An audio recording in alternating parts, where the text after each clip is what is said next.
Invisible Fox by TheBeardedOne. Prologue. Some people claim that fate controls everything.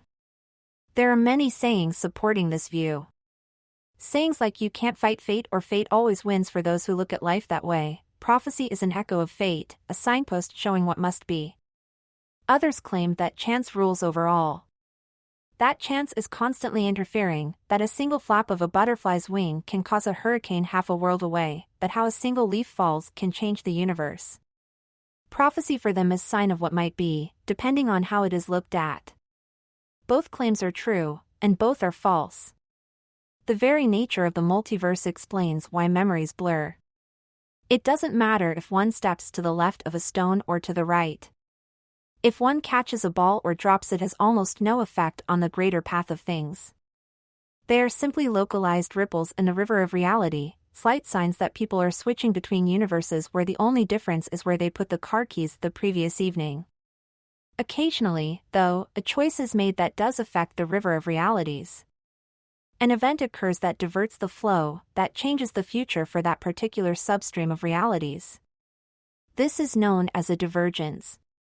There can be many such divergences. A boy gains a scar on his forehead in accordance with a prophecy. But what if the scar took away his sight? What if the infant wandered away from the doorstep he was left on and got taken in by a woman who would come to care for him? What if an assassin returning from a mission took him and introduced him to her friends, one of whom was a god? What if he was taken in by those related to him but managed to turn himself into a magical cat a few years later? The divergences are endless and go different routes with different endings. But then what is the divergence here? What is the event that caused the river of reality to settle into a different bed of events? The answer lies in a dark and stormy night. Well, a mid-afternoon, actually. But I always wanted to say the above. In another universe, the genin practicing the chameleon jutsu that his sensei gave him would still have noticed the young boy spying on him, copying his actions. The genin, in his anger at being watched, would have chased the boy until he was stopped by a member of the ANBU. He would have been interrogated and cleared of everything except hot-headedness, a lesson he would take to heart. He would learn meditation, self-control, and would pass his first Chunin exam with flying colors. And when he saw the boy again at the boy's Chunin exams, he would fail to recognize him, but he would protect the boy as he left the arena after his friend, preventing a sound nin from throwing a poisoned kunai at him. Eventually he would make jonin, get married and have children, living out his days happily and training a new team, imbuing them with the art of self-control. But that was in another universe. Arg! Only the legs this time. Naruto looked up from the piece of food he had found at an abandoned training campsite. Although burned and then slightly dampened by the light drizzle, it was still edible, especially since he hadn't had more than a few scraps to eat in the 3 days that he had been thrown out of the orphanage on his 5th birthday. Making a decision, Naruto stuffed the rest of the food into his mouth and crawled into the underbrush, his overly large jacket, that he had liberated from the orphanage's wash line after the matron had literally kicked him out during the night in just his underwear, brushing against the ground as he crept barefoot through the twigs. Reaching a position where he could peer out through the narrow gap between 2 trees, he paused long enough to retie one of the strings that held his oversized trousers in place, trousers that had come from the same line as his jacket. What he saw was almost unbelievable, a boy a bit more than twice his age, with only his upper body visible. Naruto stared as the boy's legs faded back into view, then the boy began a sequence of hand seals, carefully forming each one as he did so. Naruto watched, his wide eyes taking in every finger twitch that the older boy made. Totan no Jutsu. The boy faded from view and Naruto gasped. Who's there? The boy flickered back into view and his hand blurred, sending a trio of shurikens slicing through the undergrowth. Naruto flinched and scrambled away as fast as he could. As he did so, a kunai sliced past his head, missing him by barely a finger width before bouncing off a tree and landing on the ground. Never one to pass up free tools, Naruto grabbed the kunai as he dodged round another tree, then an idea occurred to him. Maybe if he could vanish, the boy chasing him would leave him alone. Biting on the handle of the kunai, Naruto began the hand seals, unknowingly channeling chakra and a hint of yukai as he did so. The term million-to-one chance is often used to describe things that happen despite all the apparent factors that should have prevented it. When one sits down and actually calculates things, the odds are usually far greater. One small boy managing to correctly copy the hand seals for a jutsu created by a sannin and learned by several shinobi who specialized in infiltration and stealth. 250 to 1 the boy actually being near a training field where said jutsu was being learned by a genin whose jonin sensei had left with the other 2 genin for lunch. 25,000 to 1 a genin accidentally throwing the only chakra conductive kunai he had in his fully stocked kunai pouch.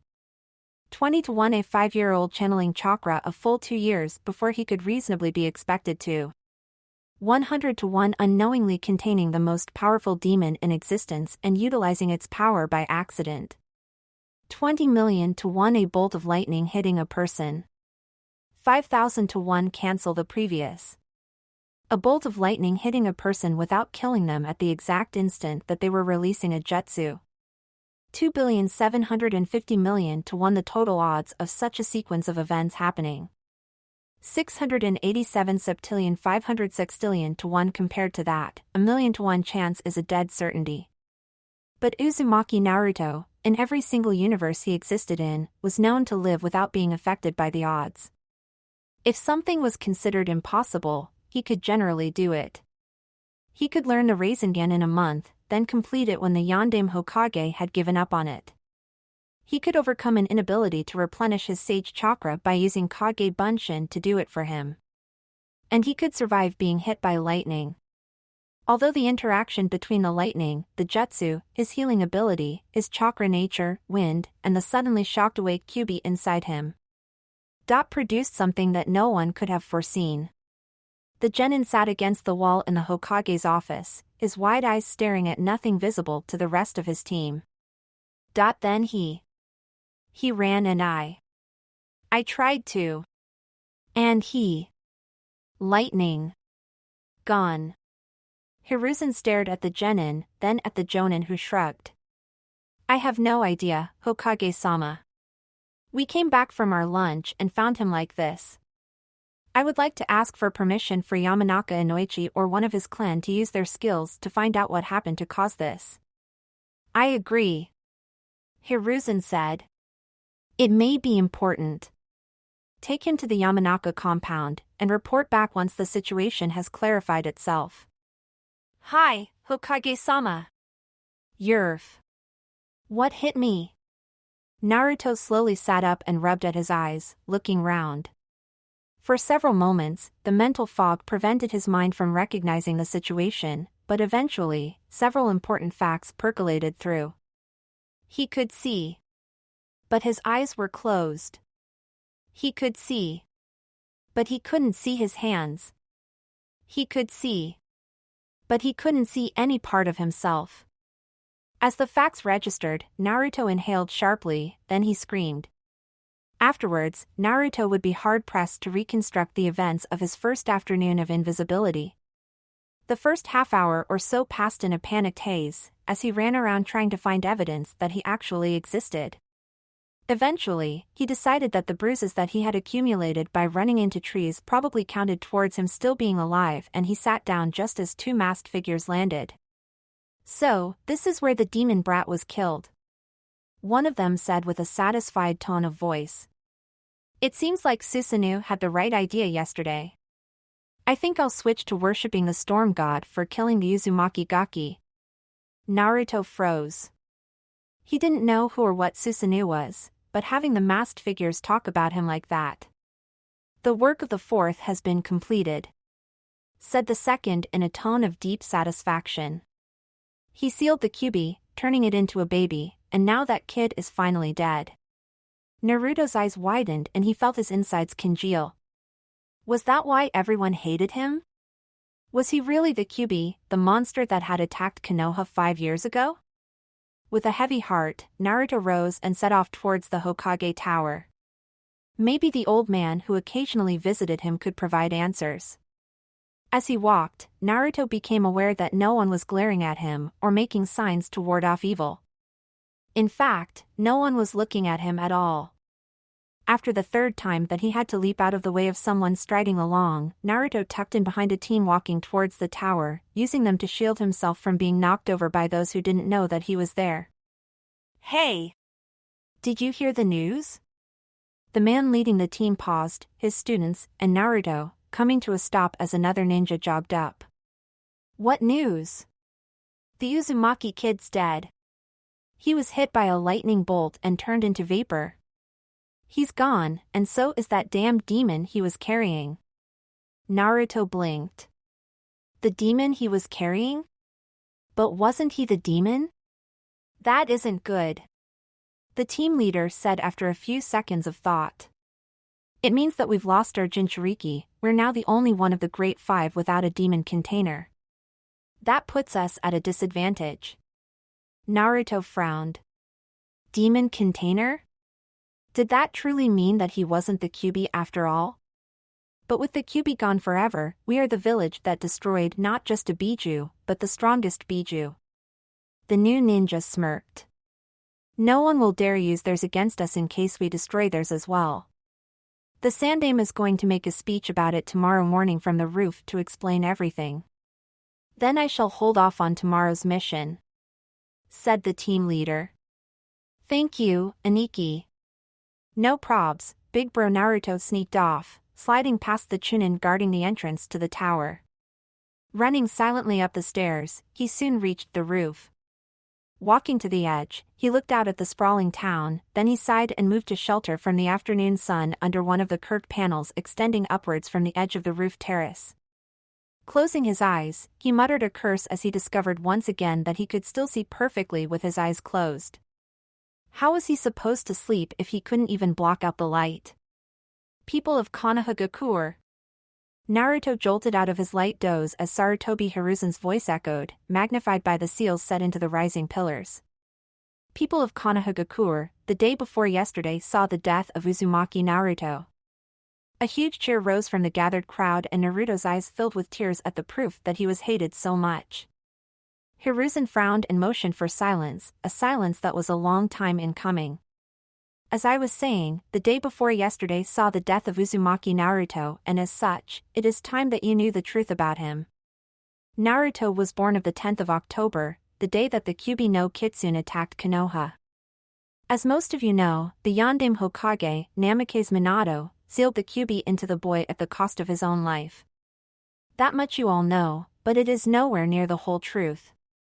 Both of Naruto's parents died on the day of his birth, giving their lives to seal away the Kyuubi. His mother was Uzumaki Kushina, the red-headed habanero and Kenjutsu mistress, as well as the second Jinchuriki of the Kyuubi. The crowd erupted in gasps, shouted questions and screamed denials, and Hiruzen again motioned for silence. The first Jinchuriki of the Kyuubi was Senju Mido, born Uzumaki Mido and the wife of the first Hokage, a kunoichi who bound the Kyuubi into herself when it was being controlled by Uchiha Madara at the Valley of the End. When she was dying, she transferred her burden to her niece Kushina, who had come here from Uzushigakure to do so. The fact that Kushina held the Kyuubi was not well known, at her request, but by holding it, she protected Konohagakure in a manner deserving of respect and admiration, for only an Uzumaki can hope to contain the Kyuubi without dying. During her time as a kunoichi, Kushina met and fell in love with another shinobi. They often fought side by side and she eventually married him in a secret ceremony. Soon after, she became pregnant with his child. A problem that female Jinchuriki have is that when they give birth, the seal that holds the Biju weakens, meaning that it is possible for the Biju to escape. To keep Konohagakure safe should such a thing happen, Kushina, her husband and my wife secretly traveled to a cave for Kushina to give birth there, a cave that only they knew the location of. Or so they thought.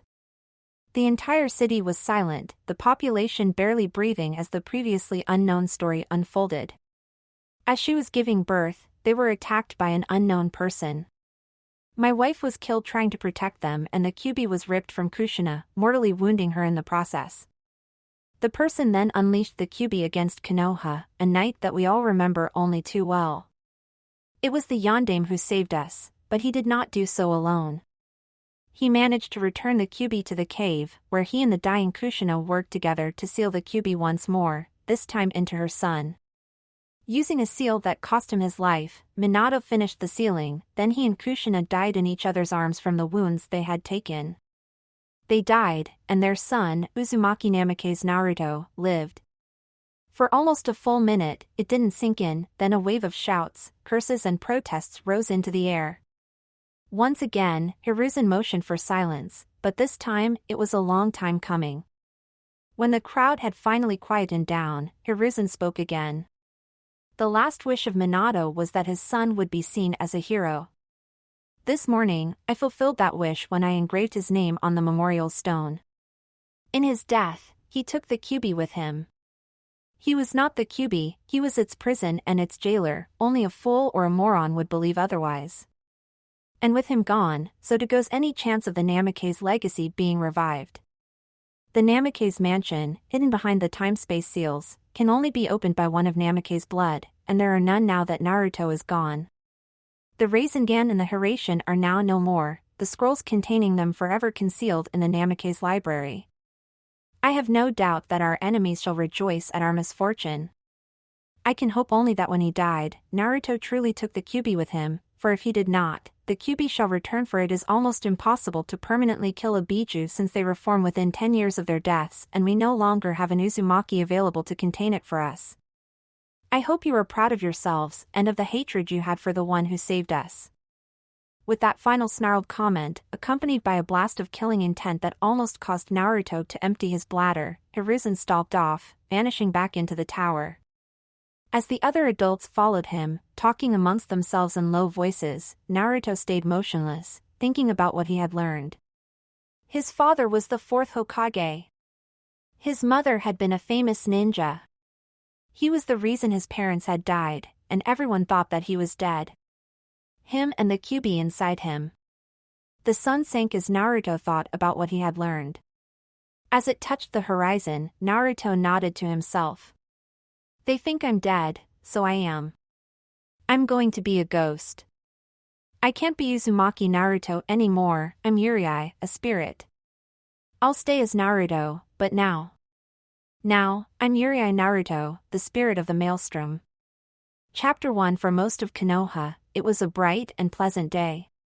The demon brat had died a month prior, causing quite a few celebrations, followed very soon after by several mass admissions to the hospital as those who saw the lineage of the Jinchuriki as being more important than his burden disagreed with those who hadn't bothered to understand the difference between something that is sealed and what it is sealed in. It was probably worth noting that almost all the hospital admissions were people in the latter category, with a very large majority of them being non-ninja. Although the injuries were generally not permanently crippling, they tended to be very painful and slow to heal, often leaving scars. Oddly, most of the victims received spiraling scars on their lower abdomens, scars suspiciously similar to the seal that had once been used to restrain the Kyuubi. After the fuss had died down to a low simmer, Konoha entered a new phase. With the loss of its greatest weapon, the Hokage decided to reorganize his ninja to compensate. Within 2 weeks of Naruto's apparent demise, the first non-Uchiha military police had been recruited from the Hyuga, Aburame and Inazuka clans, while almost half of the Uchiha ninjas of Chunin level and above had been reassigned to the active shinobi ranks, with a specific code of conduct being enforced regarding the use of their Sharingan within Konoha itself. Although this was balanced by the payment of bounties for jutsu copied from the ninja of other nations and placed into a new archive. For any ninja to learn from, this was only the first, and the most obvious, of the changes. Hinata tried to back up further, but the tree behind her prevented her retreat as the 3 girls loomed before her. It wasn't fair. She was only almost 6, what had she done to annoy them like that? Why couldn't they leave her alone? All she wanted was someone to be friends with, not to be hit for something that she didn't even have anything to do with. The leader of the trio, a girl named Ami, smirked as she slowly swung the stick that she was holding, a stick which she had snapped so that the end was sharp and jagged. "Why are you doing this?" Hinata begged, and Ami's face twisted into a wicked grin. "Because you are a Hyuga, so high and mighty. Well, we'll show you that you don't need to be in a clan to be strong." Hinata crouched, curling her arms to protect her face, then she heard a loud slap. "Who did that?" "I didn't see anyone, Ami." "Well, someone hit me." Ami snarled, looking round, then her gaze snapped back to her confused victim. I bet it was you, we all know you Hyuga do weird things. Hinata shook her head. She had no idea what was going on, but... Slap! Ami leapt into the air with a scream, grabbing her butt. Her two friends stared at her in shock. Slap! Slap! Hinata managed not to giggle as the other two girls suddenly reacted, grabbing at their own butts. Hide. Hinata blinked as the young voice whispered into her ear, then she nodded and quickly slipped behind the tree that the trio had backed her against. Keeping her back to the tree, Hinata wished that she had managed to activate her Byakugan so that she could see what was happening on the other side of the tree, where the three girls were standing back to back and... Hinata blinked in shock. She could see them even though the tree was between her and them. The colors had faded and she could see the glow of chakra. She had activated her Byakugan. Managing not to shout with joy, Hinata concentrated on what was happening. Her Byakugan was only letting her see about 20 meters, but it was more than enough to let her watch the bullies. Slap! Ami's head jerked round, her cheek reddening with the invisible impact, then another slap sounded and the girl with the large hairstyle started to cry. The third girl raised her hands to cover her face, only for something to grab her hair and pull, causing her to stumble to her knees. Who's doing this?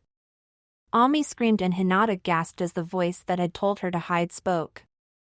I am Yuri and I was bullied while I lived. Now all who pick on others shall feel my pain. Ami's nerve broke and she fled, her face fixed in a rictus of fear, her two friends running after her, leaving liquid evidence of their presence. Swallowing, Hinata stepped back round the tree, her Byakugan fading as she did so. Why, Yuri-sama? Are you still here? Although the voice didn't answer, Hinata could almost feel invisible eyes looking at her. Gathering her courage, she bowed deeply. My name is Hyuga Hinata. Thank you for saving me. For a moment there was only silence, then the voice whispered a name. Yuri Ruto? Hinata repeated. Thank you Ruto-sama. You are not scared of me? The voice whispered and Hinata smiled. You saved me. Why should I be scared? Hinata almost jumped as an invisible hand took her own, then she reached down with her free hand to stroke its fingers. Moving her hand, she traced a path up Yuri's arm, feeling a worn, loose sleeve over his bony limb, then up to his shoulder, his neck and finally she stopped with her hand cupping the side of his face. Although she couldn't see him, she stared into the space where his eyes would be and smiled. Hinata-sama. Hinata jumped at the call and dropped her hands, realizing just too late that in doing so, she no longer knew where her savior was. Hinata-sama, it is time for you to return to the clan compound. Your mother wishes for you to meet your new sister. Hinata gasped with joy.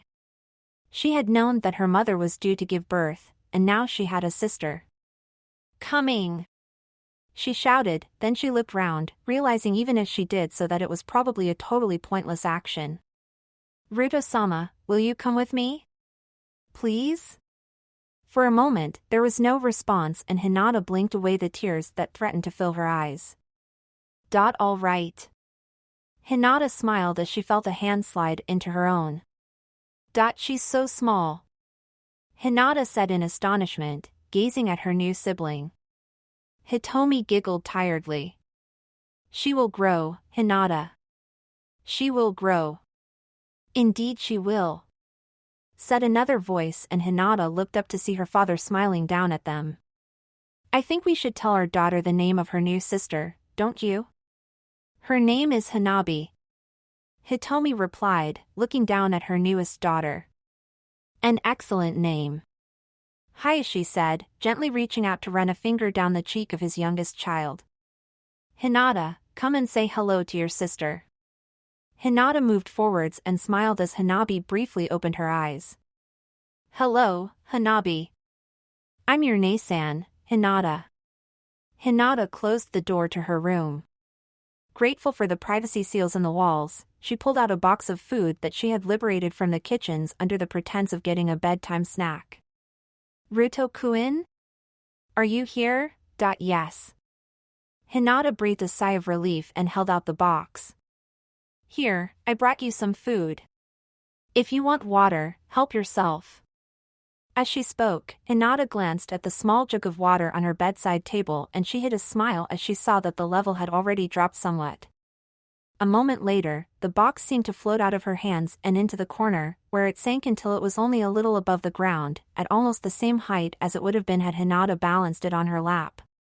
The top lifted off and was placed on the floor, then an invisible hand picked up the first onigiri. Itadakimasu. Ruto's voice said, and then part of the onigiri vanished. Hinata watched almost entranced as the food vanished into an invisible mouth, bite by bite. Soon, the box was empty and it floated back into her hands. Hinata placed it on her desk and then bumped into Ruto, grabbing him to keep her balance. Oh, sorry. It's okay. Hinata smiled, then a thought occurred to her. Where was Ruto going to sleep? There was, after all, only one bed in her room. One bed. Ruto, what do you sleep in? Do you have pajamas? No, I wear my boxers. Hinata nodded and used her hand on his shoulder to lead Ruto to the bed. You're sleeping here tonight, okay? Sure. Ruto shrugged. Hiruzen stared at the square of fabric that had been placed on his desk. What am I supposed to be looking at? Chunin Ebisu adjusted his small sunglasses before replying. Hokage-sama, I was training when I stepped on this. What caught my attention was that although I could feel it, I couldn't see it. Please, examine this for yourself. Sarutobi frowned, then carefully reached for the center of the fabric. His questing fingers encountered a length of fabric-wrapped metal and his eyebrows shot up. Is this a kunai? Ebisu replied. As far as I can tell, it is a chakra-conductive kunai which somehow is invisible. I cannot explain it. Hiruzen nodded absently as he closed his eyes and extended his other senses. The way that the kunai channeled the chakra was familiar. The way that the metal was folded so that the outer surface had none of the ripples of the more common mass-produced kunai. The tensile strength of the blade. The etching on the inside of the pommel ring. This is a Higurushi special kunai. Hiruzen finally said, opening his eyes again to look at how his hand appeared to be empty even though he was gripping the handle firmly. Holding out his hand, he placed the kunai in Ebisu's hand. I know that you are very well read, see if you can decode the etchings. Ebisu blinked, then carefully ran his fingers round the inside of the ring. 8:16. 3. I have a kunai from the same batch as this one. But that means that someone has managed to create a process that turns things invisible, but lost the kunai that it was used on. Hiruzen replied soberly. Take the kunai to Higurushi tomorrow and let him examine it. Since he made it, he may be able to work out what was done to change it. As you command, Hokage-sama. Ebisu bowed, then he vanished in a shunshin. Hinata-sama? Are you awake? A voice called in through the door. You asked to be woken early today. Hinata opened her eyes and yawned with a smile, pausing as she realized that her arm was trapped under Uriai's body. I'm awake, give me a minute. She called out, pulling gently to extract her arm without waking her savior up. Her efforts proved unnecessary when Ruto sat up and yawned. Good morning. Hinata whispered, praying that Ruto would take the hint and keep quiet. Her prayers were answered when Ruto hugged her and whispered good morning, Hina-sama. You can call me Hina-chan, Ruto-san. Hinata whispered back, returning his hug, then she released him and moved to her wardrobe, pulling out a towel. Ruto, she whispered, you need to wash too and the bathhouse is normally deserted at this time. If you leave your clothes in the corner so you can find them afterwards. It'll be quiet later and you can wash your clothes then. A rustling of fabric was her answer and Hinata blushed at the thought that Ruto was naked. Come on. She whispered as Ruto took her hand and she shifted his grasp to her shoulder as she opened her door. Hinata shrugged off her sleeping robe and hung it on one of the hooks, trying not to blush as she stripped in front of Ruto. Walking to the corner washing cubicle, she filled a bowl and pulled out a stool. "Sit down and I'll wash your back." "Okay." Hinata picked up the soap and a flannel, using them to lather her hands, then she reached out cautiously and her questing fingers encountered Ruto's head. "Close your eyes." "They're always closed." Ruto retorted with amusement. "I can see through my eyelids." Hinata's eyebrows shot up as she thought about it for a moment, then shaking her head, she poured some water over Ruto and started to rub the soapy lather into his hair. Within seconds, she heard Ruto inhale sharply as her fingers caught in a knot and she used the distribution of the suds to see where the hair was tangled, easing it loose. Soon, the hair was clean and Hinata poured the basin of warm water over Ruto, only to pause in shock. She had expected to see a shape as the water clung to his skin, but instead the water was turning invisible too as it flowed over him. Curious, Hinata brushed her hand across his back and it came away wet with the invisible water slowly fading back into view. Shrugging, she lathered her hands again and started to wash Ruto's back, her hands gliding over his protruding ribs as she scrubbed his back and flanks while he used another cloth to wash his front and limbs. After a few moments, she refilled the basin and rinsed the suds off, then she gathered her courage again. "Will you wash my back?" The stool scraped slightly as Ruto stood up and Hinata moved forwards, only to trip over Ruto. As she fell, Ruto grabbed her to try and keep her upright but only succeeded in slowing her fall and landing across her. Hinata's blush intensified as she realized which portion of his anatomy she was feeling pressed against her stomach, then Ruto was off her and pulling her to her feet.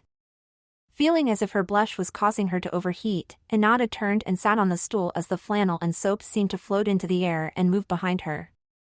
A moment later, Ruto poured some water over her as she had done to him, then began working the lather gently into her hair. Hinata closed her eyes and found herself leaning into his ministrations. Too soon her hair was rinsed and Hinata almost sighed before Ruto began washing her back. Once again, he did it the way that she had done to him and Hinata almost fainted from embarrassment as his hands rubbed against her sides. "Hinata-sama?" Hinata forced her eyes open and looked blankly at the soap and flannel floating in front of her before she realized what Ruto was trying to tell her. Feeling her blush extend down to her chest, she mumbled her thanks as she took the cloth and began washing herself. "Hinata, can you look after Hanabi for a moment?" Hitomi asked and Hinata nodded as Hitomi placed the carry basket by Hinata's side, then she glanced at the book that Hinata was holding. "Reading that story again? I'm sure that Hanabi would love to listen to it as well." "Yes, cousin."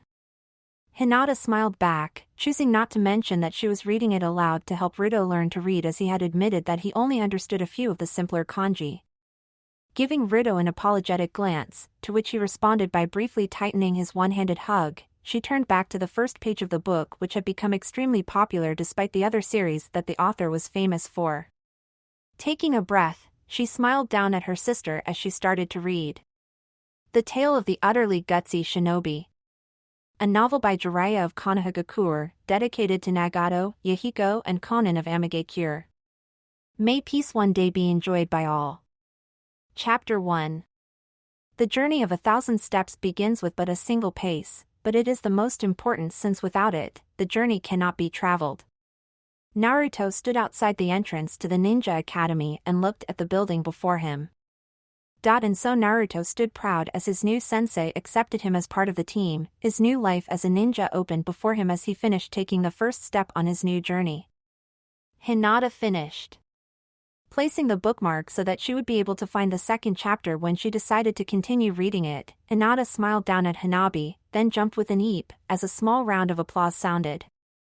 Looking round, her eyes widened as she saw over a dozen hyuga of both the main and the branch houses had settled around her to listen, completely unnoticed by her until that point. That was excellent reading, Hinata.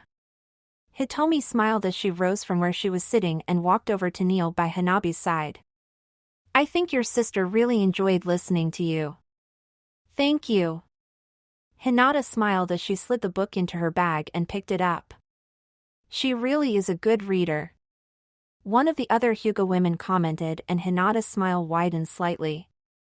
You are. Ruto whispered into her ear and Hinata blushed at the sincerity of his voice. Hitomi stood, holding Hanabi in her basket. Thank you, Hinata. Now, I think it's almost time for dinner. Yes, cousin. Hinata replied, lifting her bag. I just need to put this away first. Hitomi nodded and strolled off.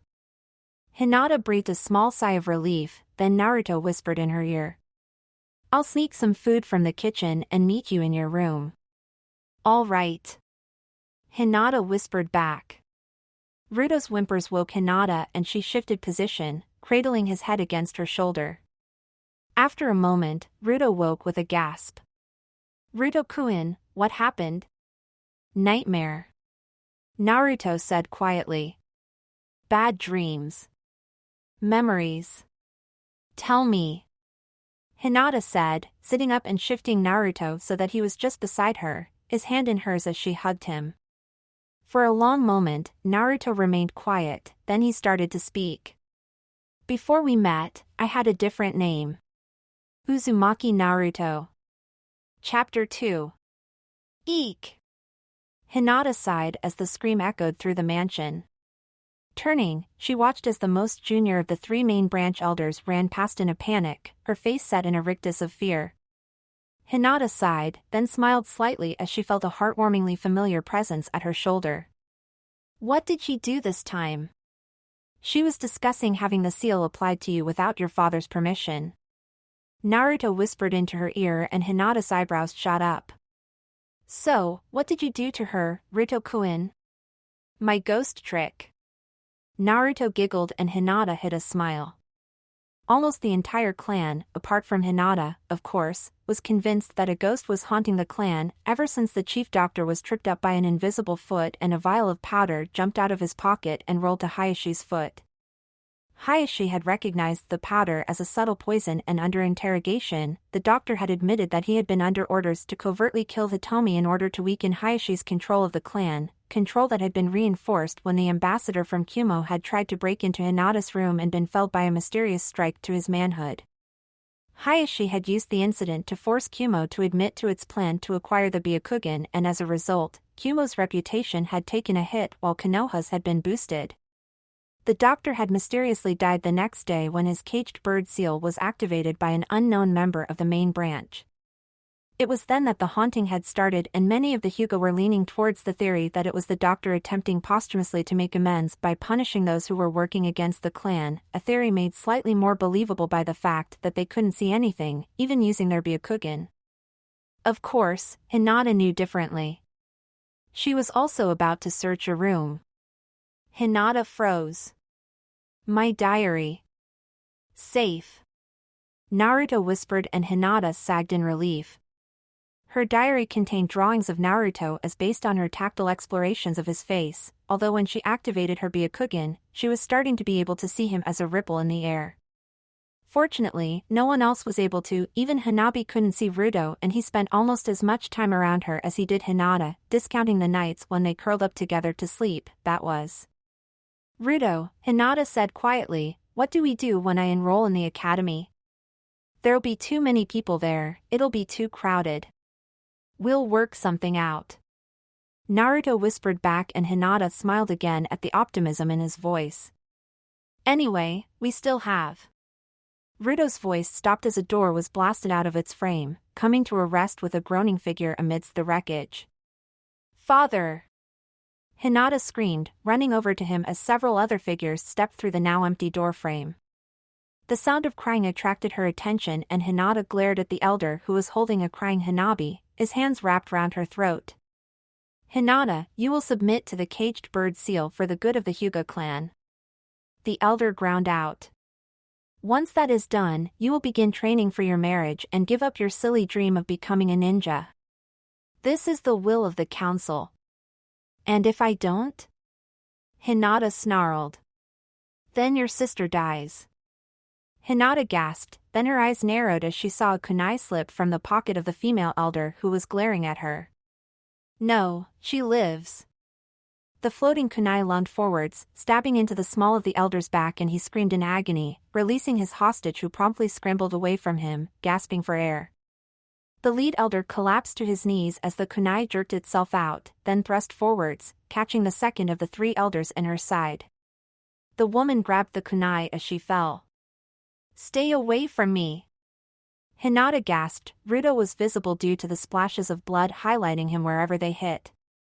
Beside her, Hayashi inhaled sharply. "Who is that? Might be a Kugin, can't see him." "It's Ruto, he's my friend," Hinata quickly said, becoming aware even as she did so just how monumentally inadequate the explanation was. Nevertheless, Hayashi nodded slowly as he pulled himself to his feet and stepped forwards. "Koharu, you have tried to undermine me for the last time. You are within range of my divination. And you within mine." Koharu countered as both men started to strike at each other, their hands moving too fast to be seen as they struck and countered with the skill of decades of practice. For almost a minute they fought as the other two elders lay on the ground in agony, with several branch members, including Hizashi, applying first aid and tying them up. Then Ruto dashed forwards. Seeing the blood-outlined figure approaching, Koharu half-turned to strike him, realizing too late that in doing so he had opened himself to Hayashi's attack. An instant later, Hayashi was stood over the paralyzed elder. "Ruto!" Hanabi clung to the invisible boy and Hayashi's eyebrows shot up.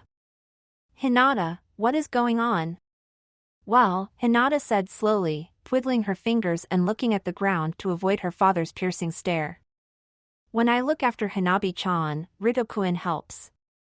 He often makes her toys seem to move by themselves, like he did with that vial just after Hanabi was born." Hayashi froze, then looked over to where Naruto was using a strip of fabric torn from one of the fallen elders to wipe off the blood that had spattered him. A moment later, the blood that remained seemed to fall to the floor. "What the? I can't get the blood out, I'll have to throw it away," Naruto said quietly as Hanabi raised her hands and pouted cutely. A moment later, she giggled as Naruto picked her up and held her, her arms wrapped around his neck. "That is rather disconcerting," Hayashi admitted, staring at his youngest daughter who seemed to be floating in the air. Hanabi's giggles increased as Naruto shifted her onto his back, then she burst out laughing as he started to run around the courtyard, making it look like she was flying. Incredible. Hayashi breathed as Hanabi seemed to slow and Hinata snagged her, pulling her into a hug. Walking over to the bloodstains, he reached down and carefully picked up the invisible jacket. "This is very worn," he mused, running his fingers across it and pausing whenever he encountered a tear or hole. "Not like I can get new clothes," Naruto said, the shrug somehow obvious in his voice. "All of them are visible, they'll give me away." Hayashi motioned for his brother to approach. "Ruto, please go with Hizashi. Brother, give him sandals, trousers, a sleeveless vest, fingerless gloves, and a haprai so that we can see which way he is looking, then bring him to my study. Hinata, please come with me, we need to talk." Hinata sighed and handed Hanabi to Hitomi. "Coming, father." "Dear, what are you planning?" Hitomi asked and Hayashi smirked. A knock on the door preceded its opening and Hayashi hid a smile as his newest guest walked in, his presence shown by the visible clothes on his invisible body. Yurei Ruto, or should that be Uzumaki Namake's Naruto?" Naruto's head snapped round and Hinata looked at the floor. "Sorry, I couldn't. It's all right," Naruto said, sliding his arm around Hinata and hugging her. "I've watched him in action before." Hayashi raised an eyebrow at that. "Indeed? Well, that is not important at this point. Hinata has told me a great deal, including where you have been sleeping." Naruto froze and Hayashi turned to look out of the window. "I have no choice according to the traditions of my clan. Hinata, you have been sharing a room with a male not of the clan and even sleeping in the same bed. He has seen you naked and you have shared a bath. Therefore, The tension built up as Hayashi slowly turned back, his face expressionless. I have no choice but to congratulate you on your betrothal. Hinata staggered and only Naruto's supporting arm prevented her from collapsing as the aura of intimidation vanished. How? Wah. Huh? Hayashi smirked as Naruto tried to recover from his shock. There will be certain conditions, though. You need to be examined to find out if your invisibility is a Kekkai Genkai. If it is, the Hyuga will support you in starting your own clan, although Hinata will receive the sleeping bird seal so that any children inherit your bloodline only. If it isn't a bloodline, you will marry into the Hyuga clan, although no seals will be required because of how much you have already done for the clan. Either way, we will help you retrieve your clan scrolls from the vault underneath the wreckage of your father's house, and on behalf of the clan, I ask for permission to learn the Rasengan as it may prove very advantageous to our Jukin. Of course. Naruto managed. Do you know how to channel chakra yet? Hayashi pressed and Naruto nodded. Yes, Hinata-cha San taught me. I can't do the leaf exercise, though. Hayashi raised a quizzical eyebrow as Hinata giggled. And what happened? The first one shredded itself, the second one scrunched into a small ball. No, Ruto-kun. Hinata corrected. That was the third one, the second one was the one that caught fire. Hayashi froze for a moment, then turned to his desk and started to rummage through it, soon pulling out a trio of blank pieces of paper. These are chakra papers, they show the elemental affinities of the user, he said, handing one to Hinata and the second to Naruto. To use them, you channel a little bit of your chakra through, like this. The piece of paper Hayashi was holding seemed to darken slightly, then it crumbled to dust. As you can see, we Hyuga are earth-natured.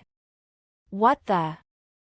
Hinata looked in shock at the soggy piece of paper in her hand. Tusan, does this mean? Sway-tun.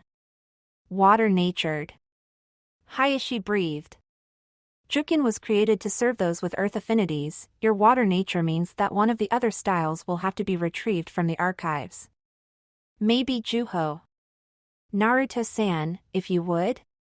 Naruto looked down at his paper and channeled a little bit of his chakra into it. The paper seemed to fade to partial transparency even as it split smoothly down its length, then the right piece crinkled into a ball while the left piece caught fire and burned into ashes. 3 affinities? Hayashi gaped before pulling himself together. By Kami! But the fire. It had a blue tinge to it. Wait a minute. Hayashi quickly scribbled a note before folding it and handing it to Hinata. Take this to Akiko and have her run a full examination of you both.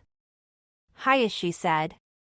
As she is the most senior trusted clan medic, it will be very thorough and almost certainly very embarrassing, especially for you, Naruto-san, but it is necessary if we are to know if you are joining our clan or Hinata is joining yours. You may go. You asked for me to bring the report, Lord Hayashi? Hayashi looked up at the gray-haired elderly Hyuga in the doorway. He nodded and motioned for her to sit opposite him. I did, Akiko-san. How did the examinations go? Akiko sank to the floor easily, despite her age. Hinata's examination went without a hitch. I did hers first both to reassure Ruto-san of what was going to happen and so that she could reassure him when it was his turn. Hinata is still a virgin, if that was what you were worried about. No sign of anything happening in that area. I admit to having had some concern about that. Hayashi admitted.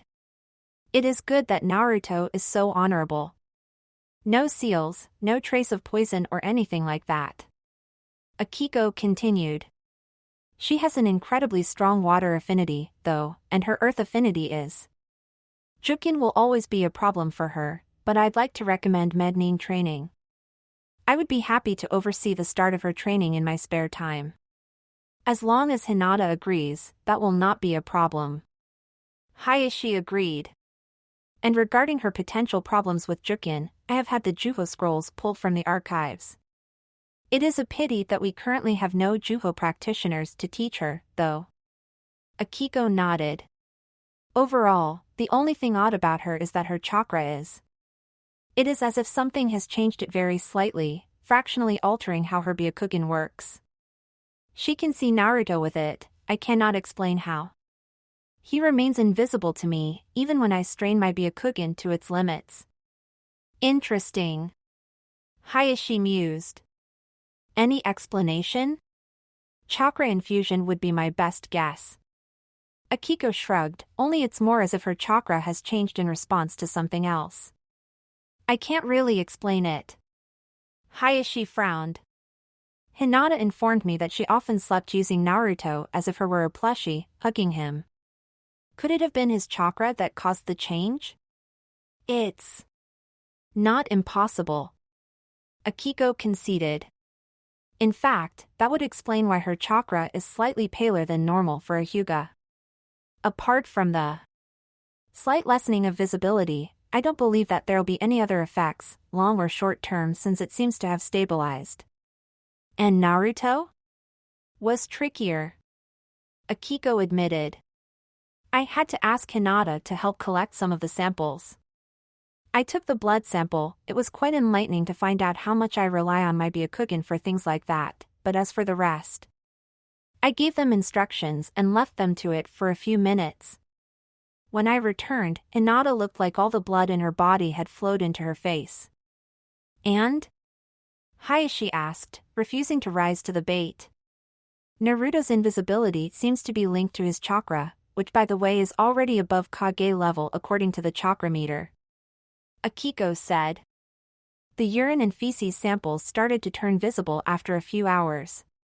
Not immediately, but by the time I'd finished running the analysis, I could just about see them. I've put them aside to see how long it takes before they become fully visible. Conversely, his blood is still invisible, even after 6 hours outside his body. I ran some tests and I am almost certain that it is a Kekkai Genkai. I'll need to run a few more tests to be certain, but I am fairly certain that he will pass his invisibility on to his children. Once he gets old enough to provide a viable semen sample, I'll know for certain beyond any doubt. Hayashi nodded. And the genetic comparison? First test I ran. Akiko smirked. He is, without any doubt at all, the son of Namikaze Minato and Uzumaki Kushina. Will he be going by his original name? Hayashi shook his head.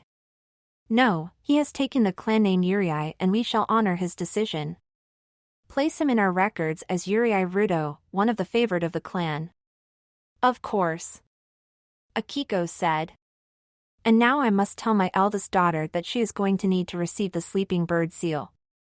Hayashi said as he rose to his feet. On the other hand, a clan of allies invisible even to the Byakugan. And almost certainly the Sharingan. Akiko interjected. And the Sharingan, Hayashi acknowledged with a nod, would be an incredible advantage in the future. It could even rival the famed Akimichinari Yamanako alliance. Clothing could be an issue, though. Akiko noted. Being naked on a battlefield isn't my idea of a good thing. Hayashi froze. I hadn't considered that. It certainly puts a new spin on the phrase full frontal assault. Any ideas? Chakra cloth, maybe. Akiko mused. Of course, it'll have to be fully reactive, which would be expensive. Perhaps he should get a fundoshi made from it to start with, then he can simply shed the clothes he can't turn invisible while keeping his bits tucked away. As he earns more money from missions, he can get new items made for himself. Excellent. Hayashi said, then paused as Akiko lifted her hand. The problem we do have, though, is his bunshin.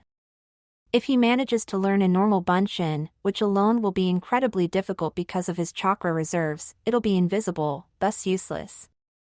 We cannot teach him an earth clone because of his affinities and no one in the clan knows the smoke clone or the lightning clone. I don't know if there is even such a thing as a wind clone. I suggest, therefore, that he is taught the Kage bunshin as soon as you feel he can handle it. It'll also increase his combat potential immensely. Hayashi paled as he thought it through. Kami. Invisibility, Kage-level reserves and the Kage Bunshin. He could do more damage in battle than his father ever did. It would give your daughters a legion of invisible guardians, though. Akiko pointed out with a slight upwards twitch of her lips. Hayashi froze for a moment, then nodded. True, and that thought is rather reassuring, in a blood-freezingly terrifying sort of way. Wow. Hinata and Naruto breathed in unison, looking round the main room of the small cottage tucked into the corner of a small courtyard which was visible out of the front window and door. The corner of the room contained a small kitchen while a bedroom with a double bed was visible through a door with the bathroom just beyond it. Until such time as you choose to move into your own compound, this shall be your home, Hayashi said as Hanabi laughingly erupted out of the bedroom, where she had been bouncing on the bed, and scurried over to come to a stop in front of Naruto and Hinata. Naruto picked her up and Hinata moved close to support her on the other side. Although you are good with children, Hitomi laughed from behind them, I would quite appreciate not becoming a grandmother until you have both reached the rank of Chunin at least, preferably Jonin. Speaking of which, Hinata, we need to have the talk at some point. Hinata turned bright red at that. Mother. I will leave you now as I have an appointment I must prepare for, Hayashi said as he turned to the door. Naruto, please safeguard my daughter. Sir, I would die before letting her get hurt, Naruto said as firmly as he could, and Hayashi nodded, showing his respect for Naruto's claim. I know. Hyuga-san. Lord Hokage, Hayashi replied as he entered the office. Your message said that you had something of great importance to deal with. Hayashi nodded and briefly activated his Byakugan. I do, if you could ask your 4 ANBU to leave. 4? Hiruzen interrupted, I only have. Where are they? Ceiling, sofa, bookcase and hat stand, Hayashi said slowly, then he ducked as a triple barrage of kunai converged on the last location. The hat stand seemed to ripple and a black-clad figure with a plain white mask leapt towards the window, only for Hayashi to deliver a pair of jukin strikes to its legs even as Hiruzen unsealed a bow staff and lunged forwards with a strike that shattered the figure's left shoulder and pinned it against the wall. Take him to Ibiki. Hiruzen ground out and the 3 true ANBU appeared, grabbed the rogue ninja and vanished in a shunshin. Anyone else? Hayashi reactivated his Byakugan and looked around. The closest person to us is your secretary, Lord Hokage. If you could please activate your privacy jutsu?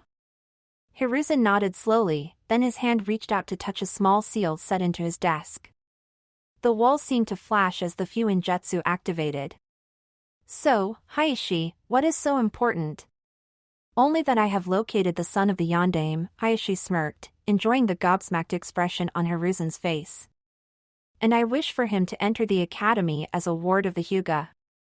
Chapter 3. It was the final 2 figures who filed into the classroom that caught Irika's attention. One of them was pale-skinned and dark-haired, looked round nervously, and yet he could catch a glimpse of the steel that was underneath the silken glove. The other. He didn't even know what gender it was. It almost hovered by the shoulder of the first one, who was obviously a Hyuga, based on her eyes, but not a single square inch of skin showed. It wore dark gray loose trousers with solid boots, as opposed to the normal ninja sandals, while its upper half was concealed by a pale thigh-length hooded jacket, a dark high-necked top underneath, a white mask without any discernible features and black gauntlets covering its hands. Not an inch of skin or a single strand of hair was revealed by the loose, flowing clothes. The mismatched duo walked to adjoining chairs with the cloaked figure continuing to hover at her shoulder, then it saw her properly seated before it took its own place between her and the rest of the room. During this, the others in the room had gone silent, watching with wide eyes. All right, Irika managed as he accepted the student list from Mizuki. My name is Yumino Irika, this is Mizuki, my assistant instructor. When I call your name, stand up and introduce yourself to your classmates. Mizuki and I will go first to show you how it is done. My name is Yumino Irika, I like studying and teaching, I dislike those who abandon things before they are completed, and my dream for the future is to get you all to be the best ninja that you can be. I am Mizuki, as Irika said. Mizuki grinned, sweeping his silver hair back. My likes are practicing with my Foma shuriken and learning new tricks. My dislikes are those who don't pay attention, and my dream for the future is to become a jonin and get to lead a team of my own. Now that you know how it is done, we can begin properly. Iruka said, glancing at the list. Aburame. In one corner, a figure almost as well wrapped as the one sitting next the Hyuga girl stood up, adjusting his sunglasses. My name is Aburame Shino. My likes are collecting and breeding bugs. My dislikes are those who kill bugs. My dream is to prove myself able to lead my clan. Iruka nodded as Shino sat down.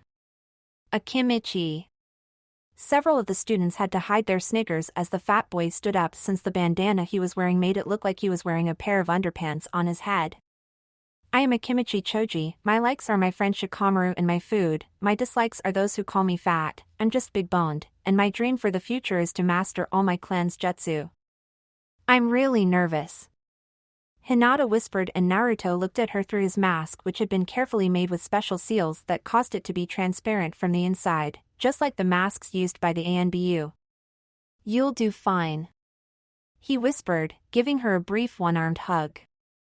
Hinata buried her face in the junction of his shoulder and neck, then sighed as they heard her clan name. Knock them dead, Hinataheim. Hinata nodded and stood up, taking a deep breath. I am honored to meet you all. My name is Hyuga Hinata. I like flower pressing and Rudokuin. I dislike those who hate for no reason, and I hope to become a good kunoichi. Blushing, Hinata sat down, her hand almost subconsciously finding Naruto's as the next name was called, and a pharaoh-looking boy stood up. You were brilliant. Naruto whispered, and Hinata nodded, looking down at the desk. Thank you. Hey, Naruto whispered, his voice bubbling with laughter. Why the stutter? You've been kicking me around the training field for the last few weeks, remember? Hinata's blush intensified, but she pulled her head back up, sitting proud as a blonde girl stood up. My name is Yamanaka Ino. I like flowers and gossip. I hate those who make fun of my name, and my dream is to become a kunoichi. Ino sat down, and everyone's attention turned to the last student on the list. Yuri. Iruka read, and Naruto rose, minimizing his movements so as to look as mysterious as possible. Beside him, Hinata tried not to smile at his dramatizing. My name is Yuri Rudo. Naruto proclaimed in a voice that showed even less emotion than Shino. I live for the one who returned me to life, Hyuga Hinata. I will destroy any who try to harm her or her loved ones. Only she of all here may gaze upon my uncovered form, hence my robes. My dream is to be worthy of her. Naruto sat back down, grinning at the intense silence that had settled on the entire classroom. Then Mizuki spoke nervously. Returned him to. When I found him, he had no one. Hinata shrugged as she reminisced. I just helped him to find something to live for. He seems quite devoted. Iruka managed, and Hinata turned slightly to give Naruto a soft smile. I saw him take down 2 of the elders to save me and my sister. Iruka and Mizuki both stared in shock at the cloaked boy. To even survive against one Hyuga elder, a position which demanded the rank of at least special jonin, was no easy feat to not only face off against, but to take down 2 was regarded as something that only the Hokage in his prime could have achieved. Ask my father, if you want. Hinata added with a wide smile. How do you eat like that?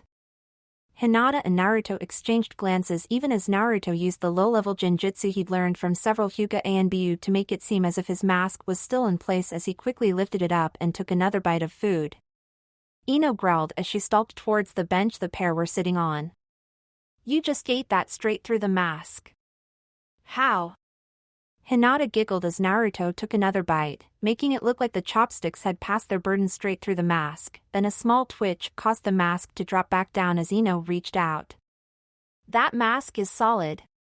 She half-shrieked, her fingers stroking and tapping the mask as she tried to find out the secret behind it. How do you do that? Practice. Naruto deadpanned, earning a fuming glare from the blonde girl. And what sort of ninja are you? Ino continued.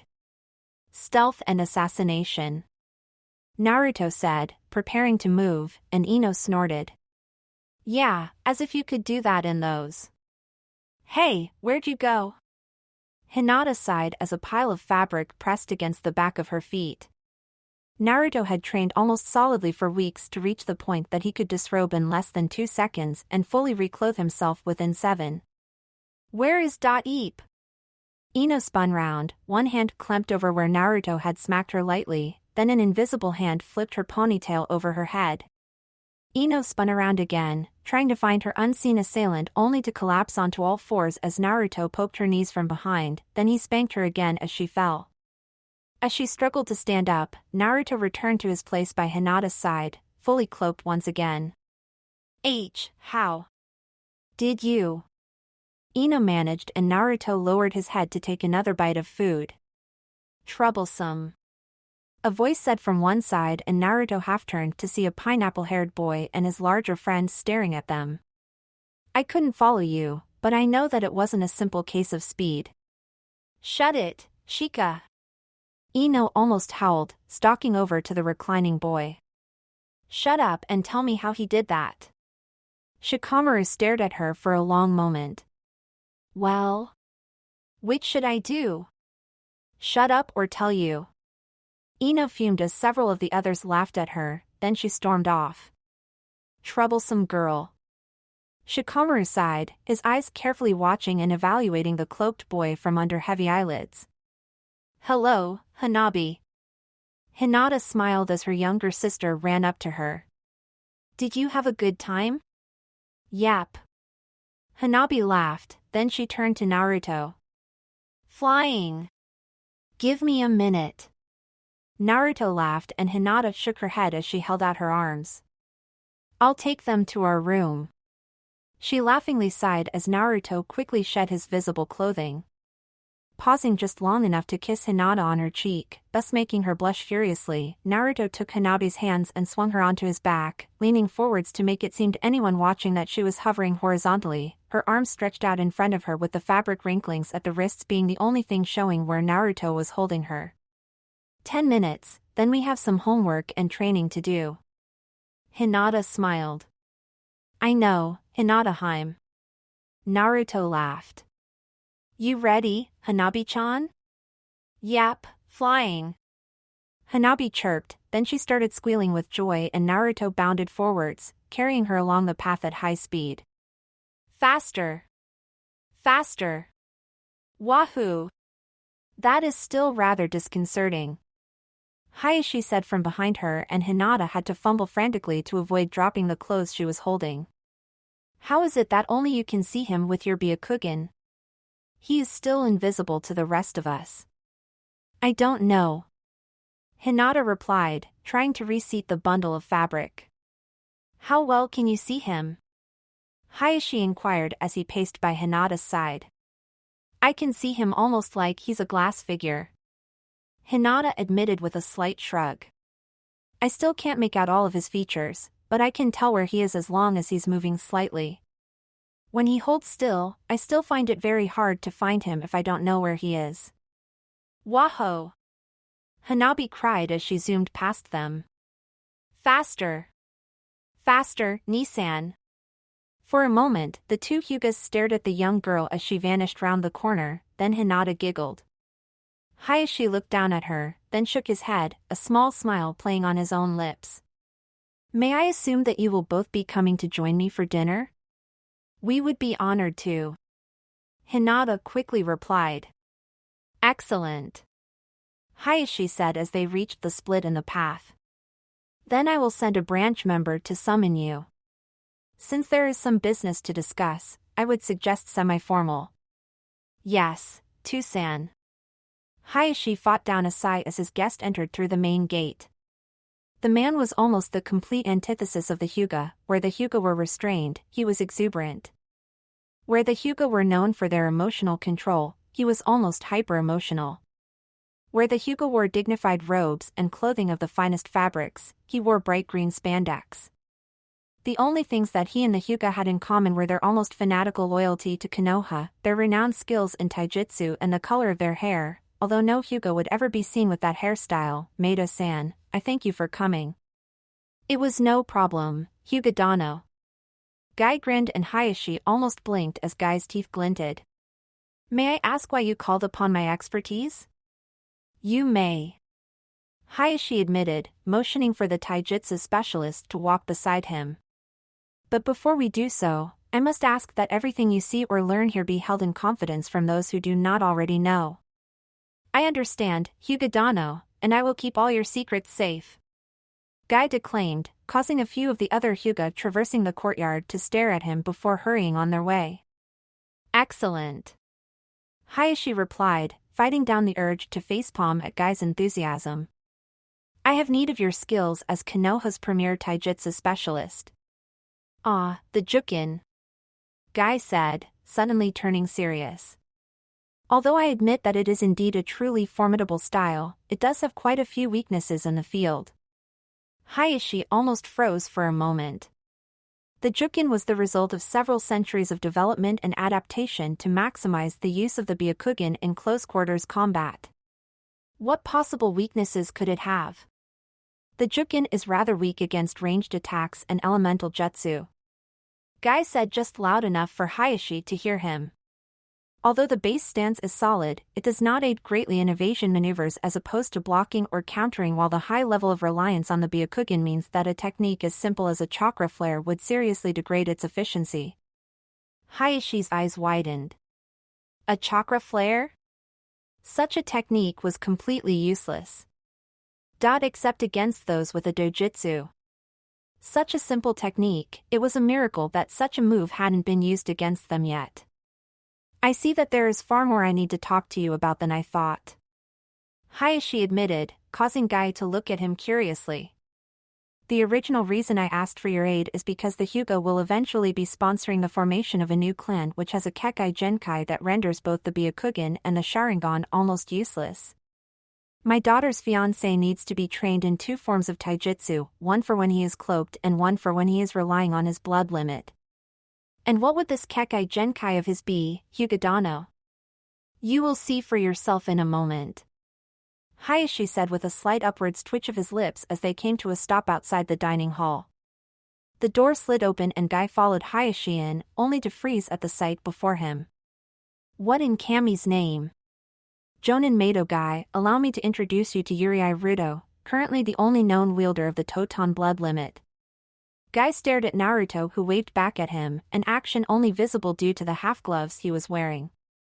After several minutes, he inhaled sharply and shook his head. Lord Hayashi, this has to be the most potentially terrifying Kekkai Genkai that I have ever encountered. Why do you think the Hyuga clan has promised to sign an eternal pact with the Uriai clan once it is established? Hayashi shot back. Guy stared at him, then back at Naruto. May I? Hayashi nodded and Guy walked over to Naruto. Please, stand and stretch your arms out. Naruto turned his head to face Hinata, who simply shrugged, then he rose to his feet. Guy carefully ran his hands along Naruto's arms, then crouched and examined his legs. Standing up again, he carefully felt Naruto's neck, then held out a hand. Make a fist and push against my hand as hard as you can. Right first, then left.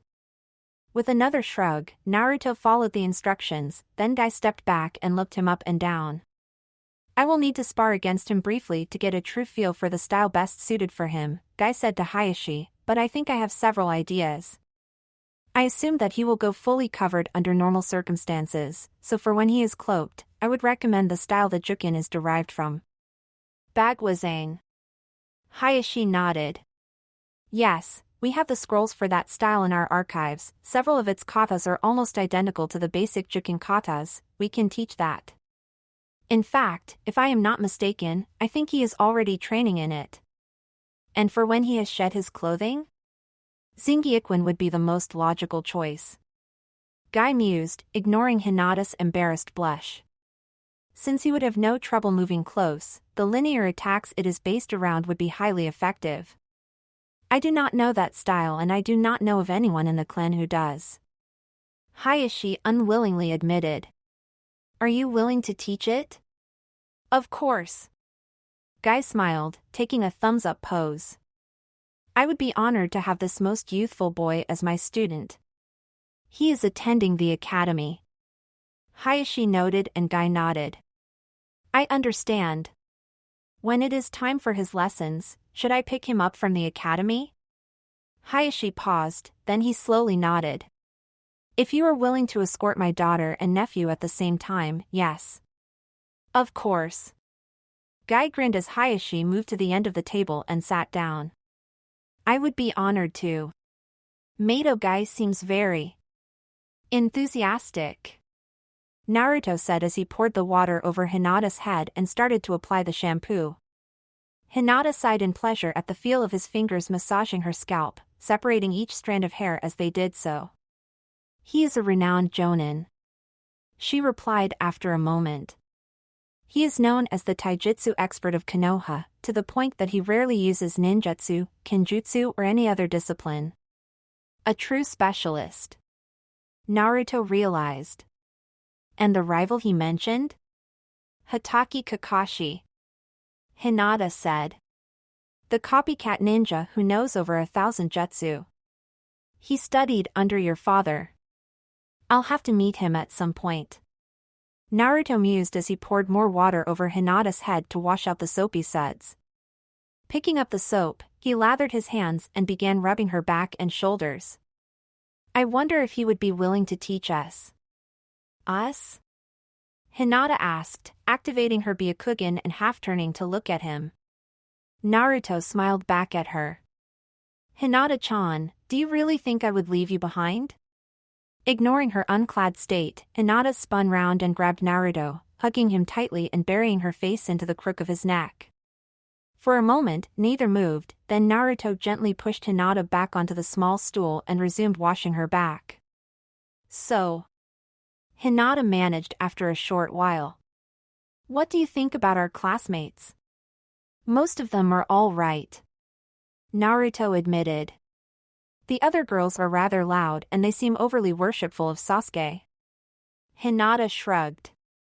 I think he's just sulking about how his older brother keeps outdoing him. At least he smiles enough that he isn't a total emo. True, Naruto admitted as he washed away the suds. My turn. Hinata rose and let Naruto sit down as she refilled the bucket. I would say close your eyes, but you always have them closed anyway. She joked and Naruto laughed. True, my Heim. In fact. Glubberlurg. You may want to keep your mouth closed when I do that. Hinata giggled, putting down the empty bucket and picking up the bottle of shampoo. Now, hold still. Chapter 4 I shall train harder to beat you, my eternal rival. Mato Guy paused as the voice sounded, then he turned to find a wide-eyed youth standing there, a black-haired boy clad in black shinobi trousers, a dark brown wraparound shirt and sandals. As he turned, his long ponytail briefly came into view. Ignore him, Niji sighed, walking past behind his cousin. He's not important. I am Rock Lee, the boy shouted.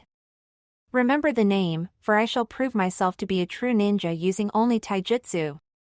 Guy blinked, then walked over to the boy. An interesting goal, but why only taijutsu? Lee seemed to shrink as he looked at the ground. I cannot channel chakra to perform jutsus, so ninjutsu and genjutsu is forever denied to me. But I shall never give up. Guy grinned. An admirable attitude, your flames of youth burn brightly.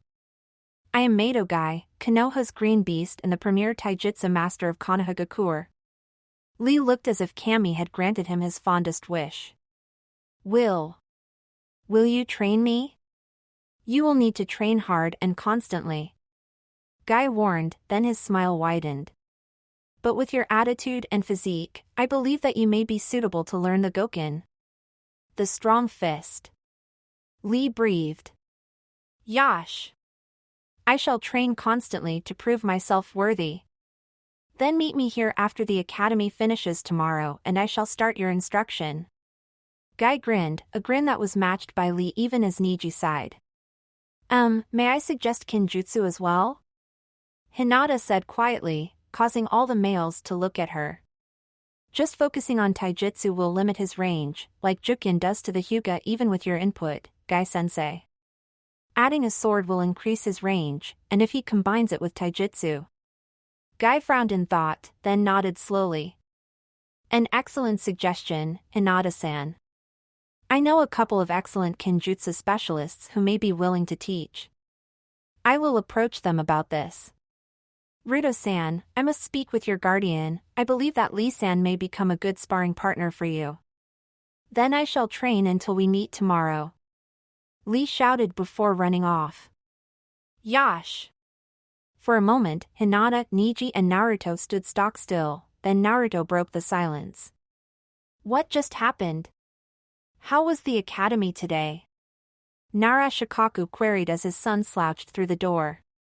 Troublesome. Shikamaru grumbled. That Yurei boy. I can't understand him. He's hiding a lot and I haven't figured it out yet. It's been 6 months, I managed to figure everyone else out within one, but Ruto. Oh? Shikaku asked even as he waved for his son to sit on the other side of the shogi board. I overheard a rumor that he has an unusual Kekkai Genkai. Do you know what it is? Shikamaru paused with his hand hovering over one of the shogi tiles. He really does have a blood limit? That is interesting. I wonder what it could be. A dojutsu, maybe? Shikaku suggested as he moved one of his pawns forwards to clear the way for his bishop. Shikamaru shook his head. From the little bits of information I have managed to obtain, I think it's more a body type. He can vanish without trace and reappear, but it isn't speed. He doesn't displace enough dust for that, and Ino's clothes didn't get caught in a wave of displaced air the first time he did it to her. A jutsu? Again Shikamaru indicated his disagreement even as he moved a pawn forwards. I have heard of invisibility jutsus, but to use one in the first year of the academy? And with the level of perfection that the incident indicated?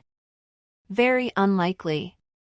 Shikaku moved one of his gold generals, then looked at his son. So, do you have a theory? Yes, but it's hard to believe. Shikamaru said, moving another pawn forwards. The only thing that fits all the observed facts and which explain his robes and mask is natural invisibility. Yet I have never heard of a clan with that Kekkai Genkai, and if it existed, it would be renowned and feared by all. You said that he was of the Yurei clan. Yurei Ruto, although I've heard him being called Naruto a time or two by Hyuga Hinata when they thought they were alone together.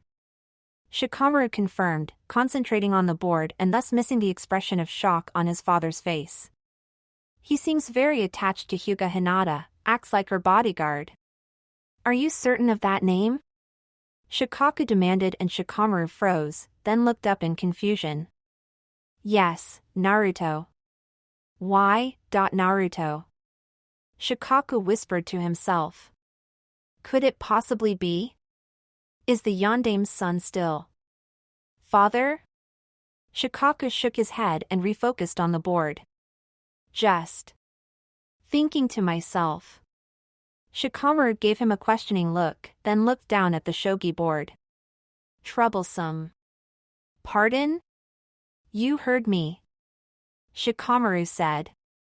You are possibly the brightest student I know here and I could use your help. On what? Haruno Sakura asked, folding her arms over her chest. Yurei Ruto. Shikamaru stated. What do we know about him? He's creepy, totally devoted to Hinata, has tons of stamina and... Sakura paused, her face reflecting her confusion. That's it. We don't know anything at all about him. My father says he has a Kekkai Genkai and may be related to the Yandame. Shikamaru provided and Sakura blinked. But... the Yandame was an orphan who... Damn it, I know that I know this. Aha! Who married Uzumaki Kushina and they had a son, Uzumaki Naruto. What was that name again? Shikamaru snapped and Sakura blinked at his sudden intensity. Uzumaki. Naruto. Ruto. Wait, does that mean? Naruto is a popular name, but only for the younger children, not those our age. It is not impossible. Shikamaru mused. They are about the same age and Yurei Ruto only appeared just before he entered the academy. But why would he be totally concealed?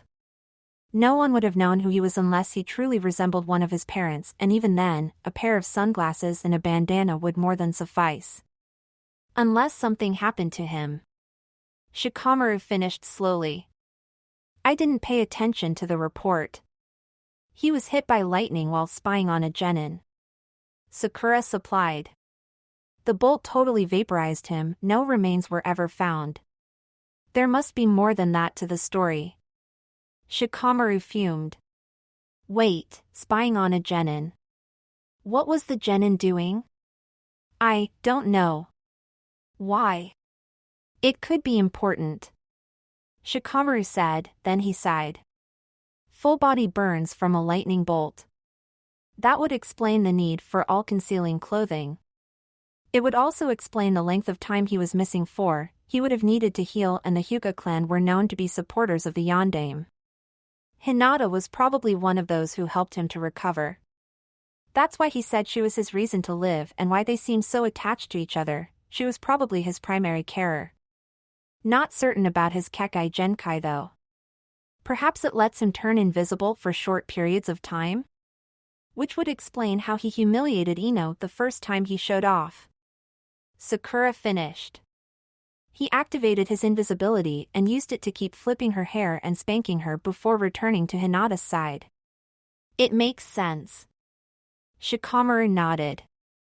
Of course, we can't tell anyone other than the Hokage about this. If IWA finds out that the son of their greatest enemy is still alive. Kumo tried to kidnap his mother, they'd be a threat as well. Sakura added. I agree. Let's keep this quiet. We need to confirm our theory with the Hokage.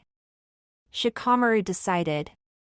I'll persuade father to get us an audience with him, even though it will probably be quite troublesome. That is quite a theory. Hiruzen said after Shikamaru and Sakura finished explaining their theory. From where you started and with the information you possessed, it is quite incredible how accurate your conclusions are. Shikamaru nodded in satisfaction and glanced at the other two adults in the room. His father was looking proud while the other man, Hyuga Hayashi, was frowning slightly. You realize that all of this is classified as an S-rank secret? Hiruzen added and Sakura nodded almost frantically. That's why Shikamaru and I agreed that we'd only discuss it with you, Hokage Dano. And have you told your mother? No, Lord Hokage. Sakura said quickly. She hated Naruto, she claimed that he was a demon. She still has the spiral scar. Hiruzen blinked a couple of times at that, then his eyes widened in recognition. Ah, I see. So if she found out that Uzumaki Namikaze's Naruto was still alive, then she'd try to kill him. Sakura finished. Or have him killed. Especially since she lost out to Uzumaki Kushina. Hiruzen blinked again and Sakura sighed. My mother had a major crush on the yondaime when she was younger, but she failed to get him for herself.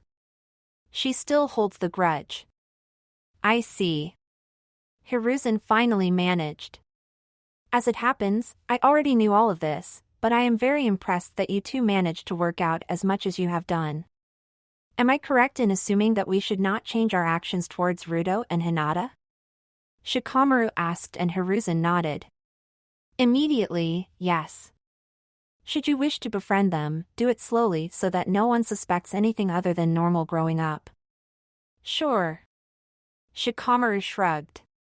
Not that it really matters to me, I'm not going to be on their team, after all. Oh? Shikaku asked and Shikamaru smirked. 8 clan heirs and the daughter of a council member in one class? I'll be teamed up with Ino and Choji due to family tradition and the alliance between our clans.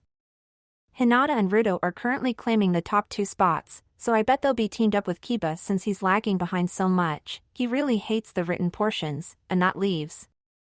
Yes. Sakura yelled before blushing. Sorry. Yes, Sakura will probably be teamed up with Sasuke and Shino. Shikamaru finished. Sakura, Sasuke hates fangirls, it's something his brother taught him. Sakura froze. You really should train more, although you do have another 3 years to improve. Shikamaru added. Historically, the Uchiha prefer strong women. According to Ino, Itachi is dating Inuzuka Hana. I thought gossip was too troublesome for you. Sakura teased and Shikamaru sighed. Due to the links between our clans and the fact that our fathers were on the same genin team, I have to put up with that troublesome blonde at least once a week. It's a real drag. Shikaku snorted with hastily concealed humor as Shikamaru gave him a flat look. Your ability to uncover secrets has been noted, and now that you do know, your ability to keep secrets will be tested. That goes for you in particular, Sakura. You must not tell your mother about this, she does not need to know, Hiruzen said. You are dismissed. Shikaku led the 2 youngsters out of the office and Hiruzen and Hayashi exchanged glances after they were gone. Lightning burns. Hayashi finally said. That boy certainly has some interesting views. But he unknowingly created a very good cover story. Hiruzen shot back. One which you may wish to use. Hayashi nodded. I agree. I will have Naruto and my daughters learn their new cover story once I return to the compound. Of course.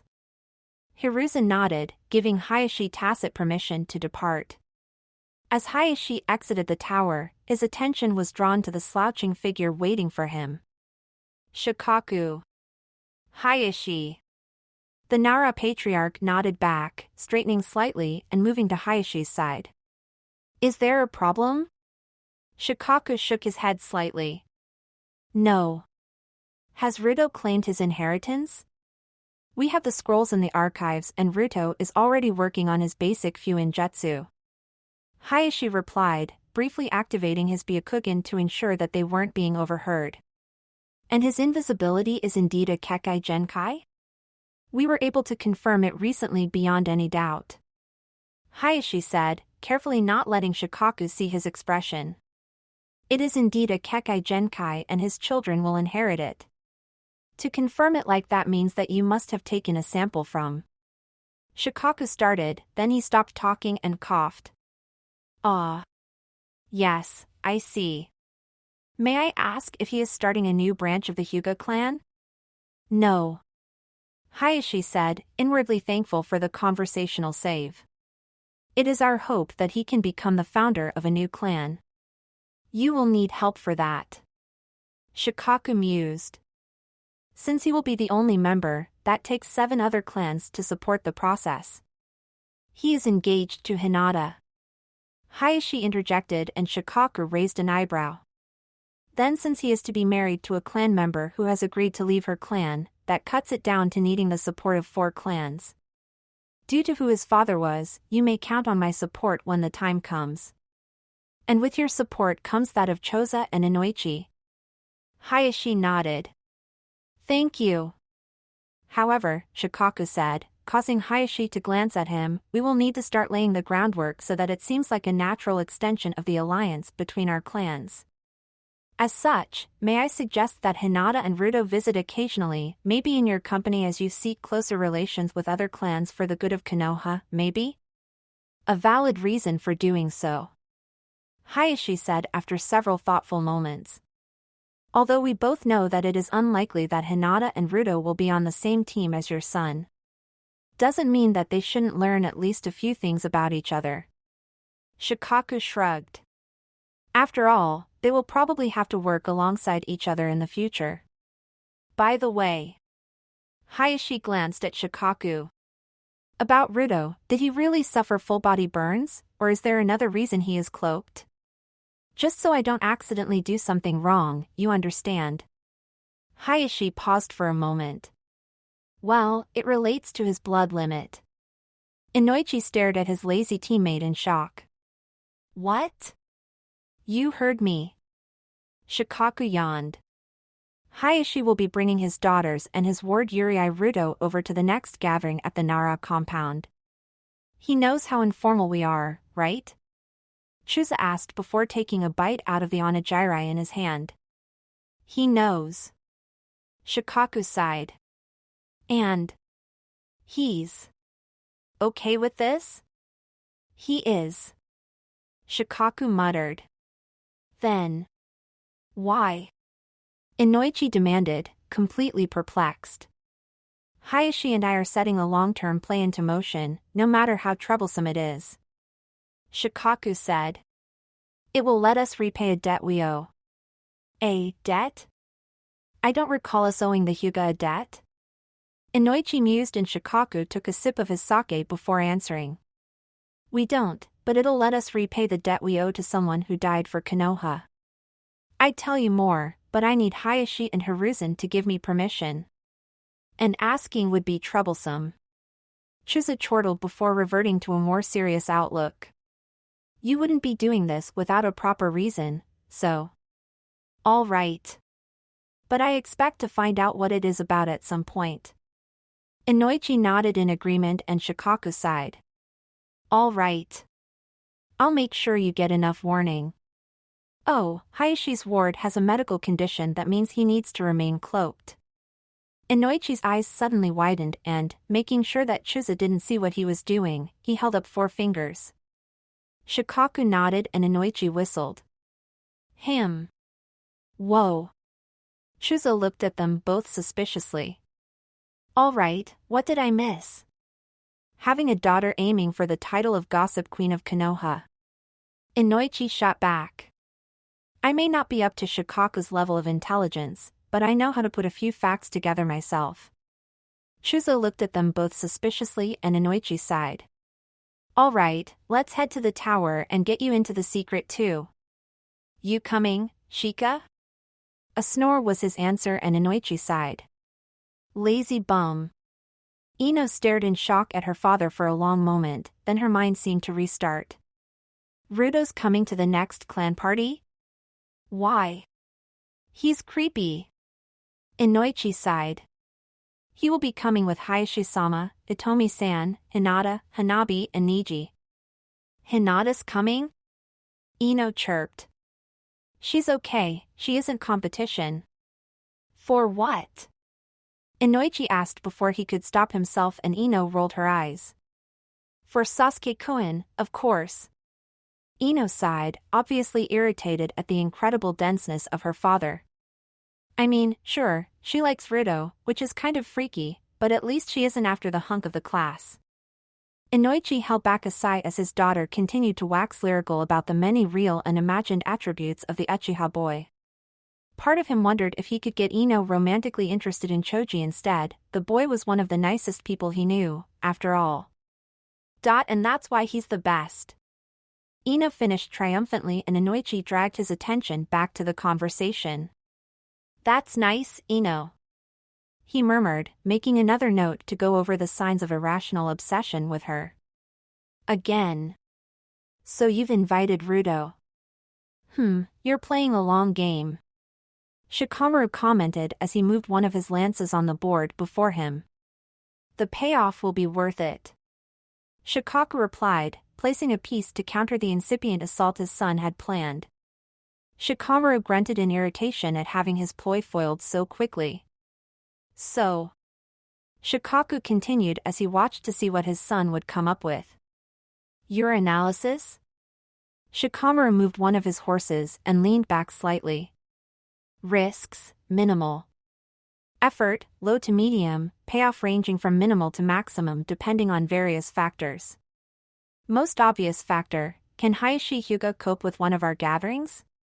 When the 3 clans get together, we don't stand on ceremony like the Hyuga do. If he can't, it could destroy the alliance before it can settle. I've already talked to Hayashi about it. Shikamaru nodded, looking over the board in an attempt to divine his father's strategy. I assumed that you were both trying to make this alliance work? Shikaku nodded as Shikamaru moved his silver general. Nice move. Yes, we can both see the goal we are working towards. Shikamaru nodded, then scowled as his father dropped a lance onto the board in just the right place to threaten his defense. Hinata and Ruto are coming? Choji repeated, looking at his father. That's good, I like them. They don't make fun of me like some of the others do. Hinata really likes cinnamon rolls and Ruto loves ramen. He eats at Ichiraku's at least once a week. Shuza nodded, making a mental note to consider hiring Tucci and his daughter to help with the food preparation for a future gathering if Ruto became a regular guest. Anything else I should know? Choji frowned in thought for several moments, then he shook his head. Only that he somehow eats through his mask. Ino almost went mad trying to work that one out. Shuza snorted in amusement. Sounds like a Jonin trick. I think it was invented by Hitaki Kakashi. He always wears a mask and uses a genjutsu to hide when he drops it. When Ino touched it, it was solid. Shuza raised his eyebrows at that. Really? Sounds like a proper ANBU trick. They perch their masks on their foreheads ready to drop with a slight twitch. It's hidden by the genjutsu. Choji mused. I wonder if Ino has found out about that trick yet? Will you tell her? Choji shook his head. Nah, it's fun watching her get all worked up. Providing she isn't getting worked up at me, that is. I'm just surprised one of her relatives hasn't told her about it. Chapter 5. They're here. Ino's shouted declaration sliced through the thrum of conversation, and the three heads of clans promptly excused themselves from their respective conversations and walked, or in one case, ambled lazily, across to greet the new arrivals. Lord Hayashi. Inoichi started and then he paused, staring at the dark-haired man. Wow. Shuza said. Nice tunic. Hitomi embroidered it for me. Hayashi replied, giving his wife a small but heartfelt smile. Since this gathering was explicitly described as being casual wear, I thought it would be suitable. Great design. Shuza noted, I like how the trousers bring the colors out more. The flowers are very recognizable. I'm impressed. Inoichi added. Thank you. Hayashi nodded as Hitomi smiled, then he looked down at the three children with him. Hinata, Hanabi, go and socialize. Ruto, you go as well, but we may need you later. Ruto half-bowed and then turned to follow the two girls. As he caught up to them, Hinata snagged one of his arms while Hanabi scrambled onto his back. Ino scurried across to guide them to where the other youngsters of the clans had assembled. We're glad you could make it. Shikaku noted, then his mouth turned slightly upwards. We'll try not to make it too troublesome for you. Hayashi's lips twitched briefly into a smile at Shikaku's little joke as he allowed his wife and himself to be led towards one of the several groups of adults. By the way, where's Niji? He came down with a cold and sends his apologies. Hey, Ruto, Hinata. Choji said in greeting as Ino dragged the trio to them. Hello. Hanabi. Came the giggling response and Choji nodded to the little girl perched on Naruto's back. Hello Hanabi-chan. Don't I deserve a chan? Hinata mock-whined and Choji started stammering before Hinata giggled, giving away the fact that she was joking. And I thought Ino was the only troublesome girl here. What was that, Shika? Ino roared and Shikamaru simply sighed. Sorry. You are the only one. Ino blinked several times as she thought about what he had said, then she turned to Hinata. Just ignore him. Hinata giggled again as Naruto swung Hanabi down to the ground. Hanabi promptly scurried over to Choji and tried to climb up his side, much to the large boy's surprise. Hanabi-chan loves shoulder rides. Naruto shrugged and Choji nodded. Reaching down, he plucked Hanabi off the ground and placed the laughing girl on his own shoulders. My dad used to carry me like this when I was young. He explained with a slight shrug. May as well get some practice in. Hanabi giggled as Choji started to lumber forwards. He moves almost the same way Hinata does. Shikaku noted and Hayashi nodded slightly. My brother is teaching him the katas of Bagwazang, Hayashi said, and the other 3 jonin nodded. The art Jukin evolved from. Inoichi commented. Explains a lot. But he's learning another style. A more linear one. Shikaku continued, watching as Chusa's son laughed at something Hinata had said. And until now I thought that Madogai was supposed to be the taijutsu expert of Konoha. Hayashi deadpanned. Just warn us before you decide to start wearing green spandex, please. Chusa had unfortunately been drinking as Hayashi made his comment, and his snort of laughter resulted in a dramatic spray of watered fruit juice briefly encompassing his head. Choking, he made several grasping motions until Hayashi fished a handkerchief from his pocket and handed it over so that the larger man could wipe his face. I think I need to ask my cousin to remove that image from my mind, Inoichi stated, although his grin belied his words. Shika in green spandex. That picture is troublesome. Chusa laughed as Shikaku responded to Inoichi's comment the same way that he had responded to Hayashi's. Passing the cloth across to his teammate, he smirked as Shikaku wiped the drink from his face. I think that this is going to be a fun gathering, he chortled, glancing at the group of children. Hinata dropped her toothbrush back into its cup before walking into the bedroom. Climbing into bed, she briefly activated her Byakugan before snuggling against her fiancé, her head resting on his shoulder and his chin pressed against her scalp.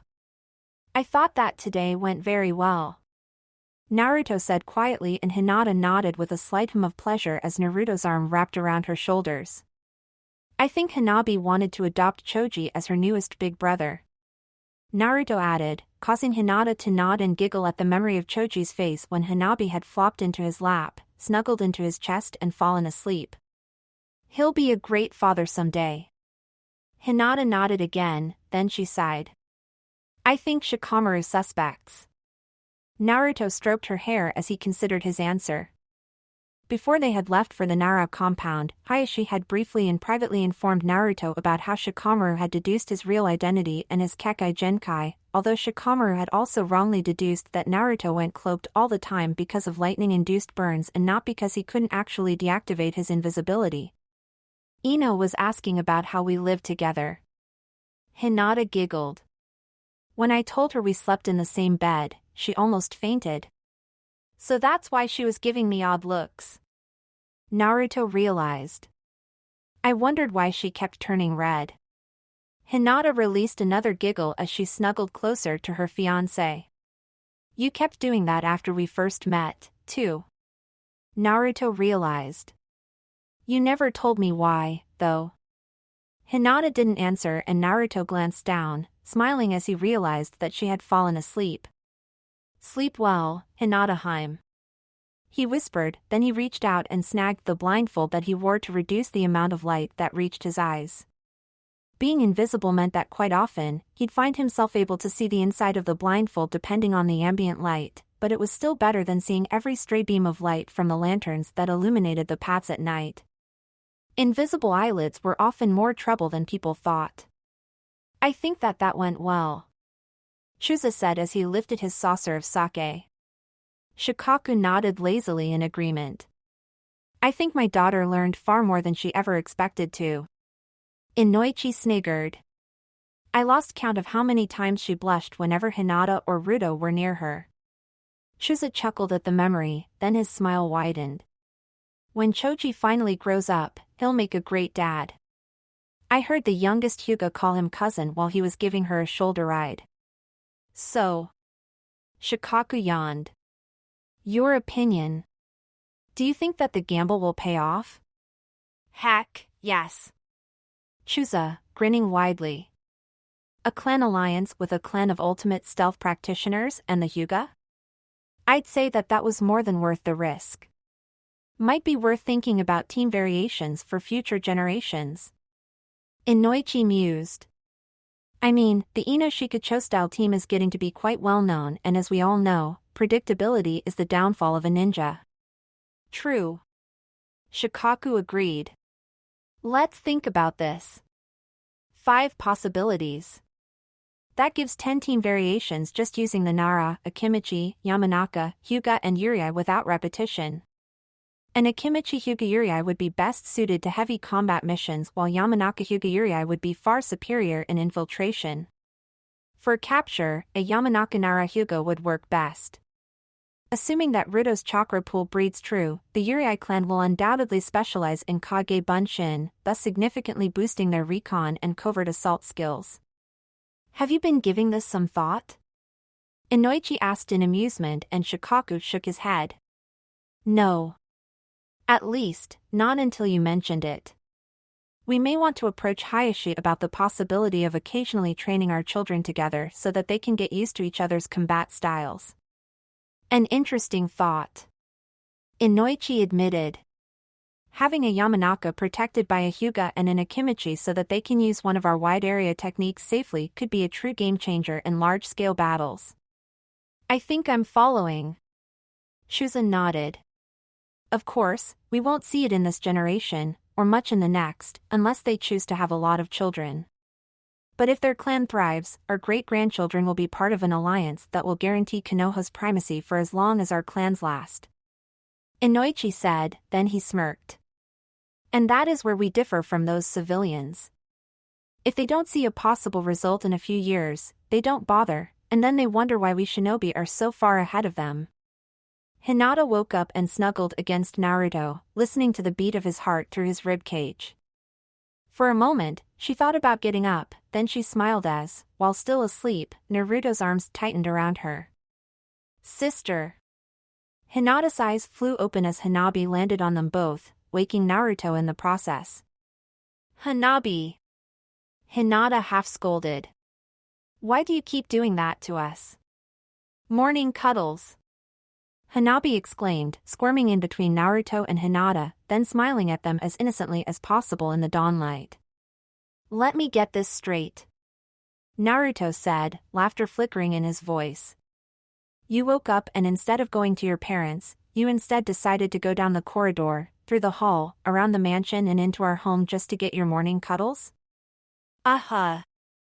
Hinata sighed, then pulled Hanabi to her side of the bed, letting Naruto get up. You know that we have special training today, right?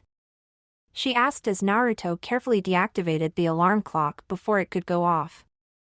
Hinata opened her mouth, then looked at Naruto apologetically. Okay, Hanabi, we've got an extra towel so you can bathe with me before we have breakfast. I'll have a quick wash and then get out the clothes you need. Naruto laughed. And I'll pull out some of Hanabi-chan's clothes too. Hinata bit back a giggle at the reminder that her younger sister visited so often that they had given in and stored some of her clothing in a trunk for occasions such as those. Good morning, children. Good morning, uncle. Hinata said as she bowed. Good morning, Hisashi-sama. Naruto echoed, then he turned his attention to the boy standing next to Hisashi. Good morning, Niji-san. I am pleased to see that you have recovered from your cold. Good morning, Niji-ni-san. Hinata echoed with a slight smile and Niji bowed stiffly. Good morning, Hinata-san, Ruto-san. Since all three of you have mastered both tree walking and water walking, it is time for you to begin learning the jutsu that was granted to the Hyuga for our alliance with the soon-to-be Yurei clan. Hisashi said as he extended his arm. Hinata, Niji, use your eyes for this. Both children activated their Byakugan and a blue sphere slowly formed in Hisashi's hand. Once complete, he held it for half a minute, then let it dissipate. What you three just saw was the Rasengan, one of the signature jutsu of the Yondaime Hokage. There are 3 stages to its development. Rotation, power and stability. You must rotate the chakra in all directions, you must do so strongly and you must maintain it even during its use, like this. A full Rasengan appeared in Hisashi's hand within a split second and he turned and thrust it at the training log next to him. The sphere sank into the log, generating a cloud of splinters, then the log cracked into pieces and was hurled away. The Rasengan is both simple and complex at the same time, it makes the Kaiten look almost uncontrolled by comparison. Hisashi said, allowing the blue globe to dissipate again. For the first stage, I have a box of water balloons. Please take one and try to spiral the water inside until the balloon bursts. Once you can do that, we will move to the next stage. Uncle Hizashi. Hinata said quietly. About the Rasengan, does anyone else know that the Hyuga know it? Not at this time. Hizashi replied. Until one of our number has no choice but to use it in public, we are to keep it quiet so that we have an advantage that our enemies do not expect. That means that you must not use it outside the compound unless told otherwise. We will practice for an hour, and then we will move on to other jutsu. Ruto-san, there is a special one for you which your chakra reserves will allow you to make use of, but you must read the scroll first. Hi, Hizashi-sensei. Naruto replied as he accepted a water balloon. Sitting down to let himself concentrate better, he carefully extended some of his chakra and swirled the water first one way, then a second and a third, getting a feel for it. The more ways you can rotate it at once, the better. Hizashi said, watching Hinata's attempts. Ideally you should spiral your chakra in all directions. Naruto nodded slightly and turned his attention back to the water balloon in his hands. A pop distracted him and he looked up to see Hinata triumphantly hold up several wet scraps of rubber. Well done, Hinata-sama.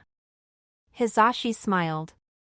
Perhaps you can help Ruto-san since you can see his chakra whereas the rest of us cannot. Hinata nodded and scooted to Naruto's side. After a moment, she leaned closer to him. You're spinning it in only one direction, Ruto-kun. Think of it like a whirlpool, but all round. Naruto nodded and turned his concentration to the small ball of water once again. A moment passed, then Naruto sighed and shook his head. I need a different approach. Perhaps this may help. Hizashi said, handing a small scroll over. Naruto accepted it and opened it. Kage Bunshin? You have more than enough chakra for that and its learning attributes may help you in much the same way that the Byakugan helps us Hyuga to learn. Hizashi explained. Read the scroll and learn the jutsu while Hinata-san and Niji-kun learn the Rasengan. Once you have the Kage Bunshin mastered, I am certain that Hinata-san will be eager to oversee your tuition in your father's jutsu. Naruto nodded in gratitude and walked to the corner of the field, settling down to read through the scroll while Hinata continued to practice exploding the water balloons. After half an hour, she gave her uncle a curious glance. I have to ask, how does Kage Bunshin differ from the normal Bunshin?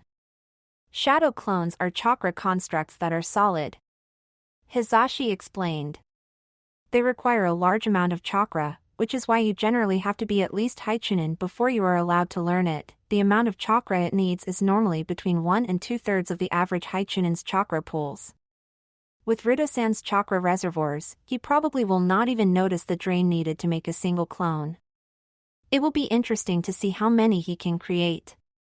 Hinata nodded, then she frowned. Will the clones be invisible too?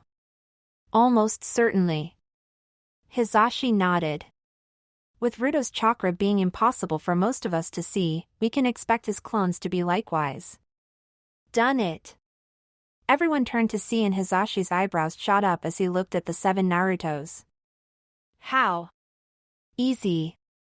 Naruto shrugged. It uses loads of chakra, and chakra is what I have loads of. Even so.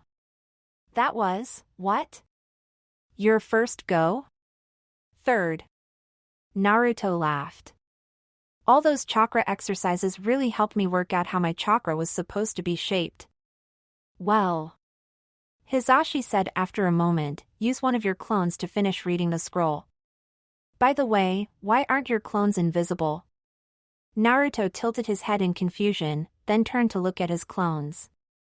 They are. Their clothes aren't. Neither are mine. Naruto pointed out and Hizashi squeezed his eyes closed as he pinched the bridge of his nose. Naruto-sama, your clones are made from your chakra, which is invisible, so they should be invisible as well. Really? Naruto asked. I didn't know that. Did you even read the notes on the jutsu? Naruto shook his head and Hisashi sighed. Have your clone dispel after it finishes reading the scroll. Maybe later we can work out just how you managed to do that. Hayashi stared at his brother in near shock. Let me see if I understand this. Despite his chakra being invisible, Naruto can create clones with clothing as visible as his own. In addition, his henge lets him attain full visibility. Yes, brother. Hisashi replied stoically, not showing a single trace of the near breakdown he'd had as he had tried to understand how Naruto had managed something that really shouldn't have been possible. I must point out that unlike a normal henge, which is a genjutsu overlay, Naruto-san's version is an actual shape change, although his chakra remains invisible. That shouldn't be possible. Hayashi managed and Hisashi shrugged slightly. I believe that we will find ourselves saying that quite a bit in the next few years, brother. Naruto-san seems to redefine the rules of jutsu. Both my son and Hinata-sama are trying to learn Naruto-san's version of the henge. Hayashi nodded slowly. I admit that I'm amazed at how fast he learned the Kage Bunshin. I was as well, until I thought about it. Hisashi said, and Hayashi cocked an inquisitive eyebrow at him. Naruto-san and Hinata-sama help each other almost constantly. Hinata-sama said that she taught Naruto-san how to concentrate while he helped her to learn new ways of looking at situations, such as that interesting training session you had with her last week. Hayashi hid a wince. Hinata had asked for permission to prepare for the sparring session beforehand and Hayashi hadn't realized just what she meant. As a result, he had finished the session covered in paint and itching powder from the various traps that Hinata and Naruto had concealed around, beneath and above the sparring square, while the bruises from the catapulted rubber balls had taken several days to fade, even with the application of healing jutsu. Hayashi had made a mental note to never give Hinata permission to prepare like that again and to also ensure that the Hyuga clan's training in traps and trap detection was at least doubled. It was quite terrifying how even with the Byakugan, he had been hard-pressed to see the traps before they activated. I oversaw them taking an intelligence test a couple of weeks ago. Hisashi said, and Hayashi snapped his mental meanderings back to what his brother was saying. Naruto has a very unusual type of intelligence. Although he is only very slightly above average in most things, when it comes to improvisation or kinesthetic learning, he is at genius level. Hinata-sama rates as more intelligent than him in general, but she does not have the same out-of-the-box thinking abilities as Naruto-san. I sometimes wonder if Naruto-san even knows there is a box to think outside of. And that means... Hayashi prompted. That Naruto-san quite literally learns by doing. Hisashi said. He learns from every attempt he makes, it does not matter if he succeeds or fails. Impressive. Hayashi managed and Hisashi's lips quirked briefly into what an observer might uncharitably call a smirk. He is a genius of hard work. It is no wonder that he, Rock Lee and Madogai get along so well. Hayashi almost managed to hide a wince at the reminder. He still hadn't lived down the fact that he had lost a bet and thus had to wear a green spandex unitard to one of Madogai's training exercises. Fortunately, Hinata had put her foot down and somehow persuaded Lee not to wear a similar outfit himself. Hayashi wasn't sure if he could stomach seeing two shinobi in that ever-damned outfit. Should we expedite their passage through the academy? Hisashi shook his head. I would not advise it, brother. They have friends and are forming bonds with the various clan heirs. I do not see how removing them from it will help the clan. Hayashi nodded slowly. His brother was right, which was why he relied on him so much. Fortunately, he didn't need to worry about what would happen should his brother not be there to help. Kami only knew what might have happened had that been the case. Chapter 6 Yumino Iruka entered the classroom and hid a smile as the noise level dropped precipitously. Behind him, Mizuki closed the door and made his way to the smaller desk in the corner of the room as Iruka took his place behind the main desk, looking out at the students before him. As you know, today is the day that you are tested to see if you can become Genin of Konohagakure. He said with a proud smile. All of you here have demonstrated that you have the basic skills required to become a shinobi, but now it is time to officially prove it. Mizuki? Mizuki nodded as he pulled a sheaf of papers from the desk and moved around the classroom, placing one set of papers in front of each of the students. You have half an hour to answer as many of the questions as you can, Irika said, looking at the clock mounted on the wall. The test will end at 9:30. You may begin. Within seconds, the sound of pencils scraping against paper filled the classroom and Mizuki returned to stand beside Irika. So, who do you think will be Rookie of the Year? He said quietly. My money would be on Uchiha Sasuke if I was allowed to bet. Ever since his brother discovered that Sasuke's main affinity was lightning rather than fire, he's been making considerable progress. I think it'll be either Hyuga Hinata or Yuri Rudo. Irika countered, keeping an eye out to ensure that no one was cheating. You've seen how the two of them push each other to do better? Mizuki nodded, then he glanced over at the girl with bright pink hair. I thought that Haruno Sakura would be the Kunoichi of the year. She's really improved her physical capabilities after Sasuke was overheard saying that he had no interest in weak girls, and with her memory skills. Almost as good as Nara Shikamaru, I know. Irika noted, glaring at where the aforementioned boy had fallen asleep. Fortunately she doesn't have his laziness. Looks like Inuzuka Kiba will be the dead last. Mizuki added as he glanced over at the tattooed boy who was swearing under his breath as he struggled with the exam sheet. Inuzuka's never do well with anything paper-related, as his mother so memorably proved. Irika managed not to laugh as he remembered Inuzuka-san's last foray into trying to deal with paperwork while the Hokage was away on business. The floor of the Hokage's office still showed traces of ash and claw marks from when she had lost her temper with the bureaucratic process. Yamanaka Ino's doing almost as well as Sakura, Mizuka stated in surprise. I knew that they were friends, but they often trained together, Irika supplied, earning a curious glance. Several of the clans are partially cross-training their children. The move was started by the Nara and the Hyuga, and the others soon joined in. Even the Aburame. Both teachers glanced at the shades-wearing dark-haired stoic boy in the corner furthest from the windows. I heard that Choji has already taken several unofficial missions babysitting the younger Hyuga daughter, Irika added as the chubby boy in question turned over the first page of the test and started on the second. Rumor has it that she calls him cousin now. I heard that as well, Mizuki noted, then he snorted in amusement. You realize that we've just swapped gossip about all 9 of our students. Irika paused, then grinned in wry amusement.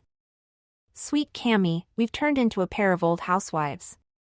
Back to speaking of the Uchiha, Mizuki said, referring to an earlier point in their conversation, I heard that Itachi is being personally trained by Hiruzen to take over as the new Hokage in a few more years. And Uchiha as the Godame Hokage.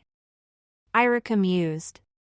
Heh, that would certainly fulfill Uchiha Madara's dream, wouldn't it?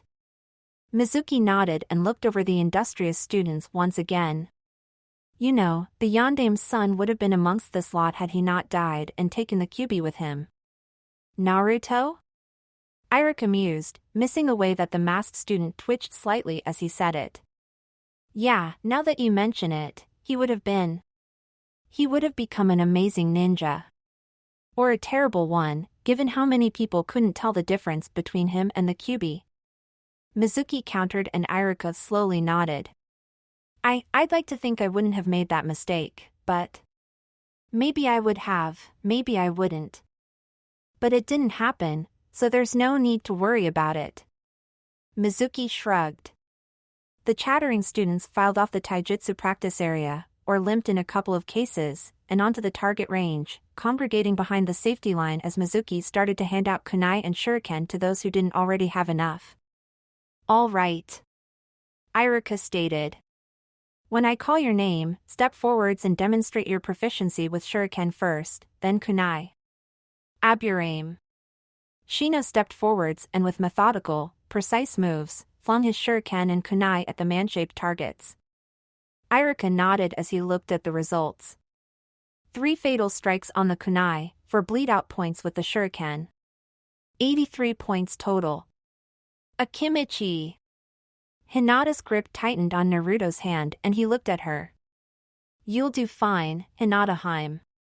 With your skills, your score will be perfect, just like you are. Hinata blushed and giggled as she swatted Naruto's shoulder. Have you been taking lessons from Ko? You're turning into almost as large a flirt as he is. But it's only you I flirt with, because to me, you're the only one worth flirting with.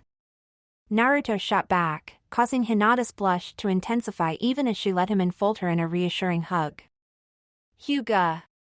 Iruka called, interrupting them, and Hinata sighed as she extracted herself from Naruto's embrace. Go and show them how perfect you are. Naruto whispered, and Hinata stepped forwards to the line. Opening her kunai pouch, she paused for a second, then spun on the spot, using her spin to accelerate the projectiles so that they thunked into the targets. Several of the others whistled in amazement. Perfect score. Iruka said in amazement as Hinata retrieved her weapons. Inuzuka. Final test. Iruka said as Naruto retrieved his weapons and pocketed them with a hidden smirk since he had equaled both Hinata and Sasuke's score. The 3 Academy basics or advanced versions thereof, and for bonus points, up to 2 more jutsu of your choice. Once again, we will be going in alphabetical order.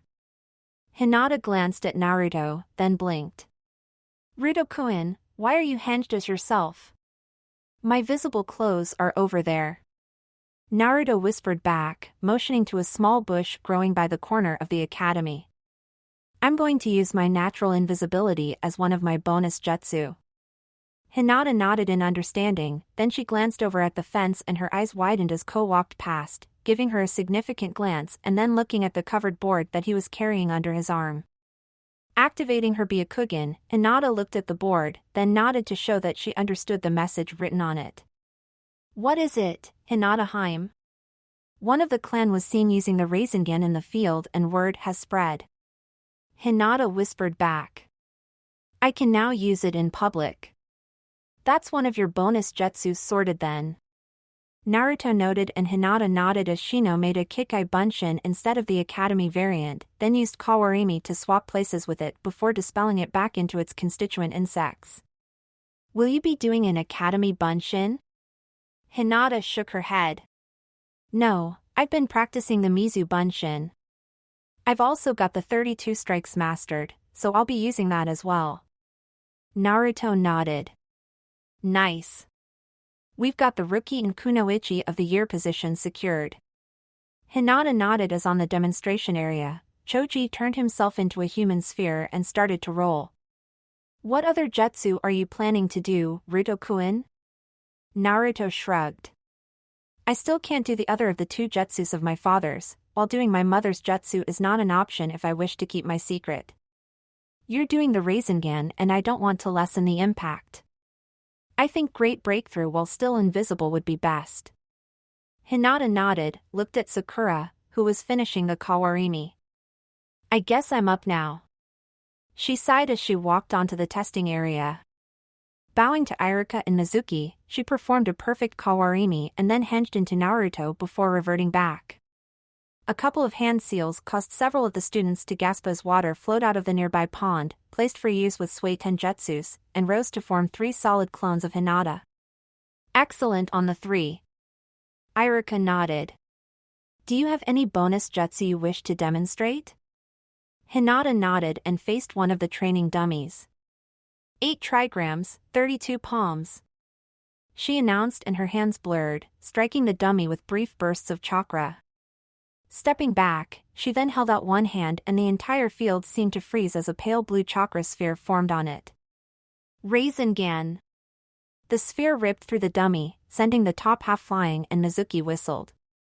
That was incredible. How do you know the Yondame's second jutsu? It was gifted to the Hyuga clan several years ago.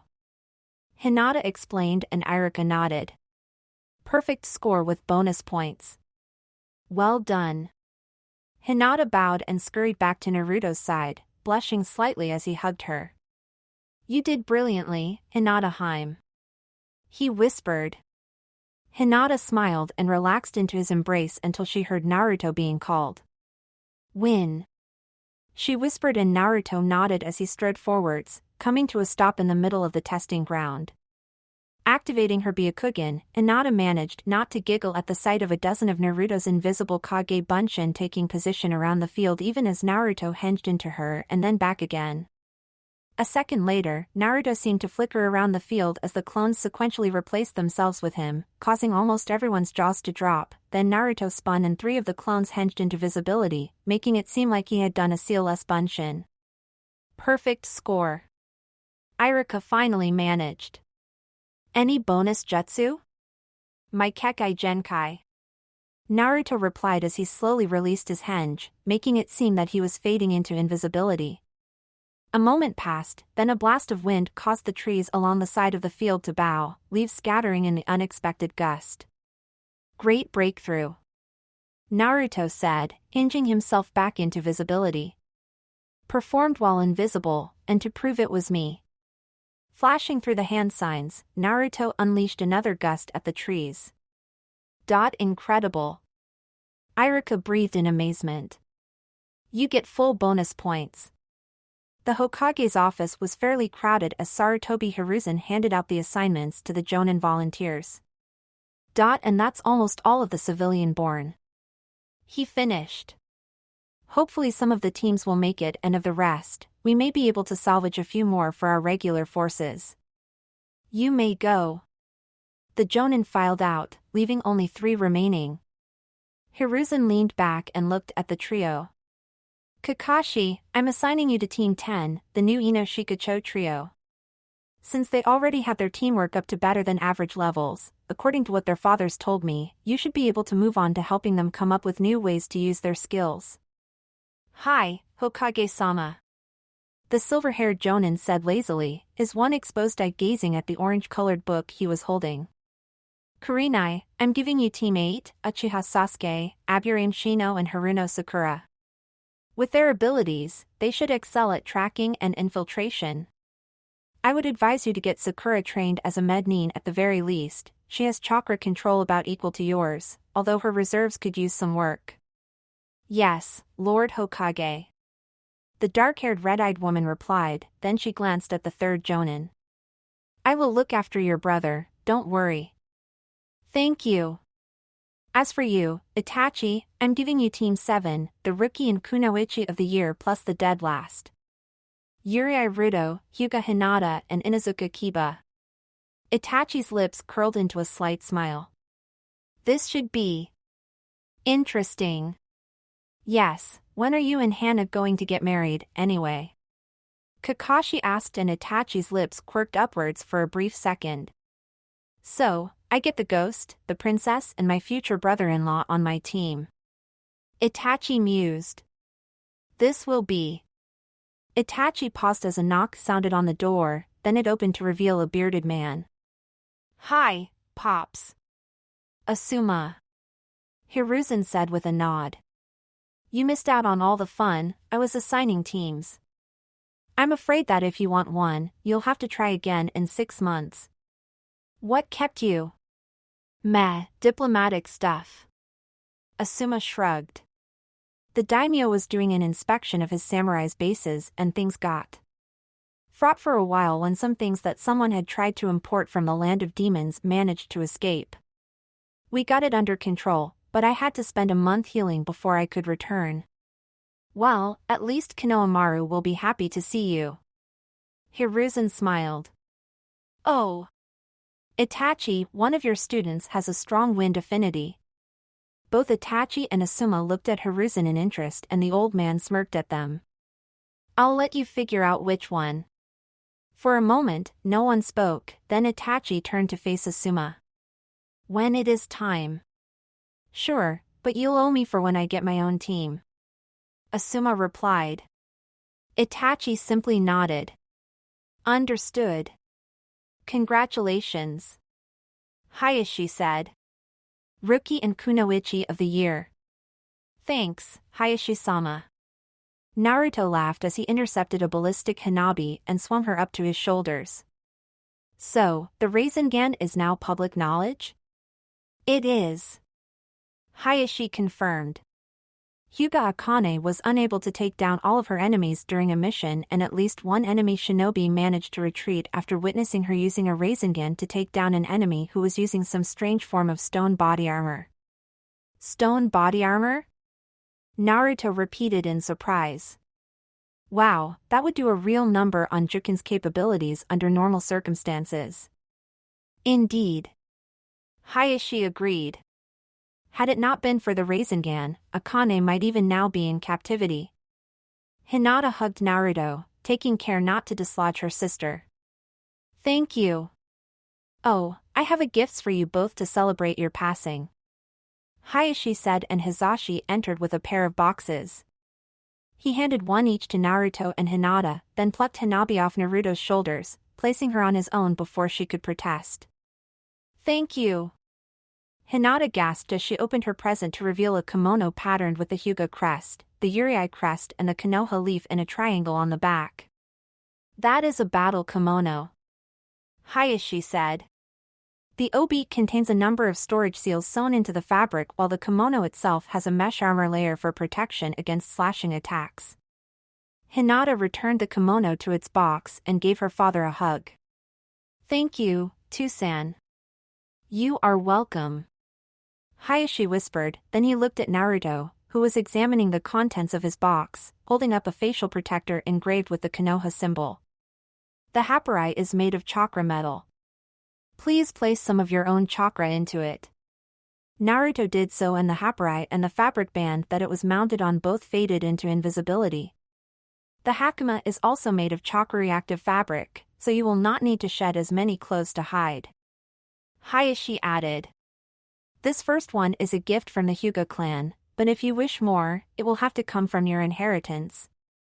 You have already done far more for me than I have any right to expect. Naruto replied with a deep bow. There is a pair of custom sandals underneath made from chakra metal and chakra-reactive fabric, Hayashi added. They will provide less protection than boots or standard ninja sandals, but it means you will no longer have to fight barefoot. Thank you, Hayashi Dano, Naruto said with another bow. Now, I believe that you have some few ninjutsu lessons to attend? Hayashi prompted, and Naruto nodded. Go. I shall have the gifts placed in your house. Naruto bowed again and backed out of the entry hall before running off to one of the training dojos. Hinata, you and Naruto will be on the same team, Hayashi said, earning a grateful look from his eldest daughter. I am informed that the third shall be Inuzuka Kiba and your sensei will be Uchiha Itachi. Ouch. Hinata winced. With Itachi dating Hana. May I go and start persuading Kiba that he will need to behave? Hayashi nodded and Hinata bowed before scurrying off. I will inform Naruto-san where Hinata-sama has gone after his lesson in the art of seals. Hizashi murmured and Hayashi nodded. Thank you, brother. Coming. Coming.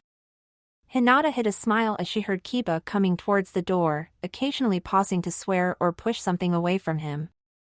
Although she could theoretically have used her Byakugan to observe what was happening, such a thing would have been a breach of the Inuzuka clan's privacy. Down, boy. Down. Good boy. Okay. Hinata. Hey, whatcha doing here? Good morning, Kiba-san, Hinata said with a small bow. Have you been informed of the teams yet? I think Mom knows, but I haven't had a chance to ask. Kiba mused. You should ask Ino, with her gossiping skills, she probably knows it already. I did not come to ask you for the information, Kiba-san, Hinata said quietly. May I enter? Huh? Oh, sure, please, come in, Kiba said, stepping aside to let her in. Do you want anything to eat or drink? Hinata shook her head slightly. Thank you, but no, Kiba-san. I am here because I know which team I am on.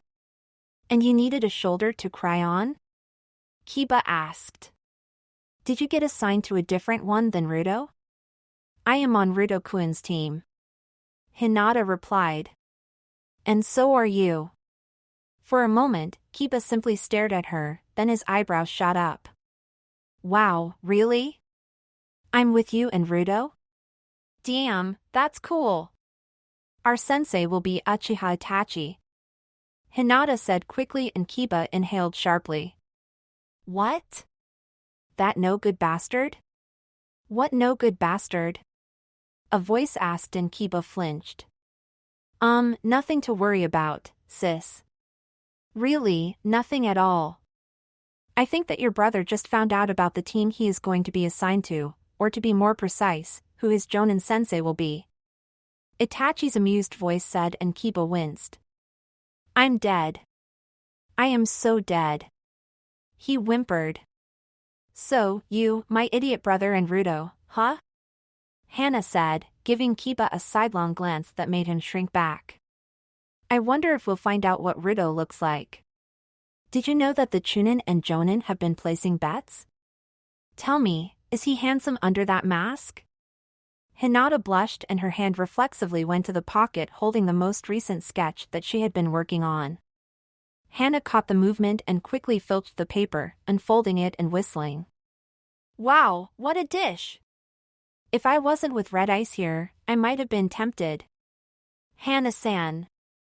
Hinata growled, retrieving the picture and tucking it into an inner pocket. Hana stepped back and raised her hands defensively. Sorry. It's just that the curiosity has been driving us all nuts. You are one lucky girl, though, you know that?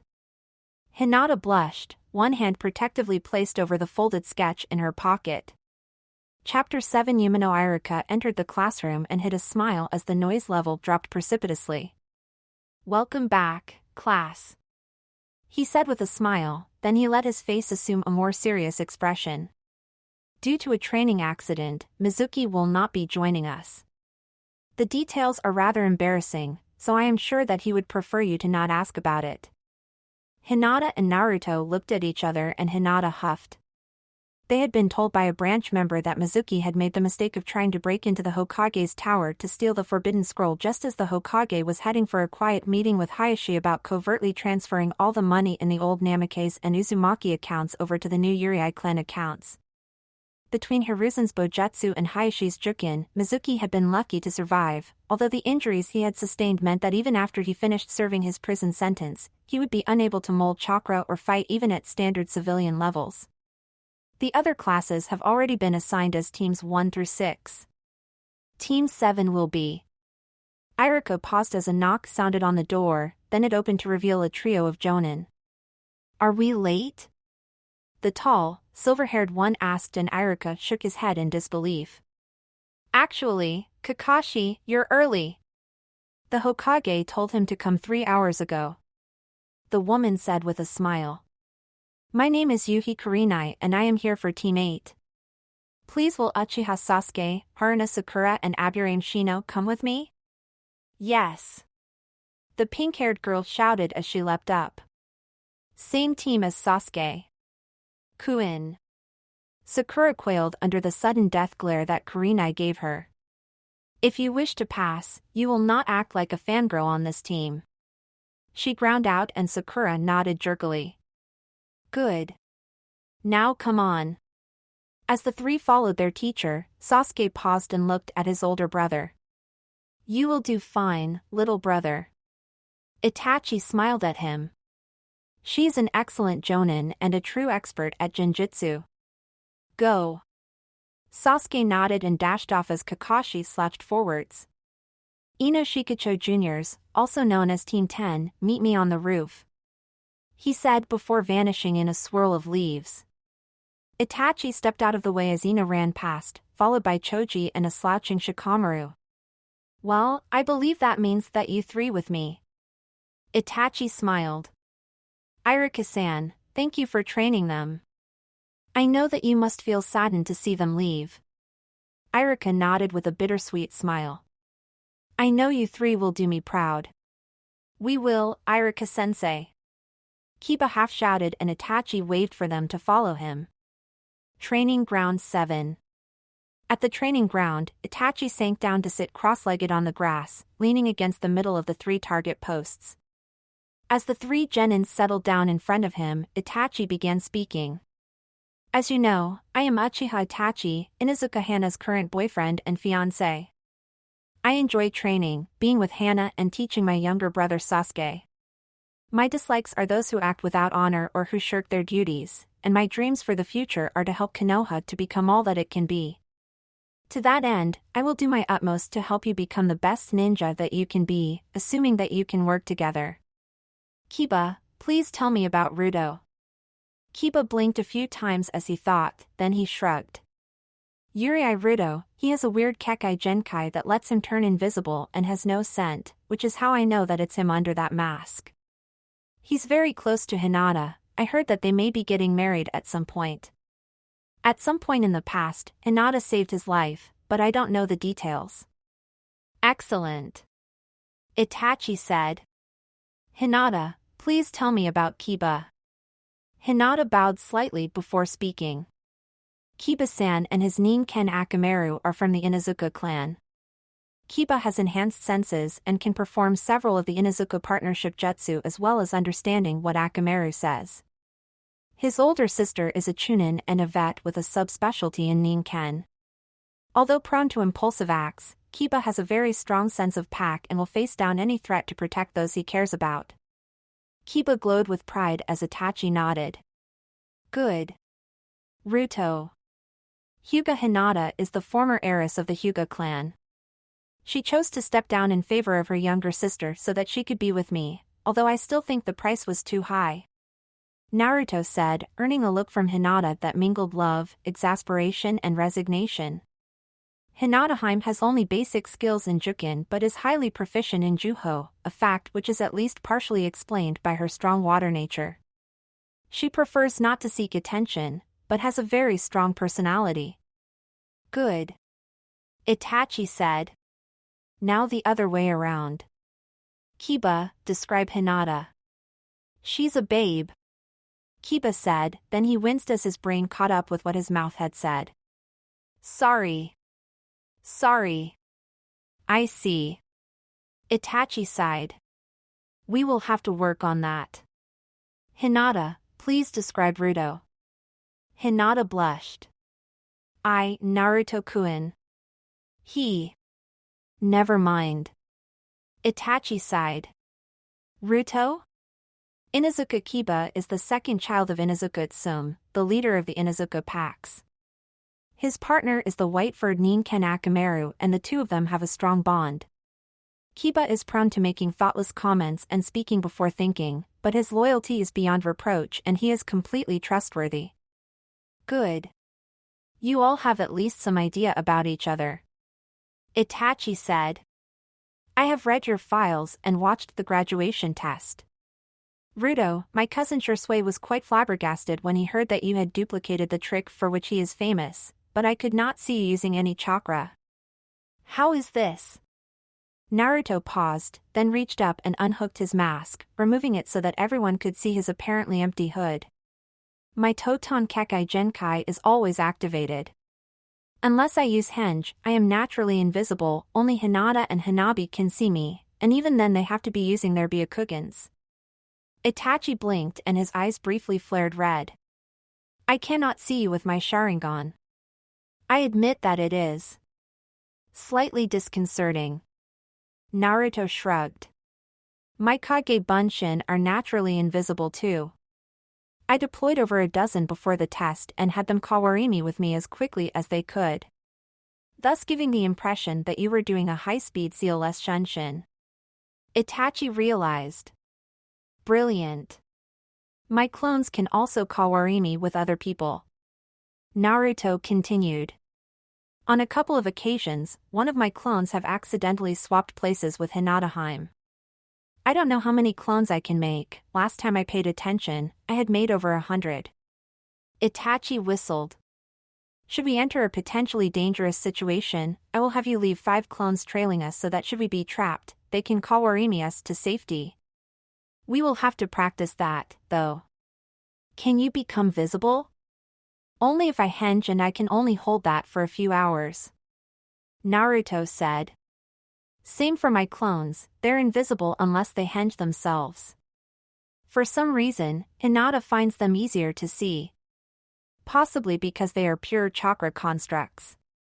Itachi mused. Please, make a few clones. Naruto's hands moved briefly into a cross seal and several near-silent pops sounded. Itachi activated his Sharingan and looked round. I still cannot see you, but I think I can just make out your clones. They are like ripples in the air. Thank you. I admit to being very impressed. Normally, I would set a test to see if you were worthy of becoming my genin team, but from what I have seen of you now and read in your files, such a test would merely be a waste of your time and mine. Therefore, congratulations, Shinobi of Konoha. Yeah. Kiba shouted, leaping up in celebration as Naruto kissed Hinata on her cheek, causing her to blush. A rustle caught their attention and they looked to see that Itachi had pulled out several pieces of paper. If you do not know your elemental affinity, please take a piece of chakra paper. Mine is water, Itachi-sensei. Hinata said quietly. I am also training in the medical arts. My primary is air, while I have lightning and fire as secondaries. Naruto said, earning a shocked look from Kiba and a raised eyebrow from Itachi. I don't know what I am. Kiba admitted and Itachi passed across two pieces of paper. Huh? One for you and one for Akamaru. Itachi explained. Channel some chakra into the paper. Kaiba frowned, then his groan turned to shock as the paper in his hand crumbled. Earth, an excellent element for strength. Itachi said, then he glanced at Akamaru. And it seems that Akamaru has a lightning affinity, excellent for piercing attacks. Cool. Kiba grinned as Akamaru yapped in agreement. I cannot help with Akamaru's use of lightning beyond the basics, though. Itachi warned. All of my lightning jutsu require hand seals. We'll work something out. Kiba smirked. Hey, we know that Akamaru's a lightning type now. That gives us a good starting point. Indeed it does. Itachi agreed. We shall meet here tomorrow at 9 o'clock to start your training. Kiba, Akamaru, please relay my respects to your mother and tell her that I said that she raised a fine shinobi. Kiba puffed up with pride at that. And that you don't seem too bad yourself. Itachi added in a deadpan voice, earning himself a disbelieving glare from Kiba. Hinata and Naruto both managed not to giggle, but it was a close-run thing. Kiba growled and stalked off while Itachi made several fast seals before turning to Hinata and Naruto. Hinata, you referred to Ruto as Naruto. Why? Hinata froze as Itachi gave her an expectant look, then Naruto sighed. I saw you making some seals. Does that mean that we are secure? At Itachi's nod, Naruto continued. I was born Uzumaki Naruto, an accident turned me invisible and made everyone think I had died. I heard the Hokage's speech about who I really was and my burden, then I encountered Hinata Hime and she offered me sanctuary. Her father was kind enough to help me take a new name and train as a shinobi. Interesting. Itachi mused. May I discuss this with the Hokage? He knows, as do several of my clan, but I do not think anyone else does. Hinata said quietly. Then I shall make certain that it remains a secret. Itachi said with a nod verging on being a formal bow. I shall see you both tomorrow, then. Well, you'll see Hinata Hime. Naruto laughed as he donned his mask once more. I'm invisible, remember? Indeed you are, Ruto-san, indeed you are. Itachi, you're early. Hiruzen noted, looking up from the pile of paperwork on his desk. Is there a problem with your team? Yes and no. Itachi said, glancing round. I found out about Urei Ruto's history. Hiruzen froze, then his hands blurred into a sequence of seals that Itachi couldn't quite make out. The windows darkened and Hiruzen leaned forwards. Tell me what you learned. I was told that Urei Ruto is none other than Namikaze Uzumaki Naruto, the Jinchuriki of the Kyuubi. How this came to be, I do not know. He was struck by lightning while trying to perform a chameleon jutsu. Hiruzen explained and Itachi nodded. Lightning. I had wondered why he had multiple affinities. The bolt may have interacted with his seal in an unexpected way. It did, and his invisibility is a true Kekkai Genkai. Hiruzen said. He is invisible even to my Sharingan. Hiruzen's eyebrows shot up briefly. Really? I can barely make out the Kage Bunshin that he uses. Itachi confirmed. Hinata can apparently see him well enough to draw him. Interesting. Hiruzen mused. I wonder how. I may need to speak to Hayashi about this. May I come along as well when you do? Itachi asked. Of course. Yeah. Our first mission. Kiba leapt and punched the air as he led the way into the mission office, completely missing the brief smirk that Itachi had on his face. So, what is it? Are we going to escort a caravan? Wipe out bandits? Track down a Nuke? Rescue a princess? Well, as new genin, you are cleared for D-rank missions. Hiruzen said from his position behind the desk. Now, since you are fairly early, we have painting a fence. Kiba froze, catching Tora. Kiba's eyes widened in horror, or helping out at the Inuzuka kennels. We will take the last. Itachi said and Kiba spun round. You just want to spend more time with my sis-UMMPH. Oomph? WRRHRRMPH? Kiba, think. Naruto hissed at the boy he was restraining. Itachi gets more time with Hana, it puts him in a better mood and he's more likely to teach us something good. Kiba froze, then growled as he slumped. Naruto removed his hand and Kiba glowered at him. So, you good now? Kiba growled again and Naruto cocked his head slightly before nodding.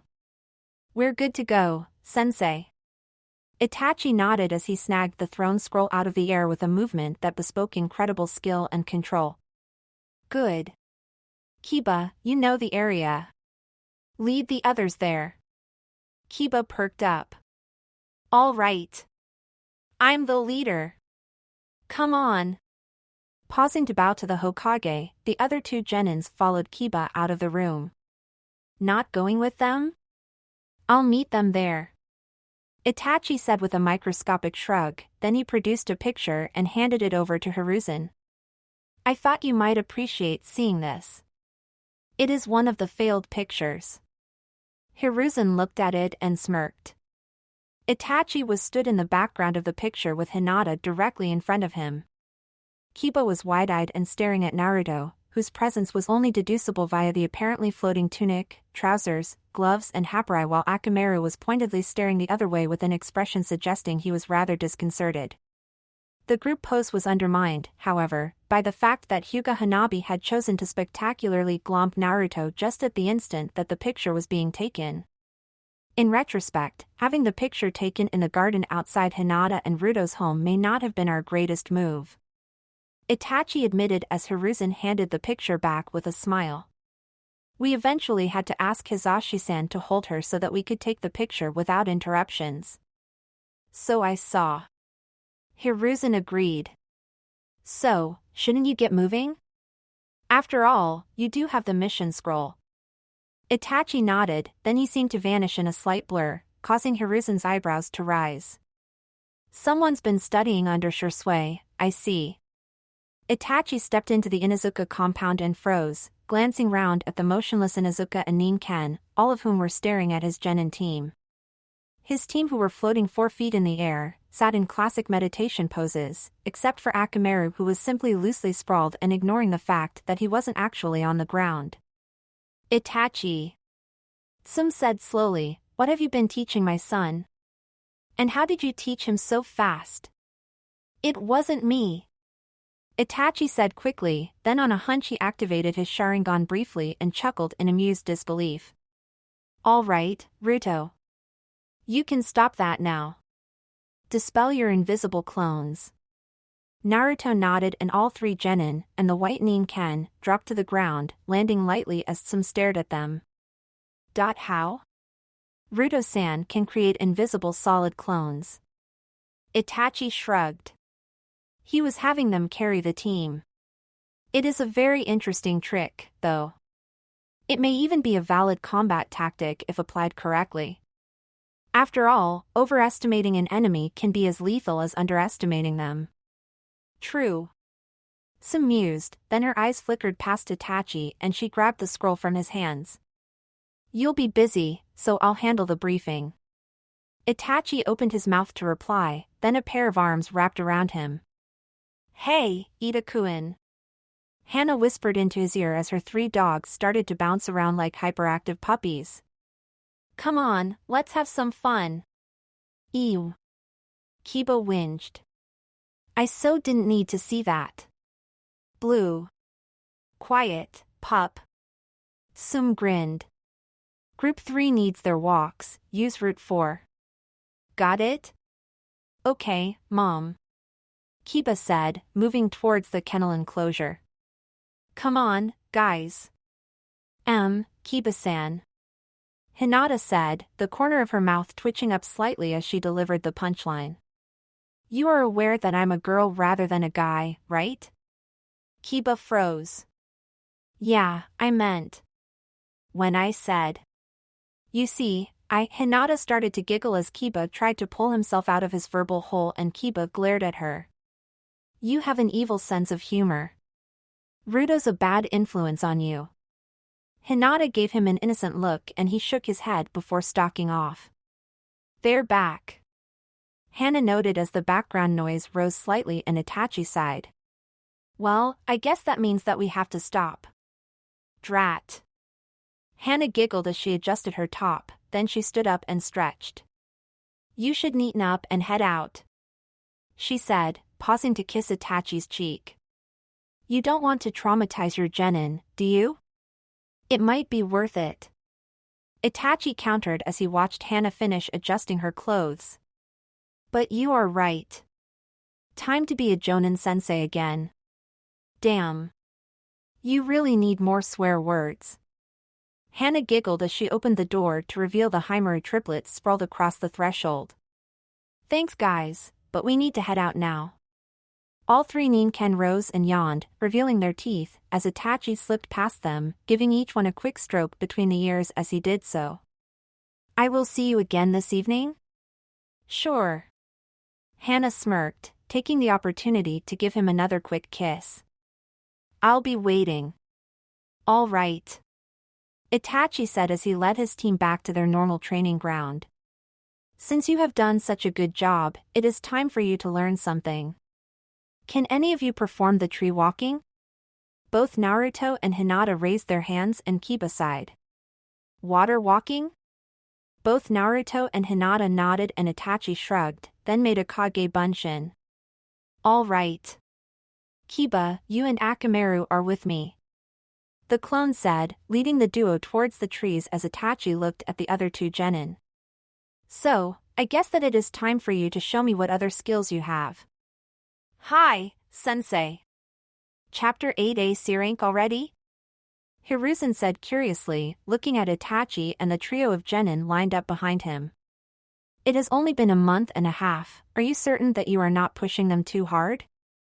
No, Lord Hokage. Itachi said.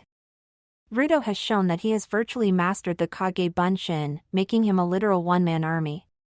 When you include his Kekkai Genkai, his battlefield potential is quite terrifying.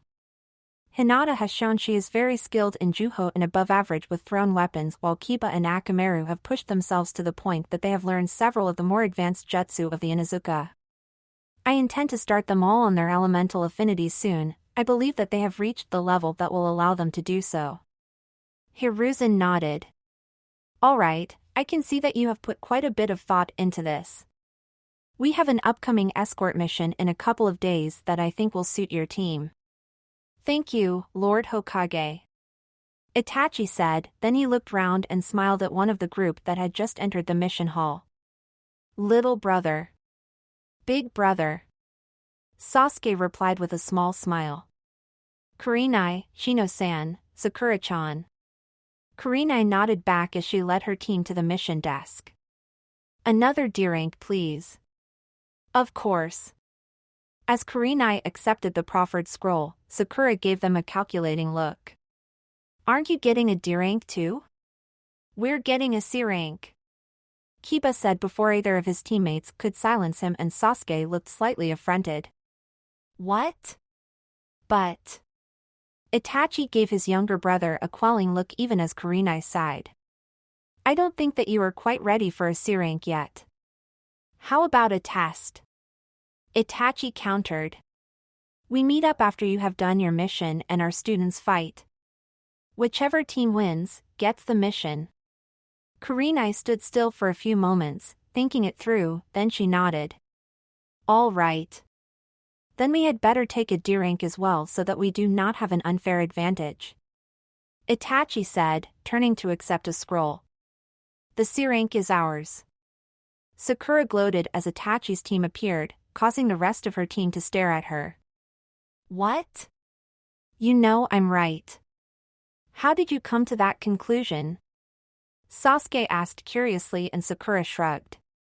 Hey, Naruto and Hinata may have been the top 2 rookies of the year, but Sasuke-kun and I were pretty damned close, and they've got Kiba, the dead last. Whoever goes against Kiba will win, while Shino can drain the chakra of whoever he's up against, and Sasuke-kun can zap whatever he's against. Sasuke smirked as he played a small bolt of electricity between 2 of his fingers. He had learned about his Raiton affinity and had worked almost obsessively to get it to a usable level, although he could do little more than deliver temporarily paralyzing shocks. And you? Shino asked. And I can slap down whoever I go against. Sakura smirked. I spar against Ino sometimes, and I'm getting good. We will see. Shino droned as Itachi greeted Kurenai. How should we do this? Kurenai asked. Best of 3 or Battle Royale? Battle Royale. Itachi replied almost instantly. It will help in testing their teamwork as well. Kurenai raised one eyebrow at the certainty in his voice, but she simply nodded. Rules? We use Training Field 35, it has several different terrains which will increase the difficulty level, and I do not believe that either of our teams has used it yet, thus negating the home field advantage. Anyone goes out of the training field, they are out of the fight. No lethal strikes, and if we think it is getting too dangerous, we stop it. Agreed. Kurenai said, noting that Itachi had gone out of his way to not try and stack the contest. All right team, we're heading out. Team 7, on me. Sakura grinned as she and her teammates squared off against Team 7. Naruto-kun? Hinata whispered and Naruto nodded. I've already deployed some clones behind us, with some of them tasked with swapping you out if things get iffy. What's the plan? Kiba asked. Shino is the greatest threat with his Kekkai, so we try to take him down first. Naruto replied quietly. I'll send a dozen clones to trap the other 2, but the chakra-draining abilities of those insects makes me think that my clones won't be that useful against him. So, Akamaru and me attack Shino first and Hinata follows us? Sounds like a plan. Naruto said. Hinata's Jukin could be a problem. Sasuke said slowly. She'll be our primary target. Shino, can you drain her? She uses Juyo rather than Jukin, and I believe that I can. Shino said emotionlessly. I'll slap down Mutt Boy. Sakura said. And I have Naruto. Sasuke finished. All right, we go on command, that C rank will be ours. They look quite eager. Kurenai said. Do you want to start it, or shall I? Itachi shrugged and Kurenai looked at the 6 young teens. Begin! Sakura leapt forwards, then suddenly felt herself being grabbed by a dozen invisible hands. A quick glance sideways showed that Sasuke was likewise suspended in midair, even as Kiba and Akamaru dashed forwards, aiming at Shino, who was disgorging his Kekkai as fast as he could. Fong over Fong! Shino almost managed to avoid the twin twisters of destruction, but the glancing impact knocked him off balance for just a few seconds too long. You are within range of my divination. 8 trigrams, 32 palms. Hinata's palms blurred and Shino collapsed bonelessly onto the ground even as Naruto strolled up to stand between the struggling Sakura and Sasuke, unsheathing a pair of kunai and holding them to their necks. I think we win. Kurenai's jaw dropped and she reflexively unleashed a burst of chakra to dispel any genjutsu. When the scene in front of her remained unchanged, with 2 of her students hovering at blade point in midair, she turned to Itachi. How? Toton Kekkai Genkai combined with Kage Bunshin. Itachi said with a slight smirk. Damn. Kurenai cursed. How in Kami's name are we supposed to be able to stand up to whatever that was? I have already planned out several possible counters. Itachi said, looking at where Sakura was kneeling over Shino, her hands glowing pale green. On Shino's other side, Hinata was doing the same thing. I see that I am not the only one who is encouraging their kunoichi to learn medical ninjutsu. That and genjutsu. Kurenai said. Her chakra control is as close to perfect as it is possible to be, although her reserves still need more work. Ruto has the opposite problem. Itachi commented. He uses Kage Bunshin to help him manage his control. He has near Kage-level chakra. Kurenai whistled as Itachi turned his attention back to where Shino was sitting up, still rather groggy. Damn, that was awesome. Kiba laughed as they followed Itachi to their normal training ground. I mean, you've got your own house, a girl who loves you and a Kekkai Genkai that lets you kick people's asses without them even knowing that you're there. You have to be the luckiest person ever. The reason I'm lucky is walking just next to me. Naruto replied, giving Hinata a one-armed hug. If not for Hinata Heim, I wouldn't be here now. Hinata blushed at the praise, but nodded in confirmation as they reached their destination. Itachi led them to the middle of the field, then sat down and motioned for them to follow suit. Our mission is to escort a bridge builder back to the land of waves. Itachi said, frowning at the scroll. It is classified as a C rank. For the way there, we will be limited to civilian speed. For the way back, we will be practicing branch leaping. Comments? If we are traveling at civilian speeds on the way there, we'll need to pack for several weeks, maybe even a month. Naruto offered and Itachi nodded in approval. Tense. Hinata blushed, earning a raised eyebrow. Ruto-kun and I already have a tent. Itachi's eyebrow lifted further as he considered it. I see. You are betrothed, so I should have expected it. For a moment, an uncomfortable silence settled over the field, a silence broken by Kiba who had completely failed to notice the emotional atmosphere. I can get a one-man tent from my clan's warehouse. Kiba said with a grin. Itachi-sensei. I keep a field kit prepared at all times. Itachi said. A tent is part of it. Medical supplies. Hinata added, stroking a scroll stored in an inside pocket, earning another nod of approval. I have a basic first aid kit as well. Naruto added and Kiba perked up. I have a vet kit which doubles as a medical kit.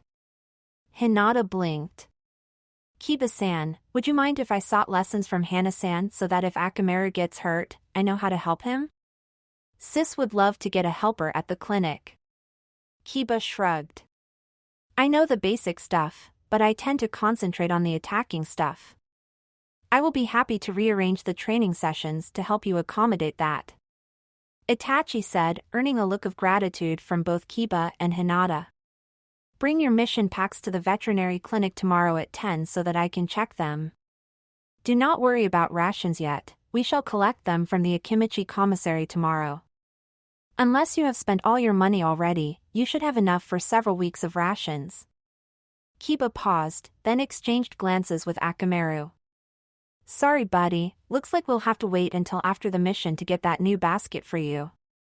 The bell above the door jangled and Hana looked up, as did the 3 large gray dogs lying in various corners of the office. Hinata, Ruto. She smiled in greeting.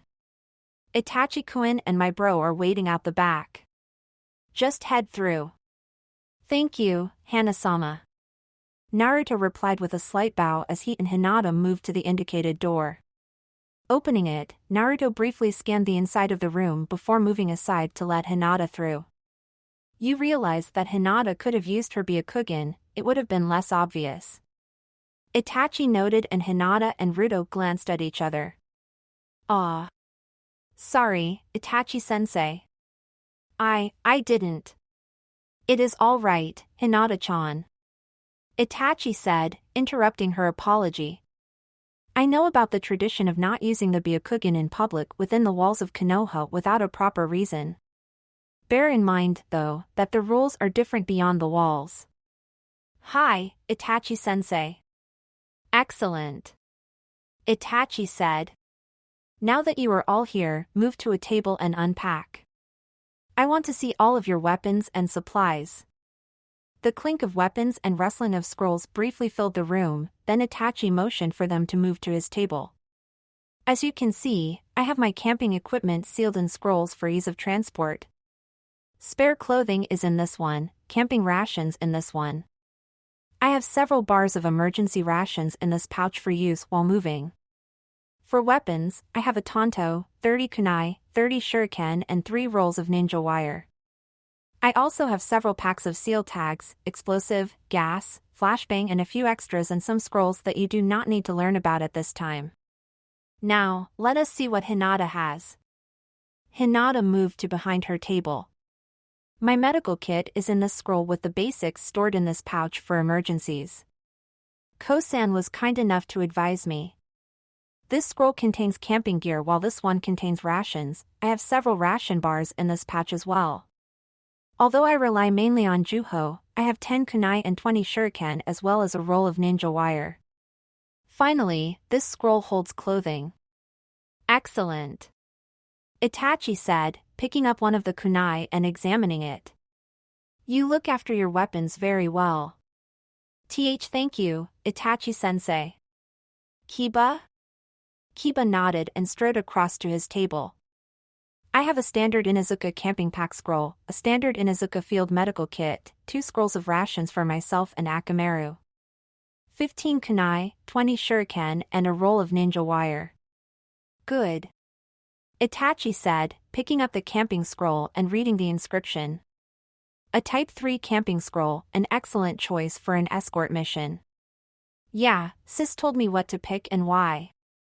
Kiba admitted and Itachi nodded in approval. Only an idiot turns down advice. I am glad that you are not an idiot.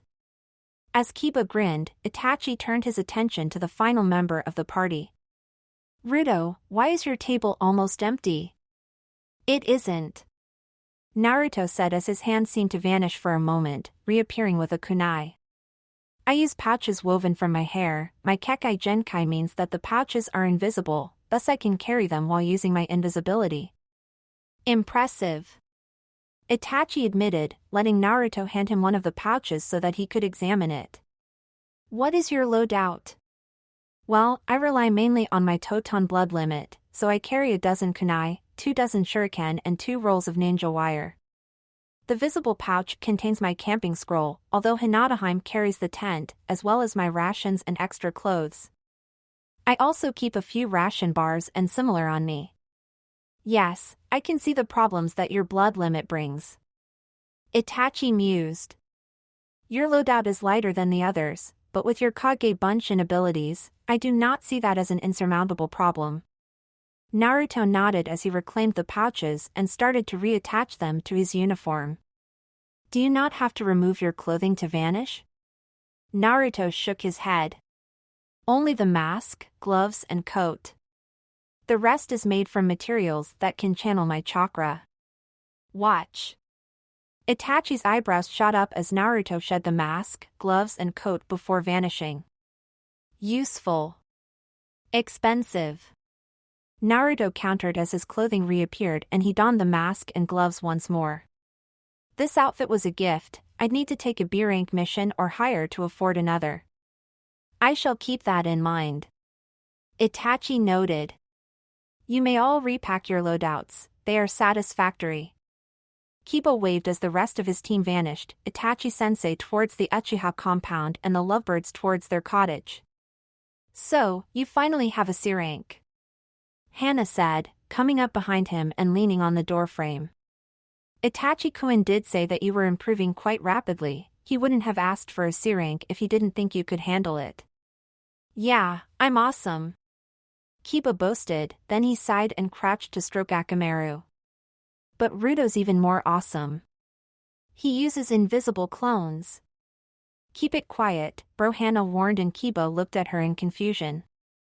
Those are powerful weapons that enemies won't expect, and the longer they fail to learn of them, the more successes your team will be able to claim before they wise up. It's why several of our clan techniques are banned from being used unless you can ensure that there will be no witnesses or survivors to talk about it. Most clans have the same thing, techniques that they hold on to tightly in order to provide a trump card when truly needed. Kiba nodded slowly, then he followed his sister back into the clinic. Sitting down, he scooped Akamaru up and placed him in his lap so that he could continue stroking him. Sis. Hana looked at him curiously. I heard that Rito was going to form his own clan. Isn't that rather hard to do? I don't know that much about how to found clans yet. You're better off talking to Mom about that. Hana said with a slight shrug. Kiba nodded. Okay, thanks. Cousin? Inuzuka-san looked up from the ever-damned paperwork to see Kiba stood in the study doorway. Eagerly seeing him as an excuse to put off the paperwork, she waved him in. Hey, pup. What you after? Information about clan founding. Kiba said, then he caught his mother's confused expression. Not for me. I heard that Rito was going to become a clan leader at some point, and I wanted to know about what it meant and if I could help him. Tsum leaned back in her chair, one hand dropping to rub the ears of Kuramaru, who was lounging on the floor. Ruto. I assume that you mean Yurei Ruto, the boy with the Toton Kekkai Genkai, the one that means no one can see or smell him? My teammate. Kiba confirmed and Tsum nodded. A blood limit like that is almost a guarantee of being allowed to form a clan. He only needs 4 clans to vote in approval, assuming he has a fiancé. Hinata. Kiba supplied, and Tsum's eyebrows lifted slightly. Well, that gives him the Hyuga vote. Any other clans that you know of linked to him? The Yamanaka, Nara and Akimichi all seem to like him. Kiba said. We often train with Team 10, and Ino mentioned that the Hyuga attend the gatherings. That's 4 votes. Tsum nodded. When he gets old enough, he will become a clan head. I believe that I will vote for him as well. Having you on his team means that we Inuzuka have a chance of being clan allies with his clan. Why is that so important? Kiba asked curiously. I mean, he's only one person. With a Kekkai Genkai that makes him almost unbeatable. Tsum countered. With his children inheriting it, and their children, it will only be a few generations until Konoha becomes the power in the elemental nations because of his clan. If he learns to move silently as well. He's already pretty quiet. Kiba offered. Then his clan will become the perfect assassins, completely unstoppable. Tsum finished. It's no wonder that the Hyuga sought to link him to their clan by marriage. If his invisibility stretches to the Byakugan, then they would be terrified of having him as an enemy. Hinata and Hanabi-chan are the only 2 Hyuga who can see him. Kiba said with a slight shrug. Itachi-sensei can't see him even using his Sharingan, but he can just about make out Ruto's Kage Bunshin. Tsum whistled in amazement. Kiba, after you lot get back from your mission, you are going to give me a full debriefing on Ruto's abilities, and then you are going to act as my messenger. There is no way that I am letting the Inuzuka miss making allies with a clan as powerful as his is going to be. Chapter 9. Good, you are all here with 10 minutes to spare. Itachi said approvingly. This is our client, Tazuna. We shall be escorting him to the land of waves so that he can finish building his bridge. We can expect bandits. Thoughts? Hinata raised a hand and Itachi nodded for her to speak. I can use my Byakugan to check the surrounding area every so often. I cannot have it permanently on. Because of the chakra cost. Itachi finished smoothly. You know your limits well. Put me at the front and I can sniff out threats, as can Akamaru here. Kiba piped up, earning another approving nod. I'll send out some of my clones occasionally out to sweep the area as well as keeping a group behind us as we discussed. Naruto said, earning a nod. Excellent. Kiba, you and Akamaru will take the lead as you suggested. Hinata and Ruto, you will flank Tazuna and perform the tasks that you have suggested. Use the offset diamond formation. I will bring up the rear. The three genin nodded and took their places, glancing at Tazuna, whose hand kept twitching towards the flask on his belt before he glanced at Itachi and flinched slightly. Kiba, lead us to the guard shack.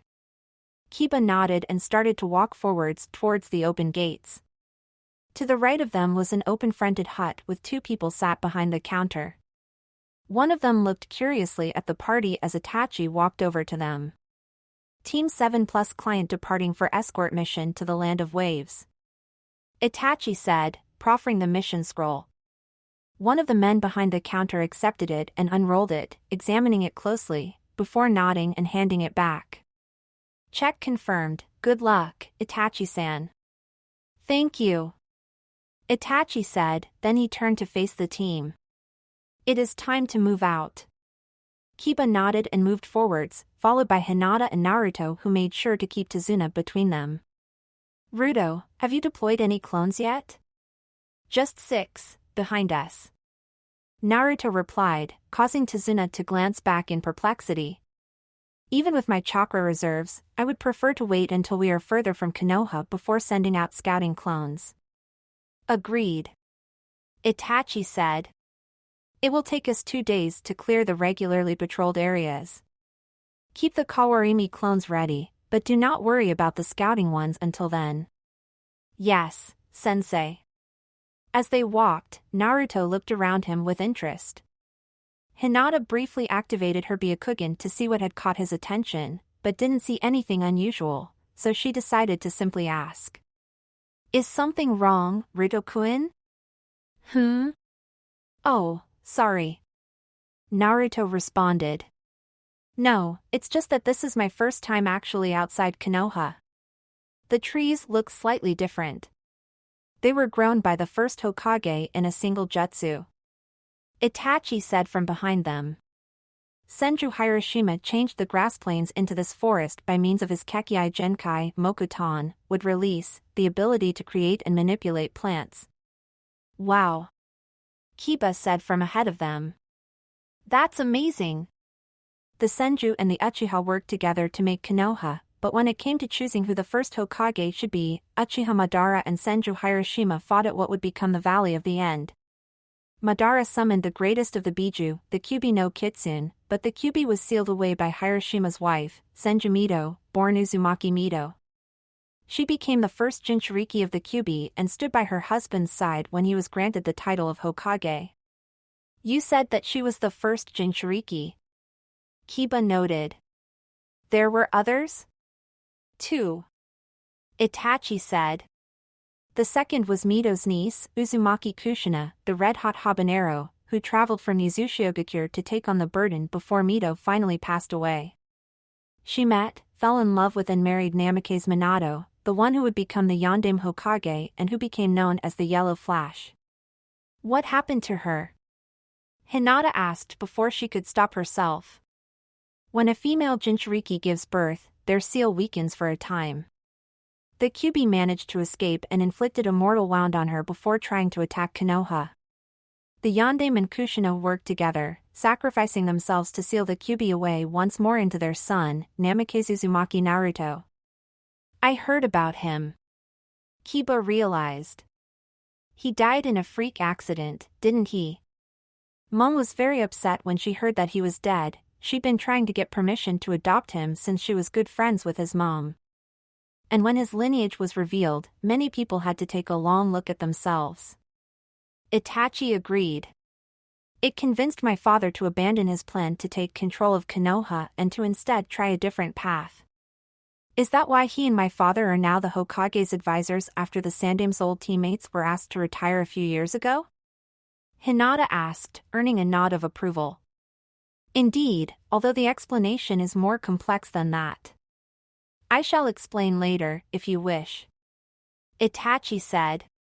It also led to the public revelation that Madara was, at least recently, still alive and may be so even now. But he'd be ancient. Kiba protested. The Sharingan has several different levels to it, Kiba. Itachi said calmly. You have all seen the first 3 levels, the 1-, 2 and 3 Tomo Sharingan, but there are 2 more levels. The next is the Mangekyo Sharingan, which is gained through sorrow. It imparts several powers which are almost impossible to counter, although the user's eyesight fades quite rapidly as a result unless certain actions are taken. The final level is known as the Eternal Mangekyo Sharingan, which has similar powers, but without the failing eyesight and with the conferring of immortality. If you find yourself facing an Uchiha with a Sharingan that is not of the first 3 levels, your best chance of survival is to run. My cousin Shursui has a Mangekyo Sharingan, although he prefers not to use it due to the price it exacts. Whoa. Kiba breathed and Itachi nodded. I know of a defense against the Sharingan, one which also works against the Byakugan. Naruto offered and Itachi raised his eyebrows slightly. Then when we stop for the night, I will ask you to demonstrate. I promise that I will not pass the information on without your permission. Meh, I can't do it myself due to my invisible chakra, but the technique is pretty much just a simple chakra flare. Naruto shrugged and Itachi's brows rose higher. Fascinating. Such a technique would be devastating if used correctly in combat against an unprepared dojutsu-using adversary. Yeah, most ninja with a Kekkai Genkai tend to rely on them a bit too much, myself included. Naruto said, turning to look at Hinata, who nodded with a gentle smile of remembrance. Yes, Ruto-kun. Using your idea to defeat my father in training was one of your better decisions. Ah, so that is why the Hyuga have begun to train to not rely on their Byakugan. Itachi realized that I had wondered about that. You know. Naruto mused, if I used my clones to carry Tazuna, we could move a lot faster. We will try it out tomorrow to see if it works. Itachi said after a long moment considering it. Just remember, the comfort and safety of our client is our highest priority and you have not quite perfected branch leaping yet. Ah, good point, sensei. Naruto admitted while Hinata tried not to giggle. We will set up camp here. Itachi announced as he looked round the clearing with the stream along one side. Put up your tents, I will create a latrine. Ruto, we will need firewood. Hinata and Naruto instantly started to set up their tent, working together with the ease of familiarity while Kiba pulled out his scroll and unsealed his own tent, then he paused. Shouldn't you be getting? Whoa, that's freaky. Tazuna stared at the pieces of wood floating to the middle of the clearing, then he looked suspiciously at the flask that he had just drunk from. With an air of deliberation, he held the flask to one side and poured the contents onto the ground before walking over to the stream. Kneeling down, he stuck his head into it, surfacing only to gasp for air. Why is he doing that? Itachi asked as he returned to the clearing. Kiba shrugged. Dunno. He poured his drink away too. Itachi blinked and walked over to their client. Tazuna-san, are you feeling all right? I knew that was a bad batch of sake. Tazuna moaned as he pulled himself to his feet. It was making me hallucinate. I gotta go sober from now on. Itachi opened his mouth, then thought better of what he was about to say. If you can sit by the fire, I will see to setting up your tent. Tazuna nodded in thanks and staggered past Itachi, who watched him go. Why do I suspect Ruto had something to do with this? He mused to himself. Itachi? Yes, Tazuna-san? Tazuna gave a significant glance at one of the tents and Itachi followed his gaze. The tent in question was the one that Hinata and Naruto had gone to sleep in, although Naruto had deployed several clones around to provide sentries. What? Is Ruto a girl? Itachi stared at Tazuna in confusion. No, he is a boy. Why do you ask? Then. Hinata is a girl. I do not see where you are going with this. A boy and a girl sharing the same tent? Is that normal? Since they are betrothed, I see no problem with it. Itachi supplied and Tazuna stared at him. Betrothed? Indeed. Itachi said as he pulled the final 2 fish off the fire. Handing one to the confused older man, he took a bite before continuing his explanation. Ruto and Hinata have been betrothed since before they started the academy. When they entered the academy, Hinata moved into Ruto's house so that they could be together. Hinata and her younger sister are the only 2 who have seen Ruto without his coverings, although Hinata has several hand-drawn pictures of him. She is a good artist. Tazuna blinked several times, then shook his head. Ninjas, I'll never understand you people. Betrothing at, what 10? 9? 8? 8. That's what the damn nobles do. The circumstances were rather unusual. Itachi said with a slight shrug. It is not something that normally happens. Tazuna nodded, then gave his empty sake flask a longing look before sighing. Well, I'm headed for my bedroll, we've got a lot of walking tomorrow. Itachi watched his client shamble off, then half-turned to look at the smallest tent. Couldn't sleep? Kiba half-emerged, a slightly embarrassed look on his face, and Itachi moved round to sit closer to him. How are you feeling? Nervous, kinda. Kiba said with an embarrassed shrug. Dunno how to put it. This is your first mission outside Konoha as well as your first C rank. Itachi said understandingly. Some nervousness is only to be expected, this is all new to you, after all. Is Akamaru well? He dropped right off. Kiba smiled, then he fought down a yawn. I think you should join him. Itachi said with a slight smile. Go and hunt your dreams together. We are still in the patrol range, so we will not need to stand a full watch tonight. Thanks, sensei. Kiba yawned as he wriggled back into his tent. Itachi nodded and made a Kage Bunshin. Wake me if anything happens. He commanded, and the clone nodded as Itachi made his way towards his own bedroll. Itachi's eyes opened as the smell of breakfast drifted into his tent. Opening the flap, he looked out to see Hinata and Naruto working together over the small campfire, Naruto clad in his Hakame and Hapuri combo. Opposite them sat Tazuna, eyes wide and transfixed on the gap in the Hapuri where Naruto's face would have been had he been visible, while Kiba sat to one side, brushing Akamaru's fur. All of the other tents had been packed and sealed. Itachi pulled himself out of his tent and, in fast, methodical fashion, collapsed and sealed it before turning round and accepting the bowl of food offered to him by Hinata. This smells very nice. Itachi said as he pulled a spoon out, and Hinata blushed and looked away. Thank you. It's a recipe that Kosan gave to me and I never got to try out, it's supposed to be very useful on missions.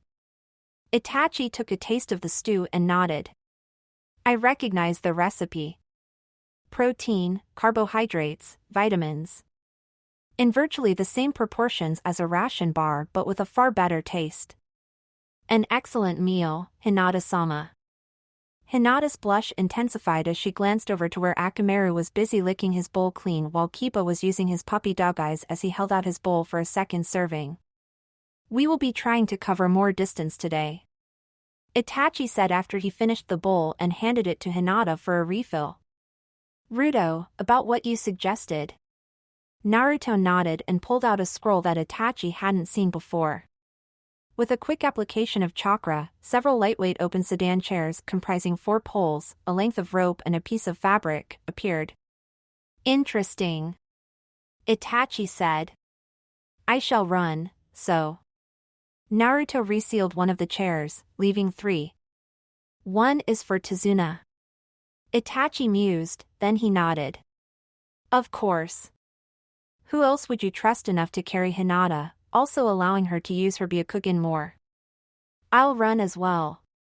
Kiba said with a grin. I'm an Inuzuka, we love to run. Agreed. Itachi said as another chair vanished into the scroll. I don't want any special treatment. Hinata said, then she paused as Naruto leaned forwards to whisper in her ear. Oh. All right. Then we move out after everyone has finished their breakfast. Itachi said, handing his empty bowl over to be washed and stored. Kiba, a third bowl will only slow you down. But it's so tasty. Kiba moaned as Hinata sealed the remaining food into a scroll and stowed it. Ah. Kiba. Hinata said warningly and Kiba looked away. Okay. So, when are we heading out? I got the need for speed. He's really invisible. Tazuna finally managed as Naruto started donning his mask, coat and gloves. Tazuna looked at the forest blurring past, then down at the two handles stretching out in front of the chair. Even though he knew that there was a quartet of clones carrying him, he couldn't quite shake the feeling that the chair was actually flying just above the ground. Itachi-sensei, I can see two ninja hiding in a genjutsu of a puddle just over the next hill. Hinata said urgently and Itachi nodded. I see. Rudo, fade out and run ahead. I want this paralysis tag slapped down just behind them, it will hold them long enough for us to get past them. Once we are past them, deploy a dozen clones to watch and intercept if they pursue us. Naruto nodded and quickly shed his coat, mask and gloves, passing them to Hinata who cradled them in her lap. Accepting the tag, he accelerated off, fading into invisibility as he did so. That is freaky. Tazuna said in a shaking voice and Itachi glanced at him in amusement. We are ninja. Freakiness is normal to us. Ruto-kun has placed the tag. Hinata said just as they crested the hill. At the bottom of the gentle slope was a puddle and Itachi briefly activated his Sharingan before they raced past the puddle.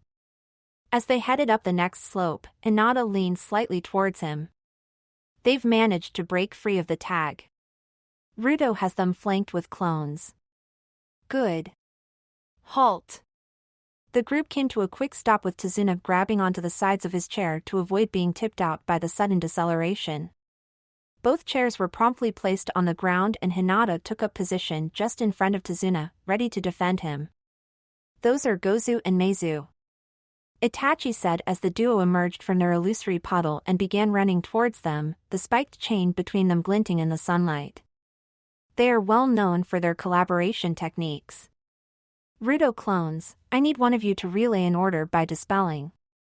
When those two get to 30 paces, I want them dogpiled and flattened. Hinata, I want the one with two horns on his Hitayate taken down as fast as possible.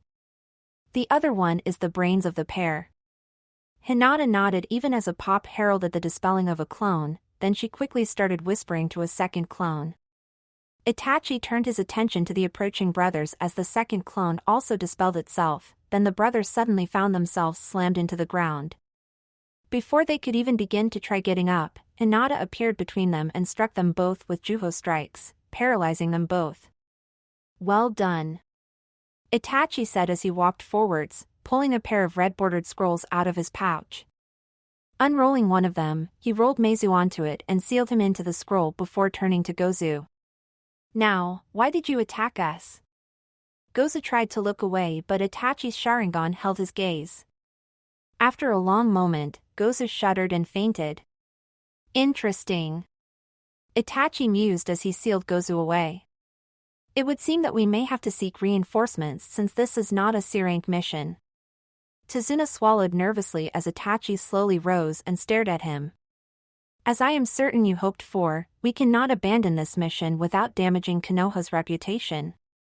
Conversely, should we continue without exacting a penalty, other clients will be tempted to try to lie to us in order to gain our services cheaper.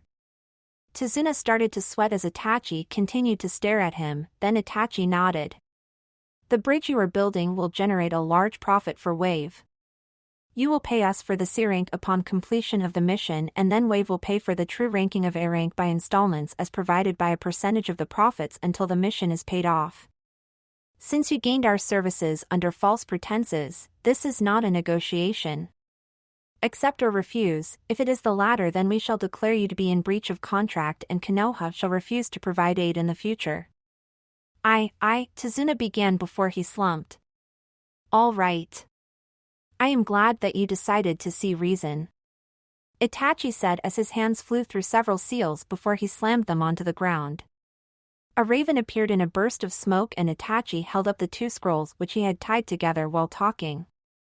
Take these 2 to the Hokage and tell him that the mission was misranked. Reinforcements would be welcomed since I believe that we will be facing a minimum of 1 A-ranked Chunin plus allies. The raven nodded and took the proffered string in its beak before taking wing. As it flew away, Itachi turned back to Tazuna. Before we continue on our way, I believe it would be best if you told me everything you know about who and what we may be facing. Chapter 10 Woe. Kiba breathed in awe as the boat passed under the enormous bridge looming out of the fog. That is awesome. It will free Wave from Gado's grasp. Tazuna said proudly. I designed it myself. Stay alert. Itachi said from his position in the aft of the boat. The best time for an ambush will be as we are debarking since the enemy does not know that you can all water walk. Hinata and Naruto both nodded in understanding while Kiba merely closed his eyes and took several sniffs of the air. Once we land, it'll take about half an hour to reach home. Tazuna added. Barring incidents. Itachi cautioned, then he looked at the fog, activating his Sharingan briefly. I do not see any chakra in this mist, it is natural. Paranoia? Kiba muttered under his breath. Experience. Itachi countered and Kiba blushed as he realized that he had been overheard. As I am dating Hana, I have learned a few things from her. One of them is how to sharpen my hearing. I don't want to know what else you've learned from her.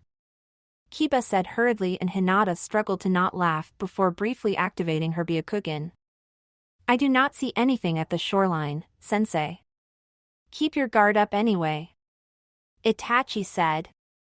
A large number of fatalities on missions can be attributed to people believing that they have passed all the dangerous parts and relaxing too early. You ninja are paranoid.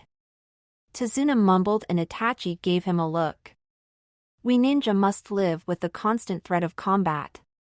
It is not paranoia, it is simple preparedness. The boat came to a stop beside a small, ramshackle jetty. Rather than use it, Itachi merely stepped out of the boat and used his water walking to reach the shore where he waited for the others to join him. Hinata? Hinata nodded and activated her Byakugan before frowning. Sensei, I am seeing threads of chakra starting to infuse the fog. If it gets any worse, it will begin to affect my range. Itachi frowned. Ruto, I want a wave of clones sent ahead to scout out as well as a group ready to call Warimi should we be attacked. Naruto nodded and made a familiar hand seal. A pop heralded the forming of the clones and Itachi's thoughtful frown deepened as the passage of the scouting clones stirred the fog in their wake. Keep a sharp watch out. The demon twins were working for an A-ranked Chunin, but I couldn't quite identify him. An attack can come at any time. We will use the same formation as we started with. Kiba moved to the front, sniffing the air. Hinata activated her Byakugan before growling with annoyance. Sensei, the chakra level is starting to affect my Byakugan. My visual range is already down by a quarter. Understood, keep watching at regular intervals. Itachi said, his Sharingan flaring into life. Let's move out. Even as Hinata inhaled sharply, Kiba hurled a brace of kunai at a bush ahead of them. Akamaru charged into the bush and emerged a moment later towing a shivering white hair. Sensei, there was someone in there before he. Watch out! Hinata finished with a shout. Before they could even duck, a flying giant sword sliced through them all and embedded into a tree. Nice work with the Kawarini, Ruto. Itachi said quietly as the group looked at the cloud that marked the dispelling of the clones that had sacrificed themselves. That sword. Momochi Zabuza, the demon of the bloody mist. As if summoned by his name, Zabuza appeared standing atop his blade, staring at the group. Impressive trick. You know who I am and I know who you are. Uchiha Itachi, Sharingan Master. Itachi inclined his head slightly in conformation even as he subtly motioned for the others to stand back. I assume that you are here for my client? If you mean that old drunk, yeah. Zabuza agreed and Itachi tilted his head slightly, his Sharingan flaring as he drew his tanto. You realize that I will fight you. Wouldn't have it any other way. Zabuza smirked, his bloodthirsty grin identifiable even through the bandages wrapped around his lower face. You know that your fancy eyes won't help you, right? Itachi dropped into a combat crouch as the fog around them suddenly grew in density, then Zabuza's voice echoed through the woods. 8 choices. Liver, lungs, spine, clavicle vein, jugular vein, brain, kidneys, heart. Which one should I go? What the? Great breakthrough. 8 of Naruto's clones performed the wind jutsu at the same instant, blasting away the fog to reveal Zabuza a dozen paces away. A wind user? He growled in annoyance. This suddenly became a great deal more difficult. You have no idea. Itachi said as he seemed to materialize in front of Zabuza, delivering a series of blurred strikes that Zabuza barely managed to block or avoid. As they strained against each other, Zabuza grunted as a cut suddenly opened on his arm. You're good. That was not me. Itachi said in confusion and Zabuza blinked. What do you mean? Rururg. Reaching up, Zabuza grabbed at the wound on his right bicep and frowned. What the hell, an invisible kunai? How the hell does? Wah? A brief cloud of smoke briefly surrounded Zabuza's hand, then he was sent staggering backwards with a brief foot-shaped indentation on his cheek. What the hell is going on? He roared before he seemed to explode into a puddle of water. Sensei. He switched with a Mizu Bunshin on your right. Hinata shouted and Itachi spun, his eyes searching. I'm seeing someone else as well, a masked person leaping through the trees. I don't know if it's on our side or Zabuza's. A Hyuga? Zabuza grumbled as he stepped into view, his sword in a defensive position. And that one looks like an Inuzuka. Did you select them because they had the best chance against? Ouch! Another line of blood opened, this one across his chest and Zabuza spun, his sword ringing as it hit something. The hell? You have a stealth specialist as well? A damned good one, it seems. Itachi accelerated forwards, his blade moving so fast that it looked like he was swinging a metal fan and Zabuza leapt backwards, parrying frantically. What the hell? Last I heard, you were in A rank. I am. Itachi said, then he froze as a pair of sunbons sliced through the air. And suddenly stopped before falling to the ground. Both Itachi and Zabuza stared at the two sunbon which were motionless a hand's breadth from the ground, then Hinata screamed. Naruto! No! Nu! Itachi inhaled sharply as he realized what had happened.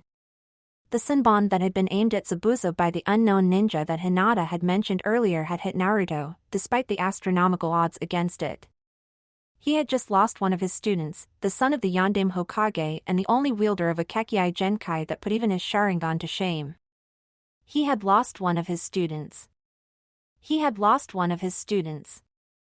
Itachi growled and glared at Zabuza, who paled at his expression. No. Not his expression. Itachi felt his Sharingan become more. He felt new knowledge unfold in his mind, new powers wanting to be used. He had the Mangekyo Sharingan. Tsukiyomi. He snarled and the world around them seemed to turn red and black. Zabuza struggled against the restraints that held him to a cross as Itachi slowly raised his tanto. You are the first to experience this power, one I read about in my clan scrolls but decided I did not want because of the cost. Itachi stated in a coldly furious voice. For the next 3 days, you shall know what it is to suffer. Zabuza screamed as the blade of Itachi's sword pierced his lower torso. Naruto! Hinata screamed as she ran to the body of her fiancé. As she dropped to her knees by his side, her eyes widened. He's still alive. Carefully pulling out the senbon, Hinata used the mystic palm technique to undo the damage that the senbon had wrought even as Zabuza collapsed, twitching, onto the ground nearby. Hinata? He's still alive. Hinata panted as she concentrated hard on healing the wounds. Itachi dropped to his knees beside her and carefully placed his hands on her shoulders. Hinata's breath caught as he began pouring purified medical chakra into her. Then she took the proffered energy and channeled it to where it was needed. After a few minutes, she relaxed. He'll be all right, he just needs to rest. Good. Itachi sighed in relief as he stood up, then he looked round in confusion. Where did Zabuza go? This masked kid came out of nowhere and grabbed him before vanishing. Kiba said and Akamaru yipped in agreement. What did you do to him? He just went down. A technique that will keep him out of our way for a week or so. Itachi said as Hinata unsealed a stretcher from her medical scroll. Itachi carefully maneuvered Naruto onto the stretcher, then stood up. Hinata, Kiba, you two carry Rudo. Tazuna, which way is it to your home? That way. Tazuna said shakily. Then let us move. Itachi stated. The sooner we get Rudo to shelter, the better. Tsunami? Tsunami! Tazuna half-shouted as he entered the 2-story house. Father? A voice replied and Itachi watched as a woman with hair as black as any Uchiha stepped out of what was probably the kitchen. Tsunami, these are the ninja who are going to help me finish the bridge to free us from Gato. Tazuna said with a wide grin and Itachi stepped forwards, bowing slightly. I am Jonin-sensei Uchiha Itachi. These are my genin, Inazuka Kiba and his nin Ken Akamaru, Hyuga Hinata and on the stretcher is Yurei Rudo. Tsunami frowned slightly. Uchiha-san, the stretcher isn't occupied. Itachi pulled out a small coin and placed it on Naruto's chest, causing Tsunami's eyes to widen in shock. Ruto is invisible due to his Toton Kekkai Genkai. He took an injury in the recent fight and needs rest so that he can heal. Tsunami began, then she closed her eyes and shook her head to regather her composure. If you will come this way, we have a couple of spare rooms. They have 2 beds in each, but... Hinata, you and Ruto will share a room. Kiba, you are with me. Wait, Tsunami protested, a boy and girl in the same room without supervision? Apparently they're betrothed. Tazuna shrugged. It's a ninja thing. Oh. Ow. Hinata gasped and reached out, her hand lightly stroking her beloved's face. Welcome back, Naruto-kun. She whispered and then she smiled as an invisible hand caressed her cheek. Hinata-heim. What happened? Where are we? We're at Tazuna's house and you got hit by an unexpected senbon that knocked you out. Hinata said with another smile, then she frowned. Naruto, you have Kage Bunshin, remember? Use them to hit your enemies. Hinata, what were the chances of it happening? Naruto protested before he was enveloped in a hug. I was so scared. Hinata whispered, I was afraid that you'd die, I couldn't face losing you. I'll be more careful, I promise. Naruto whispered back. Welcome back. Itachi said with a slight smile as Naruto entered the room. You had us worried, Rudo. We feared the worst. It unlocked Sensei's Mangekyo. Kiba chimed in helpfully and Itachi nodded. That is true, although it is different to Shursui's. I will need to practice some of the abilities it provides, but it is a welcome weapon of last resort. How are you feeling? A little stiff, but I'll be fine by tomorrow, Naruto said as he sat down and accepted the bowl of rice. Raising his mask, he began to eat. That still freaks me out a bit, Kiba noted. To see that food vanishing like that. Hinata struggled to not giggle. Zabuza's eyes slammed open and he managed to sit halfway up before his body rebelled, sending him back down onto his bed. Master? Haku? Zabuza wheezed and a dark-haired figure appeared. Master, what happened? Some sort of Uchiha technique I heard about but never thought I'd see. Zabuza groaned. Bastard had me chained and helpless in a genjutsu for 3 days as he stabbed me. I can barely feel my chakra. Whatever he did drained you, Haku replied, hands carefully checking Zabuza's vitals. Your chakra system will need to recover, it has been quite strained. Any attempt to use a soldier pill or anything similar will probably prove fatal. Damn it. Zabuza moaned, then his gaze sharpened. How did they do that, anyway?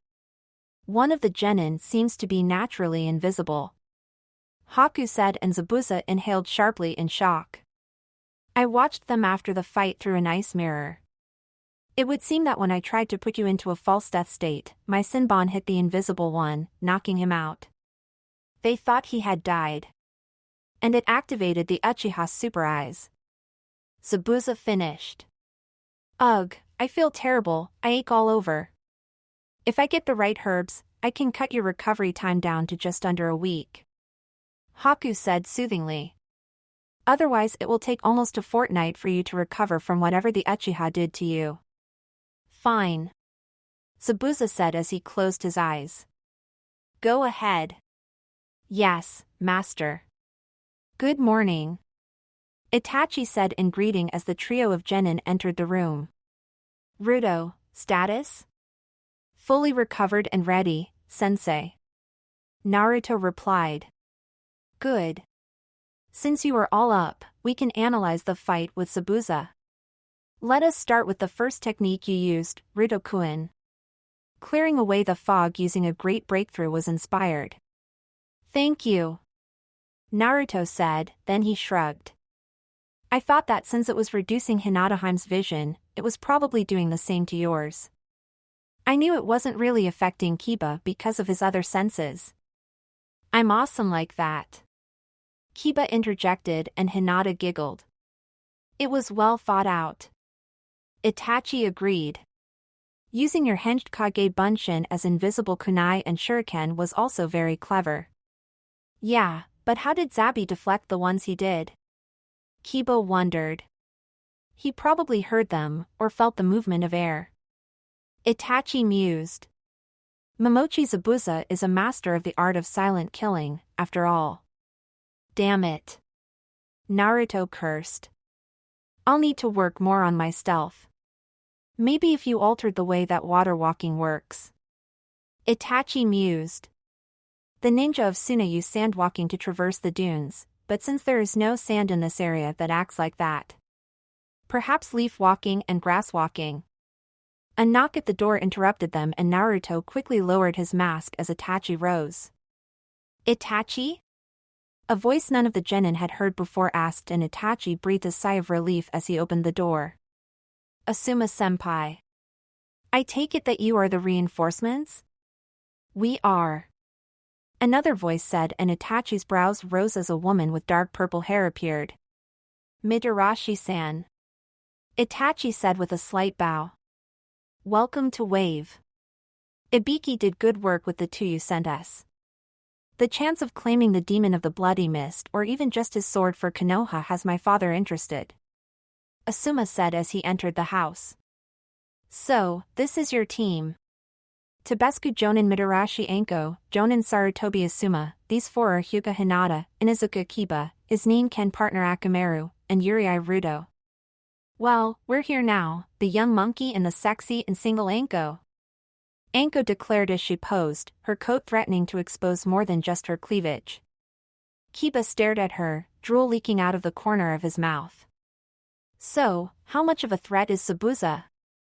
Asuma asked, then he whistled as Itachi activated his Sharingan, the tomos morphing inwards to form a slim three-pronged shuriken. Damn! You got a Mangekyo? How? Circumstances led me to believe that Ruto had been killed.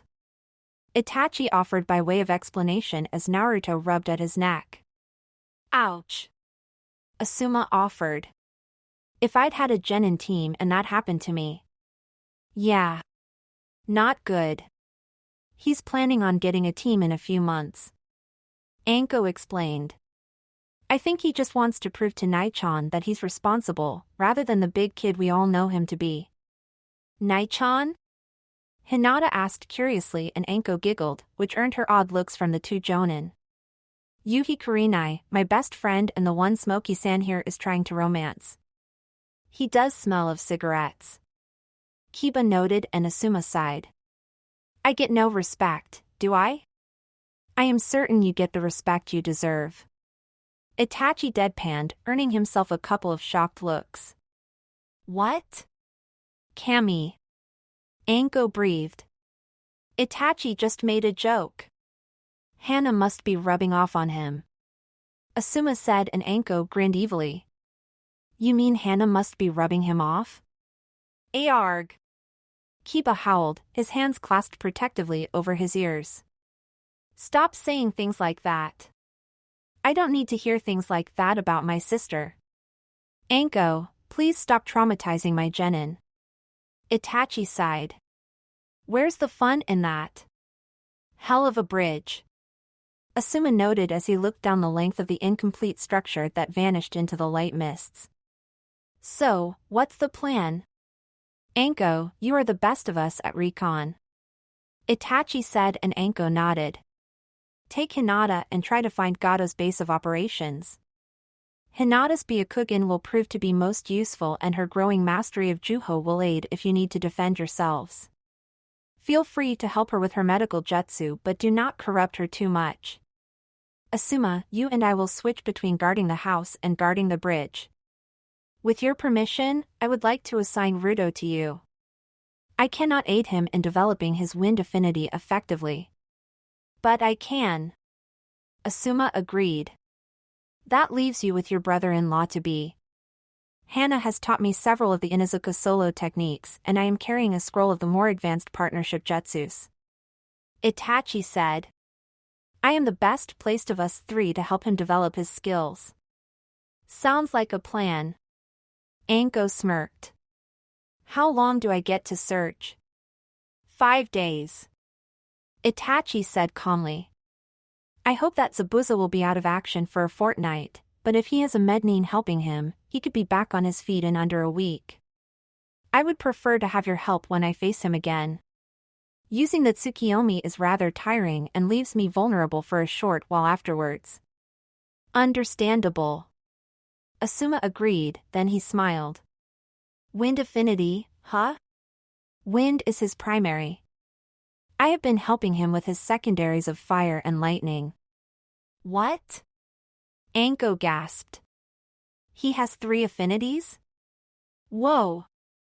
Your team is going to flatten the Chunin exams. Chapter 11. Anko watched her newest, albeit temporary, dreaded all, apprentice out of the corner of her eyes as they rounded the corner of the road, the trees hiding the house from view and coincidentally blocking their view of Naruto.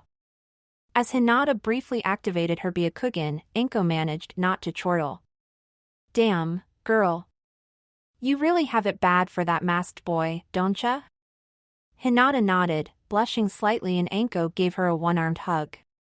Nothing to be ashamed of, being in love. I trust he treats you like a princess? He calls me Hinata Heim. Hinata smiled and Anko grinned at her. You've managed to tame him, have you? Good on you. Anko-sensei. What? Anko pouted. Just saying it how it is. You're so uptight about things like that, I think you'd get along well with Nai-chan. Maybe you can introduce us when we get back. Hinata offered and Anko laughed. Oh, I like you, little princess. Thank you. Hinata said in a doubt-filled voice. No problems. Anko smirked, then she turned serious. I know that your Byakugan will help a lot in finding our target, but how's your stealth? It isn't anywhere near Narukuin's, but Itachi-sensei said that it was adequate. Anko whistled. Wow, you must be good. Itachi-senpai doesn't offer compliments easily. Can you tree jump yet? Itachi-sensei has described it, but I haven't had a chance to try doing it. Can you tree walk? Water walk? Good, then channel chakra to your legs to boost your jumping and follow me. Anko leapt up into the canopy, Hinata hot on her heels, then she started to bounce almost lazily from one branch to the next. The secret is to keep moving and don't stop unless you absolutely have to. She called over her shoulder. Try to plan at last 3 jumps ahead if you can, but be ready in case something goes wrong like a branch snapping. You can pump some chakra into a weak branch to get it to hold you, but don't do it too often, or you'll run out of chakra. Hi, Anko-sensei. Anko breathed out, unleashing a small fireball the size of her fist, igniting the small campfire. Picking up the fish she had managed to catch while Hinata had been setting up camp, she quickly gutted them and impaled them on pointed sticks, placing them over the fire to cook. So, she said, tell me about yourself and your skills. I only got the basics. Hinata looked up for a moment, then she sank down into a sitting position close to the fire. My name is Hyuga Hinata, former clan heir to the Hyuga clan. I abdicated from the position in favor of my younger sister Hanabi in exchange for permission to be betrothed to my best friend Yurei Rudo. Unlike most of my clan, I am Sutin-natured and as such, I am unsuited to Jukin. Instead, I am studying Juho with the occasional aid of my cousins Jonin-sensei Madogai. My Byakugan ability is slightly above average for my clan and I am also learning Bagwazang, one of the 2 styles that Rudo-kun is studying. Interesting. Anko mused. You know, I noted that you are quite flexible, interested in earning the basics of snake style? I'd like to see if it matches your gentle step style. I would be honored if you would teach me, Anko-sensei. Hinata replied with a slight bow. Of course, we'll also need to work on your stealth. Anko said, checking the fish to ensure that they weren't burning. I need to see how well you can. Hide? Anko looked round the small clearing in confusion.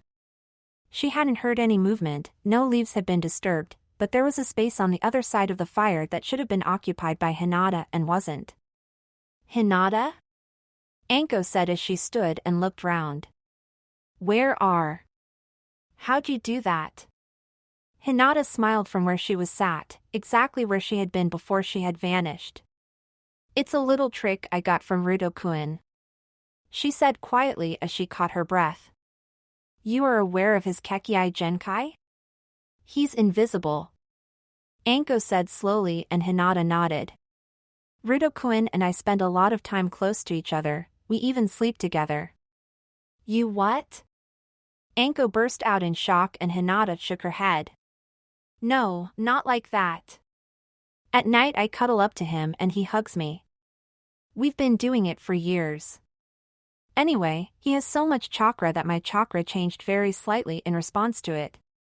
Not much, only 1 part in 100 of my chakra is invisible. We've tried to raise that level, but every time we've tried, my invisible chakra has reverted to normal chakra to keep the ratio constant, and it's stayed at that ratio for the past 4 years, so we think it's permanent. Anyway, by concentrating hard, I can use that invisible chakra to wrap it around myself, turning me invisible, but I can't do it for more than 4 minutes and it takes a full day to refill so that I can do it again. I also can't move quickly without disrupting it, I can only move at about half a civilian's speed. Anko whistled in amazement as she sat down and started to remove the cooked fish from the fire. That's still an incredible trick. I mean, there are certain jutsus that turn you invisible, but they take quite a lot of concentration to do it. Rudo-kun and I have agreed that it counts as a clan jutsu. Hinata said as she accepted one of the fish skewers, then she started to eat it with small, neat bites. So it really is a blood limit. Anko mused. Inheritable? Well, Hinata blushed. According to Akiko-san, since I have the sleeping bird seal, all of our children will inherit Rito-kun's invisibility. You had to help her with the semen tests, Anko teased and Hinata flushed bright red. Well, a clan of invisible ninja. Talk about a trump card. How invisible is he? Hanabi and I are the only two who can see him, mainly because we spend so much time around him. Hinata said quietly. Itachi-sensei couldn't see him when we first met him, I'm not certain about now. Because of his Mangekyo Sharingan. Anko nodded as she discarded the remains of the first fish and started on her second. Be interesting too. Scrumph. Find out. Hinata nodded slowly as she finished off her fish. I'll take first watch, you take second. Anko said, stretching as she rose. Sleep tight. Good morning, Anko-sensei. Hinata said as Anko crawled, wide-eyed, out of the tent, her nose twitching. What is that wonderful smell? Breakfast. Hinata said, passing a bowl across. I keep a small scroll of herbs, spices and basic ingredients in order to allow me to make a satisfying meal out of whatever I am able to forage on a mission. Anko was too busy eating to give a verbal answer. So. Anko said as they leapt through the trees, heading for a place that Anko had overheard one of Gado's thugs talking about. Have you studied elemental affinities yet? Yes. I'm water-natured, remember? Oh, right. Overlooked that. I'm fire-natured myself. Means I can't really teach you any new jutsus. Water nature and fire jutsu don't really work well together. Other way round as well, now I come to think about it. Heh, you have water, Ritogaki has wind, fire and lightning, while if Kiba is like his clan, he'll be strong with earth techniques. Between you, you have the full spread. That's actually quite impressive. What was the glare for? Ritogaki? Hinata ground out and Anko laughed. Oh, that's a good level of killing intent you got there. About as much as a seasoned Chunin, in fact. I like you. So, let's talk Senbon. Hinata blinked at the sudden topic change and almost missed the next branch. Senbon? You need a distance attack. Anko stated.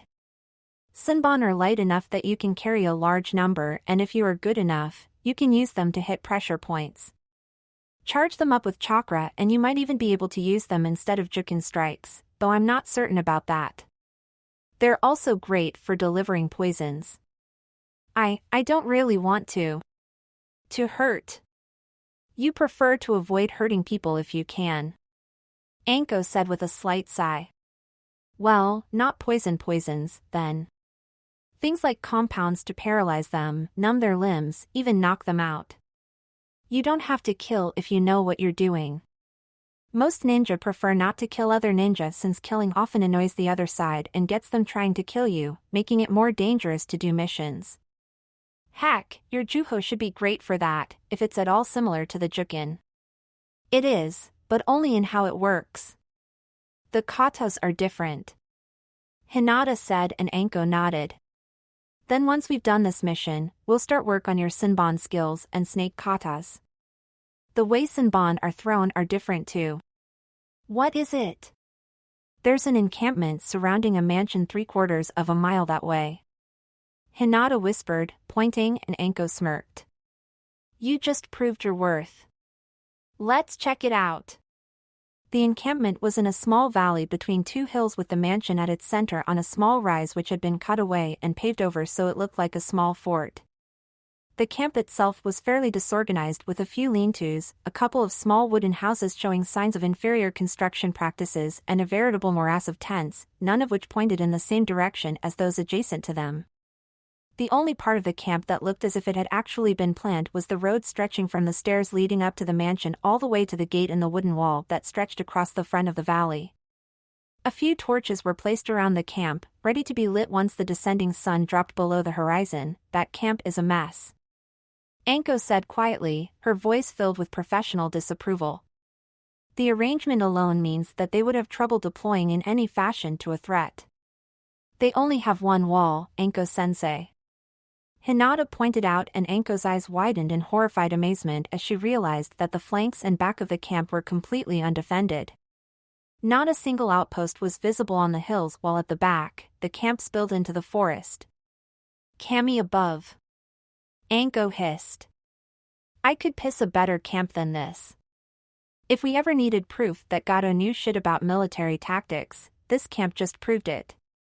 I can see more than 200 people in the camp. Hinata whispered. There are some women in the mansion. Anko stiffened. Are they chained or anything? Most of them are in a series of rooms which open onto a larger one. Hinata said with a blush. They aren't wearing much. There are 3. And a small man. On the top level. A small man? Anko smirked as Hinata's blush seemed to glow with its own light. Small as in he's a short arse, or small as in both? Hinata managed, then she deactivated her eyes and took a few deep breaths. So, how does he compare staff-wise to Ruto? Anko teased, only for her eyebrows to shoot up as Hinata absent-mindedly provided an answer. Ruto-kun's at least twice as large. After a long moment, Hinata seemed to realize what she just said, squeaked and fainted. Anko caught her before she could hit the ground and ghosted away from the camp into the gathering evening. Wow. She whispered to herself. Either Gato's stunted or Ruto's gifted. Or both, now I come to think about it. Hinata opened her eyes and found herself looking at a familiar piece of canvas. A few more blinks confirmed that she wasn't imagining it, she was in her tent.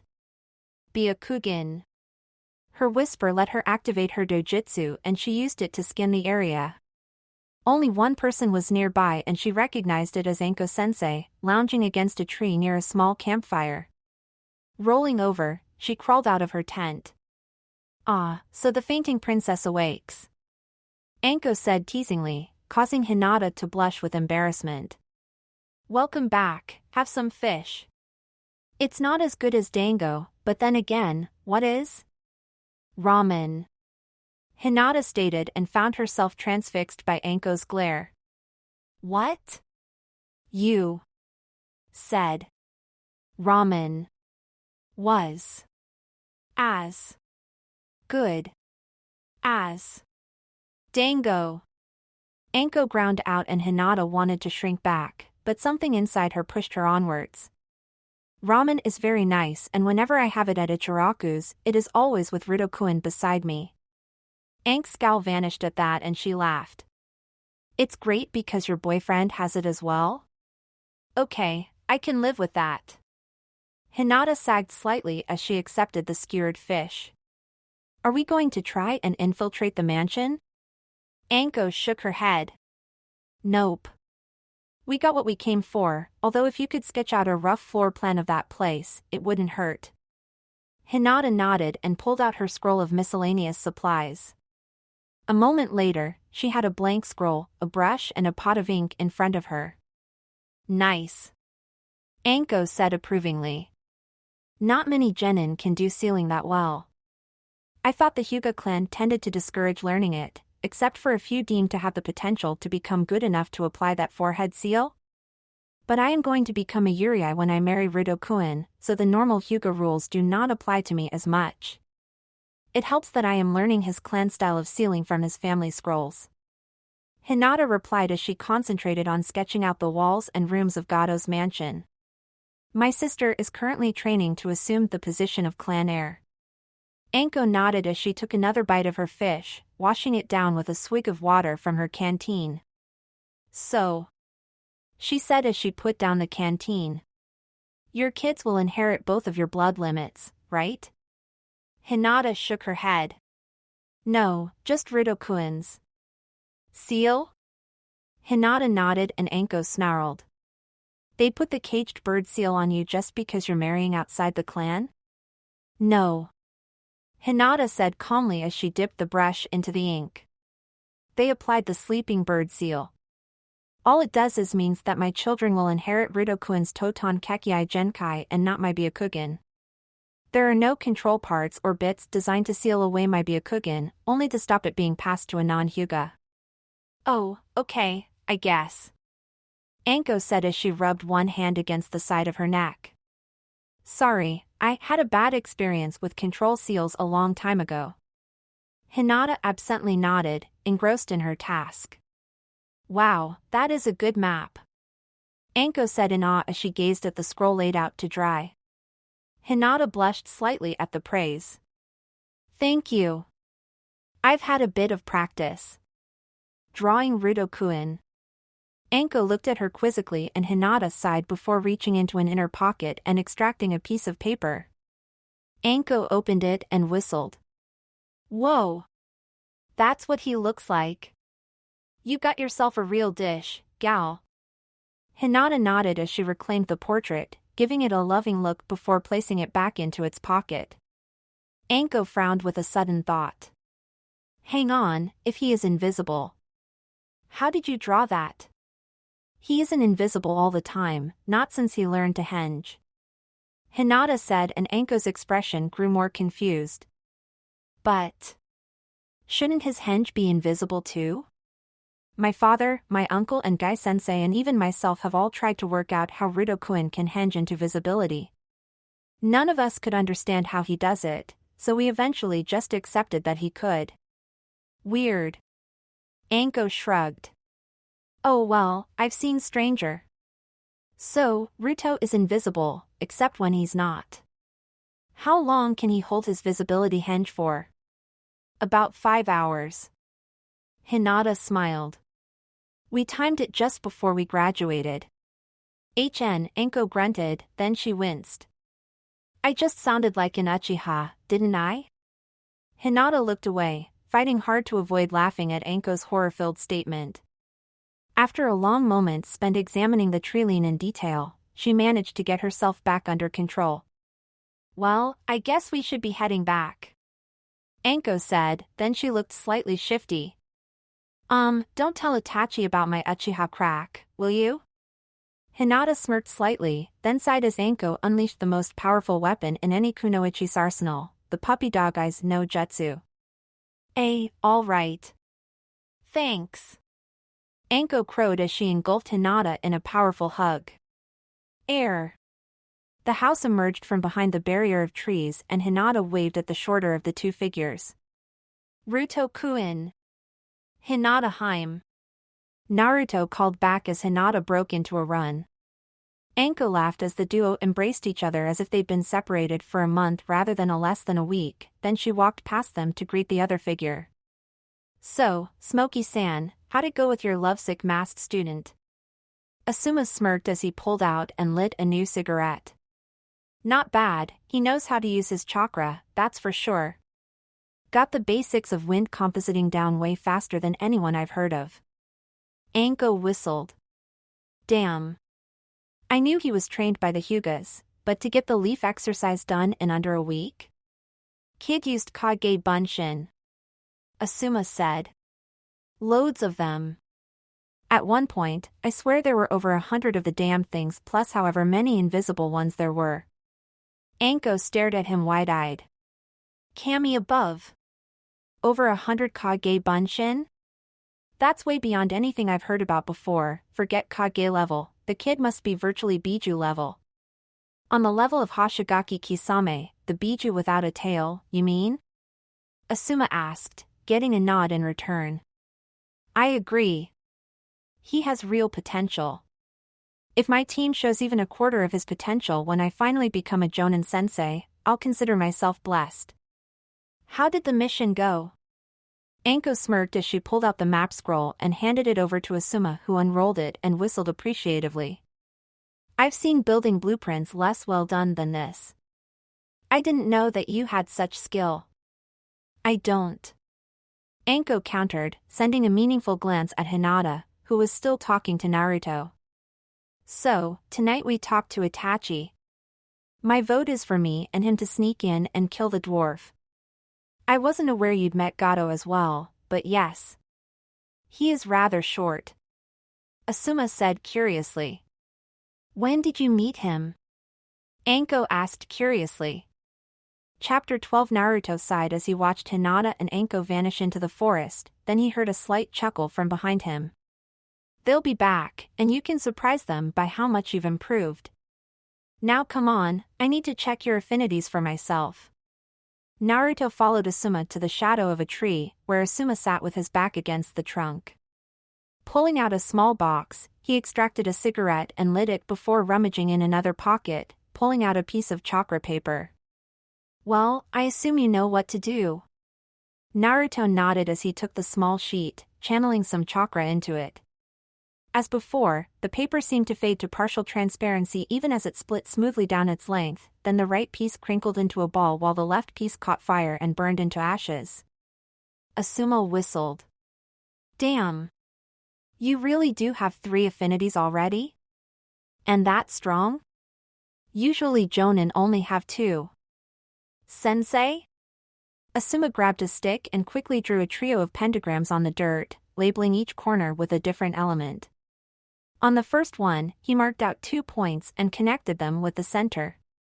I am a wind type with a strong secondary fire affinity. Asuma said, pointing to the first pentagram. I can combine them to a degree to form several different attacks, but my other affinities are undeveloped. Quickly placing 5 dots on the second, Asuma connected them to form a lopsided pentagram biased towards lightning. Kakashi, on the other hand, is naturally a lightning type but has worked hard to develop his other affinities to almost the same level in order to allow him to use his transplanted Sharingan as efficiently as possible. There is a reason that he is known as the ninja with 1,000 techniques after all. 3 dots appeared on the final pentagram and Asuma motioned towards it. You have 3 affinities already, you have no idea how rare that is. The fading of the paper was odd, but I've heard rumors of your Kekkai Genkai, so we can ignore that for now. Having 3 affinities means that you are at an advantage over almost any opponent who uses a single type. Lightning can pierce earth and is transmittable through water, allowing you to use it against both natures. Wind blocks lightning and fire is regarded as a solid attacking element. In short, you've lucked out offensively, although your defensive skills could be somewhat of an issue in the future. For now, though, let's start your training in wind manipulation. Take a leaf. Naruto picked up a fallen leaf and watched as Asuma scooped up one of his own, holding it in a cupped hand. An instant later, the leaf split in half. That was using my wind chakra, he said. Each person tends to visualize it slightly differently. I think of it as a pair of blades scraping together to get sharper. During my time with the Guardian 12, one of the others was a samurai who folded his chakra like the metal in a katana to create his wind enhancement on his blades. I even met a monk who used gentle motions to control his wind chakra, turning and flowing like he was made of wind himself before unleashing powerful gusts of wind. Just try different ways of visualizing it until you find one that works for you. Naruto nodded and dropped the leaf.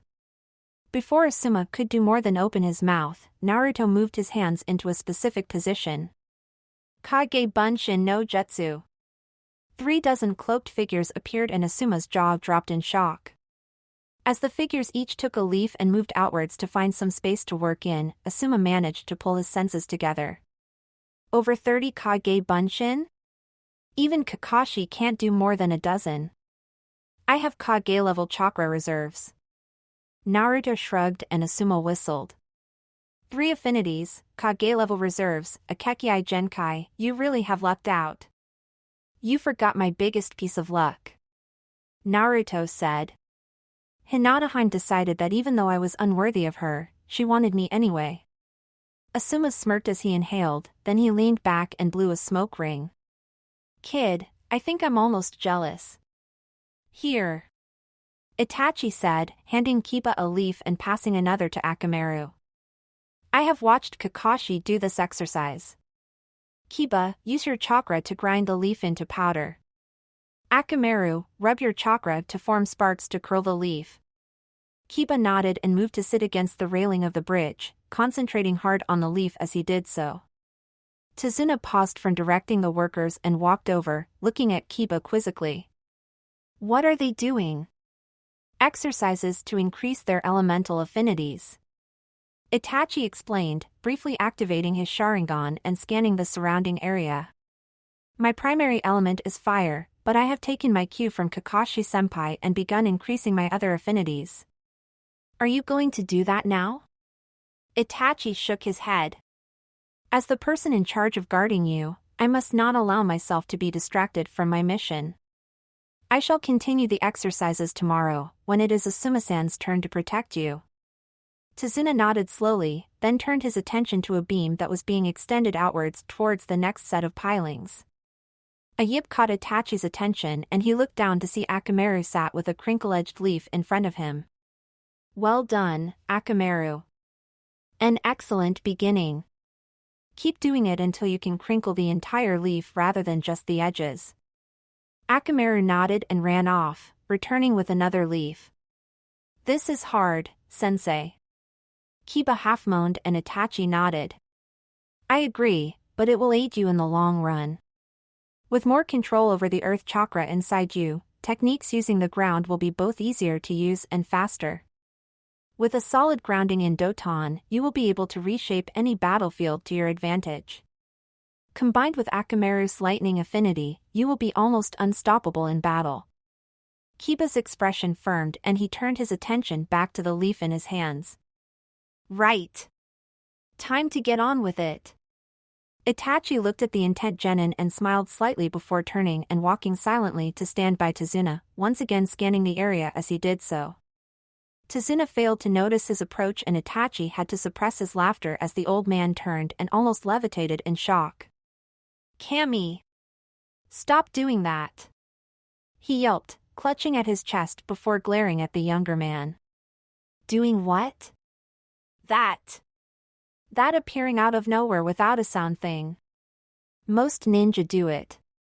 Itachi said in a deadpan voice, hiding his amusement. It is often known as the stealth hi-by, no one sees us arrive or leave. We move in silence, we travel in the shadows. We are shinobi. It is our way of life. Still freaks the hell out of me. Tazuna grumbled, shaking his head. I hope that smoker is less dramatic than you. Grarg. Stop. Doing. That. Itachi looked down briefly from his perch atop the crane, a small smirk on his lips despite his best efforts. As Tazuna spun round, trying to locate him, Itachi's ears picked up his mumbled comment. Bloody ninjas. Indeed. Itachi said as he landed lightly behind Tazuna, causing the old man to jolt in shock. Don't. Do. That. Tazuna ground out as several of the workers laughed. Asuma glared at where his student had been a bare 5 seconds prior, then his gaze drifted round the small clearing where he had decided to test Naruto's taijutsu capabilities. Why in Kami's name did I tell him he could use ninjutsu as well? He muttered to himself before a noise behind him caused him to spin round, foot scything out. And hitting absolutely nothing. Before he could regain his balance, he felt a hand grab his arm and pull him further off balance, then a body slammed into him, followed by a second and a third. Within seconds, Asuma was weighed down by a veritable horde of invisible bodies. Okay. He groused. So you can work with your clones. Now, how about we try this again, sticking to a one-on-one fight? Actually, before we do, how the hell do you all know where each other are? Iruka-sensei related a story about working with a sensor nin who used pulses of chakra as a type of echolocation technique. Naruto said as the body's pinning Asuma dispelled. Before I managed to get it down, I was always colliding with my clones. And you all emit pulses? Asuma asked in surprise. That explains why I was feeling my own chakra ripple somewhat, but I didn't actually sense yours directly. I have invisible chakra. Naruto replied, hinging back into visibility and shrugging. I haven't found anyone other than Hinata and Hanabi-chan who can sense it, so I can use it without worrying. That sort of makes sense, as much as I don't want it to. Asuma admitted after several moments' thought. Makes it even scarier fighting against you. The Hyuga must need a change of underwear every time they consider what you could do. Naruto lost control of his henge as he burst out laughing. Asuma rose to his feet and took his normal stance. All right, let's try again. For a long moment, nothing happened, then Asuma's gaze sharpened as several blades of grass bent. Hiya! He shouted, lunging forwards, and he felt his fist brush against fabric. We're back. Tazuna called as he, Itachi, Kiba and Akamaru entered the house. Your masked genin is bloody scary. Asuma said from where he was lounging on a chair. I hope to hell and back that you have ensured that he's loyal to Konoha, because if he ever decides to go rogue, he'd be the first ever SS-class Nuke. Hell, once we get his taijutsu up to real levels, he'll probably have a flea on site order.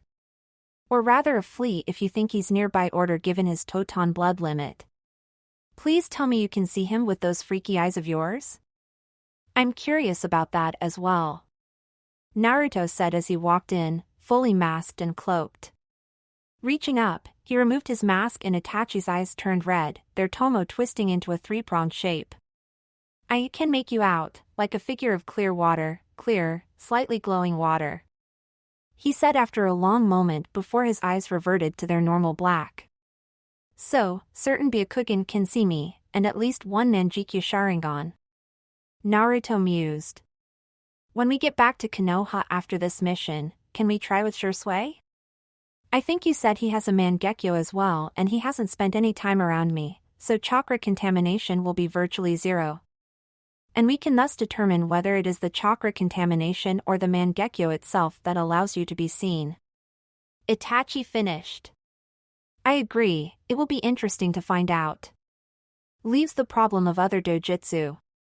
Asuma smirked. I really doubt we'll come across a Rinnegan, so we can ignore that. The priestess in the land of demons is rumored to have a precognitive dojutsu, but since she isn't a ninja, that can also be ignored.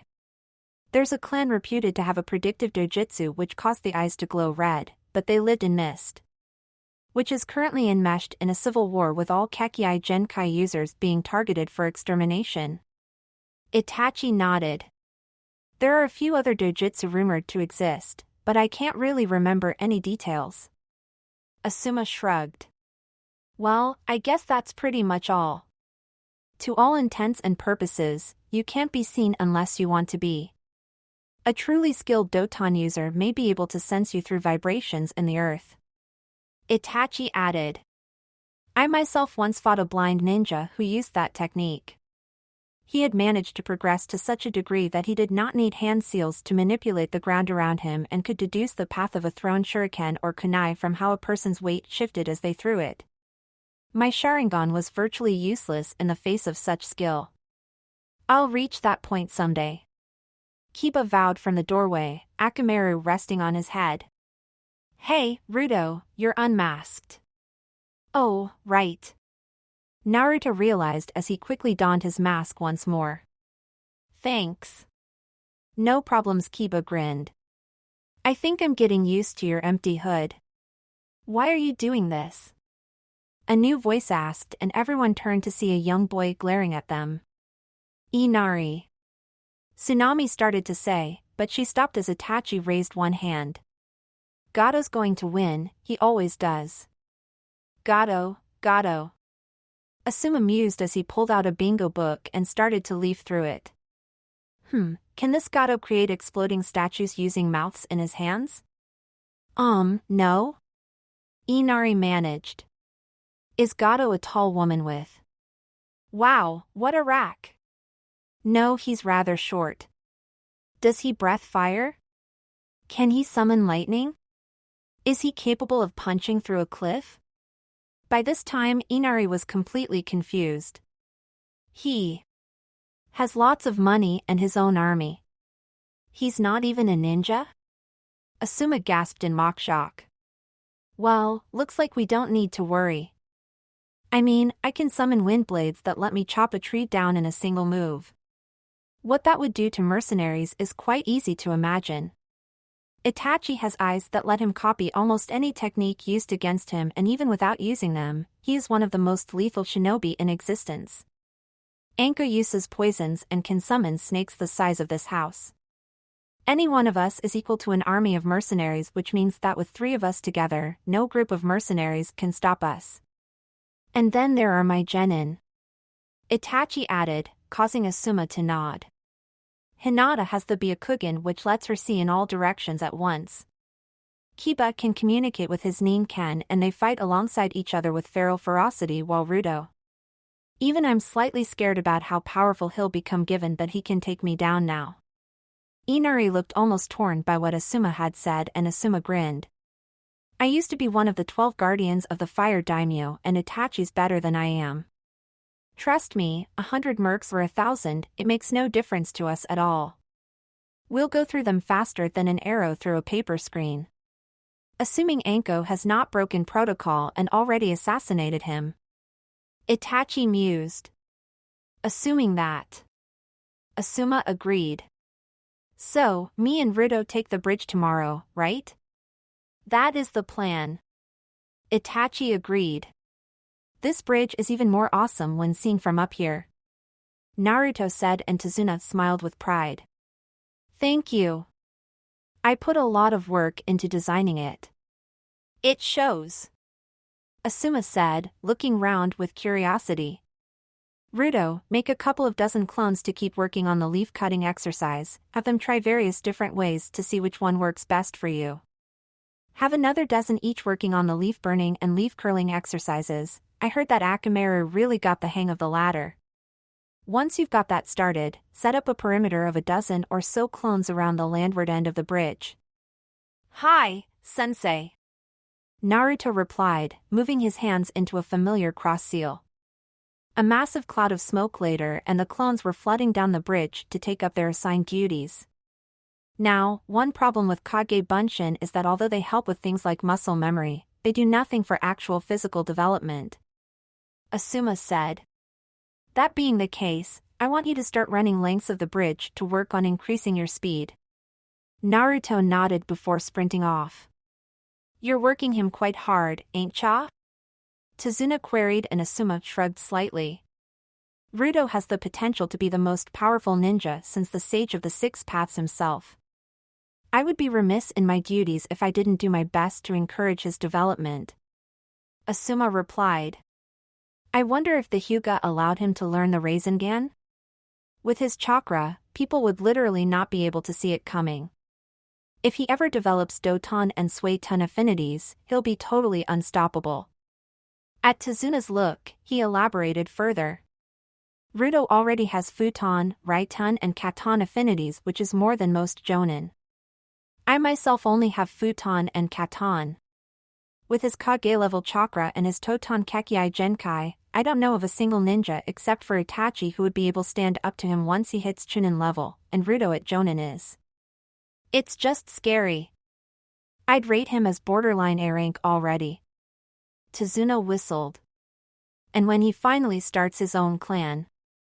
Asuma mused, the other villages will panic at the thought of a legion of truly invisible ninja who could be anywhere. The Urei clan will be the perfect spies, scouts and assassins. Damn. Tazuna swore softly, and Asuma nodded. The younger generation don't know just how much his ability will change things. After the Chunin exams, he'll have to go around invisible to avoid the assassins that the other hidden villages will almost certainly send after him. The last ninja to change things this much was the Yondaime Hokage, who used his Hiraishin to kill 200 IWA nins in a single battle, earning his flea on sight warning.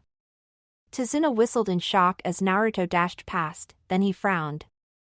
I didn't see him going the other way. Asuma blinked a couple of times, then he moved to the edge of the bridge and leaned over. After a while, he nodded in understanding and returned to Tazuna's side. He's combined my task with chakra control training, and is running down the bridge to the island, then across the water to the end of the bridge and up one of the support pillars. He can run on the water? 2 figures emerged from behind the barrier of trees, and shorter of the 2 waved at Naruto. Ruto-kun. Hinata Heim. Naruto called back as Hinata broke into a run. Anko laughed as the duo embraced each other as if they'd been separated for several months rather than a less than a week. I missed you. Naruto whispered. I missed you too. Hinata whispered back, hugging him as tightly as she could and reveling in the feel of his arms wrapped around her. I've learned quite a bit from Asuma-sensei. Naruto murmured. My futon affinity is getting better, I can cut a leaf just using my chakra in under 10 seconds now. Hinata sighed in contentment, then squeaked in surprise as Naruto scooped her up into his arms, carrying her bridal style. Ruto-kun. Yes, Hinata-heim? Naruto replied teasingly as Hinata raised his mask and stroked his cheek before nestling into the crook of his neck. Never mind. She sighed and he could feel her smile. Be a good fiancé and take me to bed. I thought we were still too young to do things like that. Naruto joked, earning himself a dope slap. Worth it. Chapter 13. All three Jonin stared in near shock at the remains of the two boulders. The one on the left had been demolished by Hinata, who had used a Rasengan on it. While a very impressive accomplishment in its own right, it was something that she had demonstrated before at the graduation test and thus was a technique which everyone knew was held and prized by the Hyuga clan. The other rock, though, had also been demolished by a Rasengan, this one virtually invisible, appearing even to the Sharingan to be a transparent, rippling sphere. One wielded by Urei Ruto. What was that? Anko finally managed, and to her surprise it was Itachi, who had been using his Mangekyo Sharingan to watch, who answered her. That was a Toton Rasengan. The rippling effect means that it cannot be used in the same way as many of Ruto's other techniques, as the enemy has a moderate chance of seeing it coming, but it is a very interesting variant of the Rasengan as it is. Interesting? Asuma choked, bending down to pick up his cigarette. If I came face to face with that without warning, I'd need new underwear. I wonder. Itachi mused. Ruto-kun, please create 4 Toton Bunshin and have them perform the Rasengan. Once they are formed, send them to attack the line of trees over there. Naruto nodded and formed the familiar hand signal. A moment later, 4 near-transparent rippling spheres formed and seemed to launch themselves against the trees, impacting in a cloud of splinters before vanishing. What happened? The splinters kind of dispelled my clones, Naruto said with an embarrassed shrug. Yet the concept is sound, Itachi said. Against living adversaries, it would work very well. Combine it with random hand moves and your enemies will think you are creating those things remotely. Anko laughed. That would be scary. Asuma agreed. It would drive your opponents nuts trying to figure out how you were doing it. Always a good thing. Anko added. Could you do an elemental version of that? The yondaime wrote in his notes on the Rasengan that he had tried but failed to imbue it with wind chakra, it kept destabilizing. Hinata said quietly. After one of the Hyuga Council almost lost an arm trying to imbue Raiten chakra into a Rasengan, the Hyuga clan declared further attempts to be unwise. You could always use Kage Bunshin to perform the experiments. Asuma shrugged, his gaze fixed on the large gouges in the trunks of the trees, but, yeah. I see the problems. Elemental chakra is quite difficult to control, and I recall that it takes a lot of control just to make a Rasengan, so trying to put an element in it as well. Ouch. Changing the subject, Anko said, what should we do about Gato? It'd be tricky getting to him given how disorganized the camp around his mansion is, but it would be doable. We will give it a few more days before we decide. Itachi said after a moment's thought. We will also rotate watches. One of us and a genin shall stay here while the others station themselves at the bridge. I think Asuma and me should be at the bridge together first, if only for the sake of the 2 lovebirds. Anko laughed, causing Kiba to snicker while Hinata blushed furiously. It also allows you to interrogate Asuma-senpai about his intentions. Towerumph. Asuma glared at Itachi before slowly removing his hand from the younger man's mouth, then he winced as Anko clicked her fingers. I knew that I was forgetting something, she stated, then her face turned predatory. So, Smokey-san, just what are your intentions towards my best friend? Itachi, you are so dead when we get back. Asuma hissed before vanishing in a swirl of leaves. Asuma! I demand an answer. Anko shouted before she also vanished. Itachi remained motionless for a few moments, then he sighed. Why do I get the impression that I am the most mature person here? Wow. Hinata breathed as she walked down the length of the incomplete bridge, her eyes darting round as she attempted to look at everything at once, a task normally achievable only with her Byakugan. This is incredible. It should be. Tazuna said proudly. I designed it myself to free wave. Asuma turned and handed a leaf to both Naruto and Hinata. Ruto, continue with the leaf cutting. Hinata, you may wish to try focusing your power into the leaf to bring the moisture in it to the surface. Both genin accepted their leaves and moved to one side of the bridge, settling down to concentrate on their tasks. Itachi's got them well trained. Anko mused as she leaned against the railing, a stick of dango in her hand. If the others are as good as the princess, they'll be a shoo-in for the Chunin exams. Asuma nodded, then pulled out a cigarette. Placing it in his mouth, he used a small kaiton jutsu to light it. After taking several drags from it, he paused and blew a perfect smoke ring. I'd be impressed if I didn't know that you use your chakra to do that. Anko smirked, earning a raised eyebrow in return. Shouldn't you be impressed that I can use my chakra to do that? For almost a moment, Anko remained quiet as Asuma demonstrated by blowing smoke triangles, smoke squares and finally a smoke figure which briefly boasted a resemblance to kunai before dispersing. Okay, that one needs a little bit more practice. Asuma shrugged. That has to be one of the strangest chakra control exercises I've come across. Anko said slowly. Did you invent it yourself? Nah. Asuma grinned. Learned it from Pops. He does it with his pipe when he gets bored. Heh. Sometimes he does it through his pipe. It's always fun to see the smoke rising from the bowl of his pipe into kanji. He can hold an entire conversation that way. I learned to do the same thing, although not quite as well. Anko whistled in appreciation. So. Asuma said. You were thinking of taking down Gato? Yeah, Itachi and I should be able to sneak into the mansion, although getting past the army Gato has around his place could be tricky.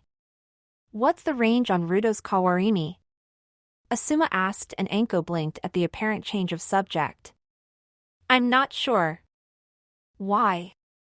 Well, he could send a trio of invisible clones through and when two of them reach the mansion, they could do a replacement technique with you and Itachi. 2 more clones waiting outside would allow you to escape the same way, too. Anko's jaw dropped and she stared at the bearded man with wide eyes before shaking her head to refocus her thoughts. We'd have to check his range. She managed and Asuma nodded. Would the end of the bridge be further than the distance across the camp? Yeah. Anko managed and Asuma turned. Ruto, we need a group of clones for an experiment. Make at least 6 of them, will you? Preferably visible ones. Naruto nodded and, without bothering to get up, he made the familiar cross-shaped seal. Within seconds, the clones hinged into visibility and walked to Asuma, looking at him for instructions. I need 3 of you to go invisible and run to the far end of the bridge. Once there, 2 of you Kawarimi with us. 3 of the clones nodded and ran off, shimmering into invisibility as they did so and Anko looked at Asuma's smirk. Why do I think you know something I don't? Because I asked how they avoided the ambush that Zabuza launched against them. Asuma replied, then the duo felt a familiar tugging sensation on their chakra. An instant later, they were standing barely a pace from the unfinished end of the bridge with one Naruto clone nearby. Excellent. Asuma smirked. Now, dispel to let the clones know to bring us back. The clone nodded and vanished in a cloud of barely visible smoke, then the tugging sensation occurred again, bringing Anko and Asuma back to where the 2 genin were practicing. Whoa. Anko said slowly. Imagine him doing that in combat, using a Kawarimi ing clone to bring an enemy close enough for him to hit. Man, they'd have to split their attention in order to prevent that. By constantly fluctuating their chakra to stop the kawarimi from latching onto them as the displacement object. Asuma finished. Kami, even the mere threat of that technique would be enough to seriously reduce the combat effectiveness of most enemies. Just imagine if he used his clones to move himself and his opponent round. Anko grinned evilly. It'd look like he was predicting where they were about to shunshin to and getting there first. Asuma winced at the mental image. Kami. Everyone watching would be wetting themselves in fear before running away. Depends on their reaction speed. Anko admitted. Being used for a kawarimi, it gives you a split second's warning, and if you expect it, then his target might just manage to land a blow on him instead. Asuma nodded. Unlikely, but possible, especially if they've been subjected to that technique before. Still one hell of a combat skill, though. Anko nodded, then refocused. So, the plan as I see it is that Itachi and I, along with a group of the Gaki's clones, head to the mansion, probably in the next day or so. 3 clones sneak in and 2 of them swap out with Itachi and me. We kill Gato, grab and seal everything of his and then dispel the 3rd clone in order to tell the others that it's time to switch us out of the camp, so we can then return to Tezuna's. Was that the plan you were thinking of? Pretty much. Asuma admitted, then he glanced over as one of Naruto's clones ran up with an armful of leaves. Naruto discarded the sliced leaf in his hands in favor of a new one and Asuma picked both halves up, noting the other sliced leaves lying around. I see you've managed to cut the time needed.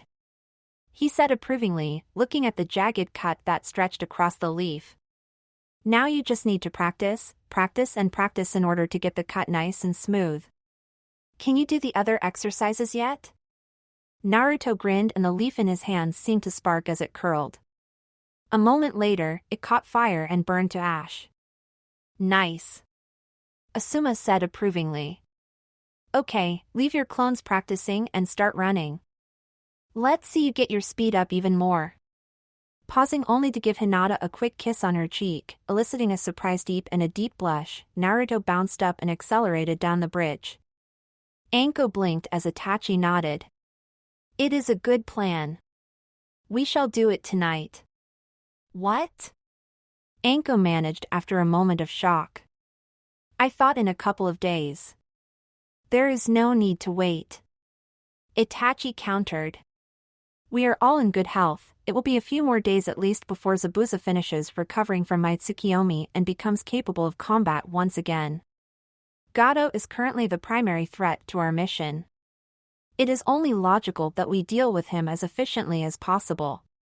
Anko froze, her mouth open as she tried to find some sort of argument, then she slumped.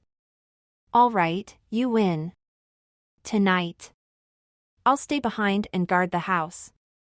Asuma offered and Itachi nodded. That would be appreciated. So. Anko said with a grin. Do we take Gaki to provide the clones, or a whole load of clones to start with? Itachi frowned for a long moment. It would be better to have Ruto-kun with us. Then I'm coming too. Hinata said with a glare. No one's taking my snuggly away from me. Everyone froze, staring at the young teenager, then Kiba burst out laughing, which broke the shocked silence. SN.SN, snuggly. Anko howled with laughter as she toppled off her chair. Hinata looked affronted for a moment, then realization set in and she buried her blushing face into Naruto's chest. I believe that Hinata-san's Byakugan would be useful on the approach and departure. Itachi said calmly, although a slight twitching of the corners of his mouth showed that he was also amused at Hinata's unthinking protest. Whoa, I haven't laughed like that in ages. Kiba wheezed as he pulled himself up off the floor. The clouds across the darkening skies seemed to loom ominously as a quartet of ninja leapt through the trees. Ruto, Anko said, I was wondering. How do you see? Naruto cocked his head in query and Anko continued. You're invisible, so light goes straight through you, so how do you actually see? I admit to curiosity about that myself. Itachi said, and Naruto turned slightly to look at Hinata. He uses chakra. Chakra? Anko repeated dubiously. How does that work?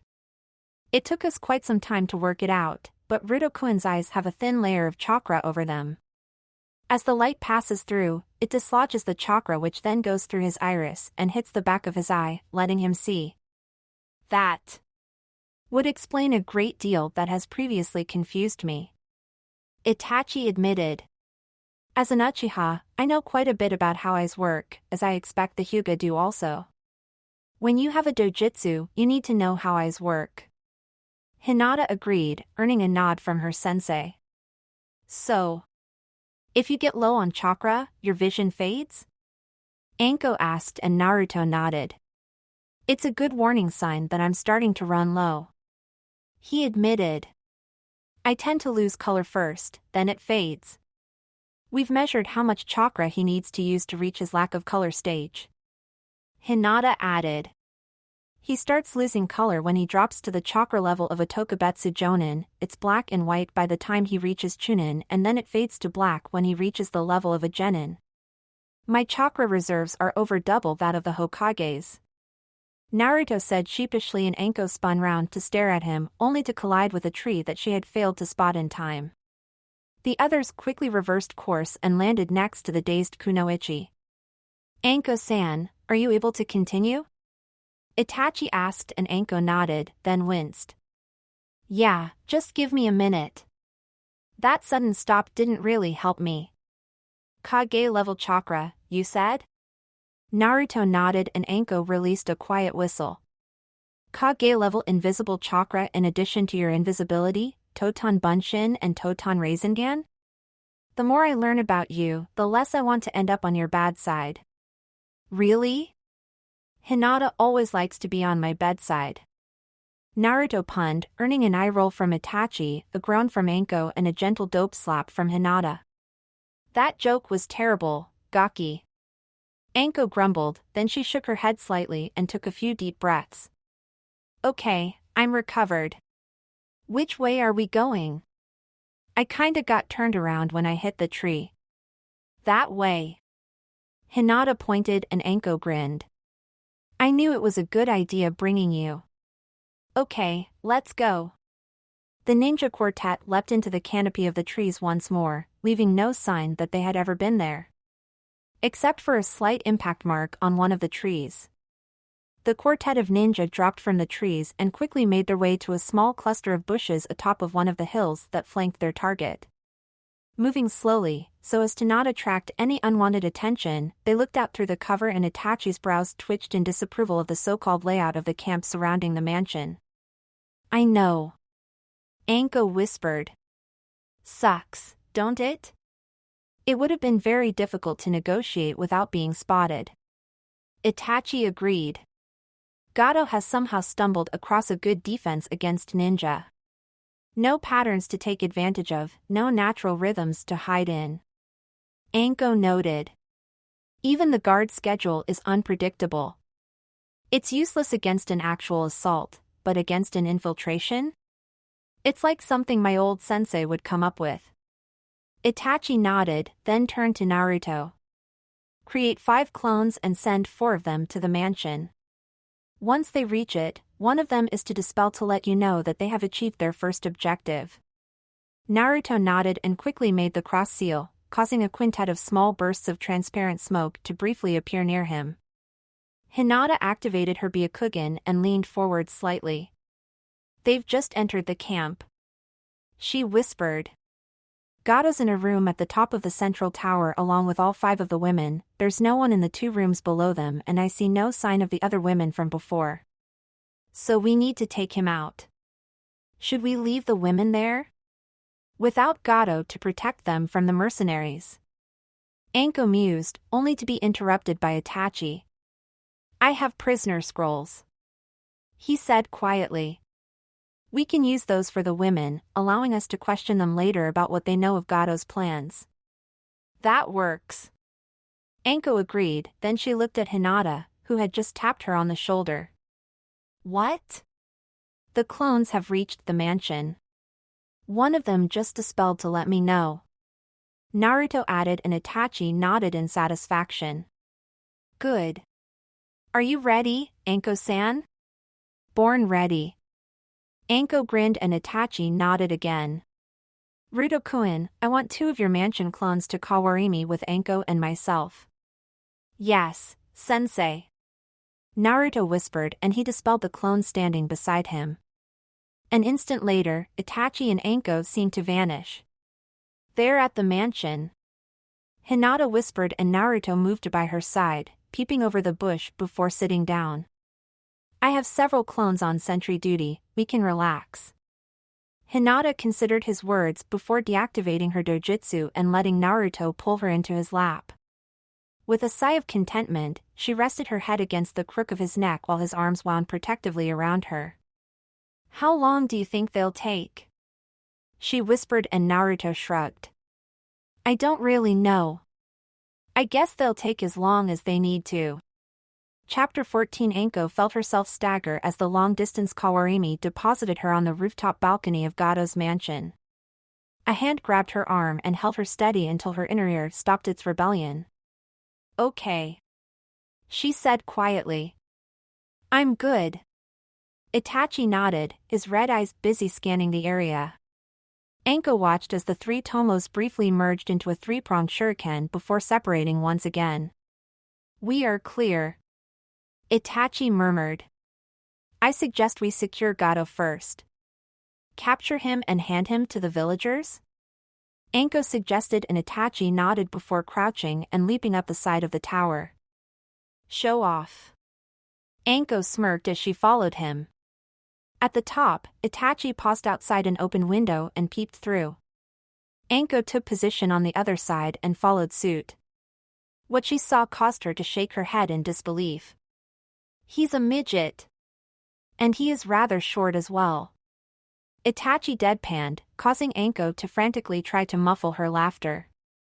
By the time she had recovered, Itachi had slipped into the room and was looking down at the 6 nude forms on the oversized bed. Anko followed him, pulling out 5 of her special sunbon, earning an inquisitive look.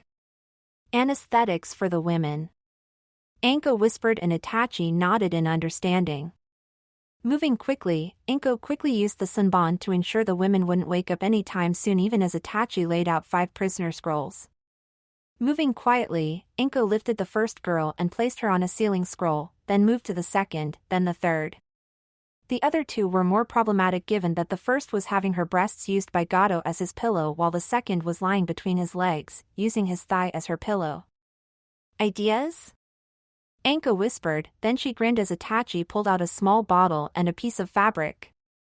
A few drops of liquid were placed on the rag, which was then put over Gado's face. Half a minute passed, then Itachi pulled the rag off and lifted Gado's head. Taking her cue, Anko pulled out the young lady and placed her on one of the 2 remaining scrolls, then she looked up as Itachi sealed away the final girl. Itachi rolled up the scrolls and placed them into a small bag before handing it to Anko. At her querying look, he gave an embarrassed shrug. I would never hear the end of it if Hana heard that I had carried 5 naked women back to Konoha. Anko managed not to burst out laughing, then she looked at the sleeping shipping magnate. He's drooling. I have another scroll here. I'm not touching him. Anko stated with an expression of disgust on her face. He's flabby, ugly and drooling. Yuck. I notice you did not complain about his height. Itachi noted as he unrolled another prisoner scroll, placing it by the bed. Grabbing the sheet, he used it to pull Gado onto the scroll before sealing him away. I've had a lover who was short before. Shorter than Gado, actually. A lot more gifted, though. Itachi paused, then he firmly placed the now-rolled scroll in one of his vest pockets. Dare I ask what happened to him? We both knew that it was only a temporary thing. He moved on. Anko sighed. Shame, he had a great sense of humor. Claimed to be the 2nd greatest lover in the elemental nations. Itachi blinked. 2nd greatest? He said he tried harder. Anko reminisced with a faraway smile, then she refocused. All right. Next stop is study. Right? Indeed. Itachi agreed as he moved to the doorway and peered through the gap. According to the plan Hinata-chan provided, Gato's office should be 2 floors down. Then let's go. Anko grinned. We've got some robbing to do. Itachi sighed as he silently stalked down the stairs. Camus above. Anko breathed as they looked round the room. This isn't just an office, this is a trophy room. Itachi nodded as he gently extracted a scroll from the rack covering one side of the room. Examining it, he gave a low whistle. This is an Yuzushiogakure scroll. The end caps are unmistakable. Yuzushiogakure?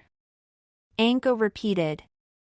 Shame the last Uzumaki's dead, he really could have. Itachi, why did you suddenly look shifty? Itachi stared at her blankly and Anko smirked at him. I'm an expert in the TNI section, I know how to read body language. The last Uzumaki's still alive, isn't he? Ah, so he is. And you know where he is. Itachi raised one hand to cut off her inquisition. He is and I do. However, it is not my secret to tell. When we have returned to Konoha, you should ask the Hokage about him. Yeah, I'll ask the Hokage about the kid. What was his name? Ah yes. Namike Uzumaki na. Ru. 2. Anko froze as her mind caught up with what she was saying, then she slowly turned round, moving like a rusty marionette, to fix Itachi with shocked eyes. Ruto. Itachi nodded before turning his attention back to collecting and organizing the scrolls ready to be sealed away for transport. Holy. Indeed. Anko remained motionless, except for some blinking, as she fought to comprehend the newly revealed information. When did you? It was after I had agreed to take the team. Itachi replied, rolling up the third scroll that he had filled and placing it in a bag. Sarutobi Hiruzen already knew about it, as do several of the Hyuga clan. I do not intend to disseminate the information any further if it can be avoided. Yeah, I can see that. Anko said slowly, then she laughed.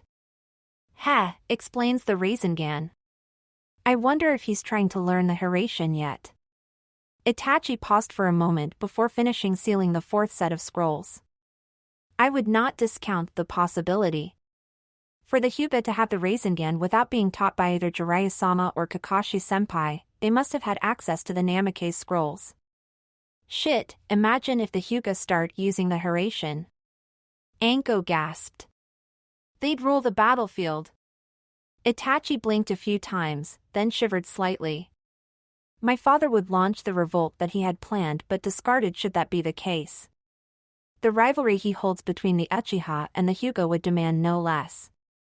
Fuck. Anko swore. The revolt wasn't just another silly rumor? It was not. Itachi said, then he looked up at her. Would you please help? Those books over there will not seal themselves. Anko blinked a few times, then nodded. Okay. I'm on it. Anko and Itachi landed silently on the rooftop and Itachi quickly activated his Sharingan, its tomo merging for a brief instant. Standing up, he walked over to the corner of the roof. It is time for us to return. Please have 2 clones Kawarimi us back. He said, and a small pop announced the dispelling of the clone. A moment passed, then the 2 ninjas suddenly found themselves back in the forest. Damn, that really feels weird. Anko moaned as she supported herself against a tree. Whoa, I hope I don't get that used against me in a fight. Merely pulsing your chakra at the right moment would prevent it from working. Itachi said as he finished checking the bags he was holding. We should head back. When dawn comes, they will discover that he is gone and may try to attack the village for revenge. Right. Anko said, then she paused, her gaze fixed on Naruto and Hinata. Should we wake her? Naruto shook his head as he stood up, holding Hinata bridal style, then 2 of his clones appeared and carefully moved her until she was on Naruto's back. Naruto pulled out a cord and quickly looped it around Hinata's knees and arms in order to secure her, then he looked at the two ninja. Ready to move. You sure? Anko asked worriedly. I mean, you only really learned branch leaping a few hours ago and… I practiced with 100 clones. Naruto interrupted and Anko nodded with sudden understanding. Ah, the memory thing, huh? Shame I only have enough chakra to make a half-dozen or so clones.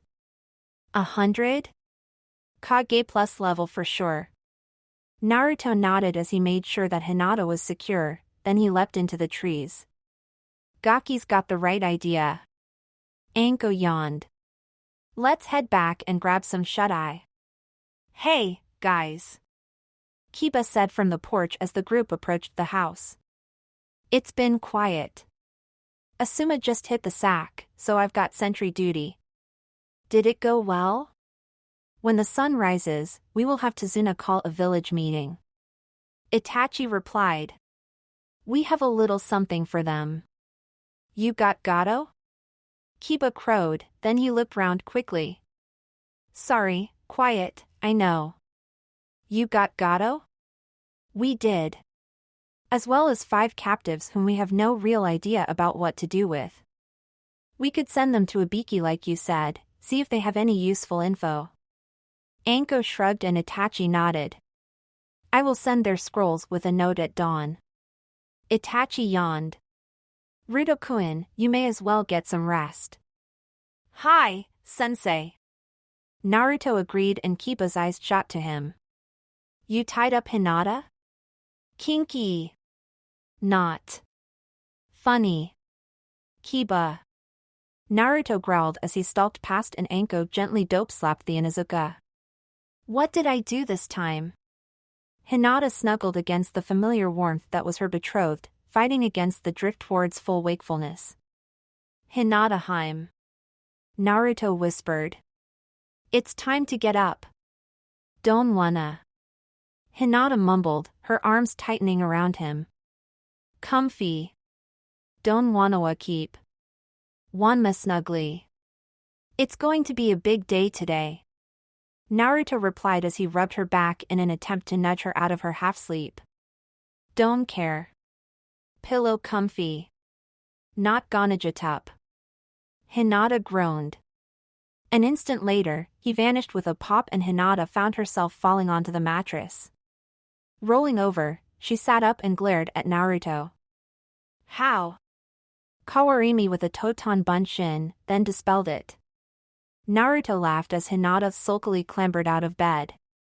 Go get washed and dressed. It's almost time for breakfast. Hinata nodded and moved towards the door, then paused and looked down at her nightie. Ruto-kun. You were so fast asleep that you didn't even twitch as I got you ready for bed. Naruto explained. Oh. Hinata said, fighting down a blush. Okay. Wash and dress. Got it. So, the sleeping princess appears. Anko joked as Hinata finally entered the kitchen. You were totally out of it last night. Hinata nodded, not trusting her voice, and Anko laughed. Back to our previous conversation, Itachi said to Tazuna, I would appreciate it if you were to call the village together. Well, okay. Tazuna grumbled. I hope they'll listen to me, it's been getting harder to keep things together since Gato took over. I believe that I will be able to hold their attention. Itachi said with a slight smirk, earning a curious glance from Tazuna. Haku walked through the deserted village, looking round curiously. A rumbling noise led to the edges of a large crowd in the central square. Gomen, but what is going on? Hello, pretty lady. The old man said with a smile. I don't know, a call was put out for us to come here, but I'll be damned if I know why. Ladies and gentlemen. A tall, bearded ninja shouted from the impromptu stage at the center of the square. Last night, my colleagues went on a mission, and they succeeded in bringing you a little something. With those words, the ninja flourished a scroll, unrolling it and unsealing its contents in one move. Something wrapped in a silken sheet crashed onto the platform and the crowd went silent for a moment before a roar of rage went up. It's Gato. They got Gato. The old man yelped, bouncing up and down. We can have our vengeance and...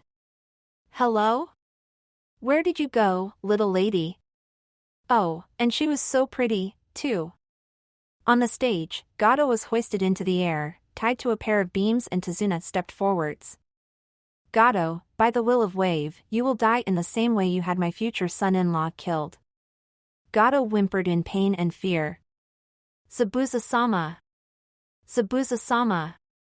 Gato's dead. Zabuza blinked as his apprentice charged into his room. Dead? What do you mean, dead? A bearded ninja had taken him prisoner and dropped him naked in front of the village. Zabuza frowned. But the Uchiha doesn't have a Haku. Get out my bingo book for Konoha and see if the ninja is in it. Haku quickly opened the scram bag that Zabuza always kept ready in case they had to flee and pulled out a book. Glancing at Zabuza, Haku opened the book and flipped through before stopping. Sarutobi Asuma, the Smoking Guardian. A-ranked Jonin, Futon and Katon affinities. Son of the Sandame Hokage. Former member of the 12 Guardians of the Fire Daimyo. Favored weapons, trench knives, often enhanced with wind chakra. Zabuza snorted as he painfully lay back down. So, our payday is no more and they send a damned Jonin to back up Itachi. I hate to admit it, but we've failed. Even if I was at full strength, I'd be hard-pressed to face down those two. Once I've recovered, we leave. We'll head back to Mist and try to link up with the resistance. Haku nodded slowly, then frowned slightly. Should we take any action against the Konoha before we depart? No. Zabuza sighed. No, it's best that we keep clear of them. Wave is more trouble than it's worth. Once I'm mobile, we'll simply leave. Of course, Zabuza-sama. Naruto and Hinata watched as the workers continued constructing the bridge. Unlike the sullen near silence of their previous shift, this time the air rang with laughter, jokes, some of which were rather colorful, and the occasional burst of song. A moment later, Kiba rejoined them. Still no sign of anything wrong. He grinned as he knelt to stroke Akamaru. These dudes are really happy, aren't they? With Gato gone? Tazuna laughed from where he was adjusting some of the blueprints. Hells, yeah. With that bastard no longer able to push us down, we're doing great. I wonder what Sensei and the others are doing. Hinata mused. Must be something important.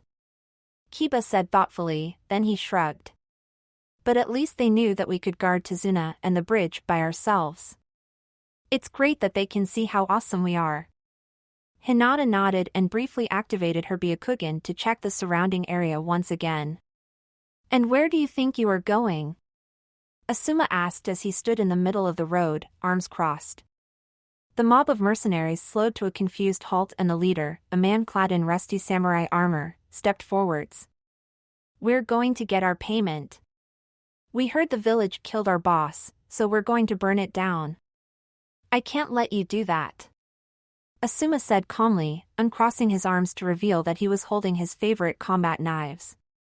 And why do you think you can stop us? The answer seemed to explode out of the forest.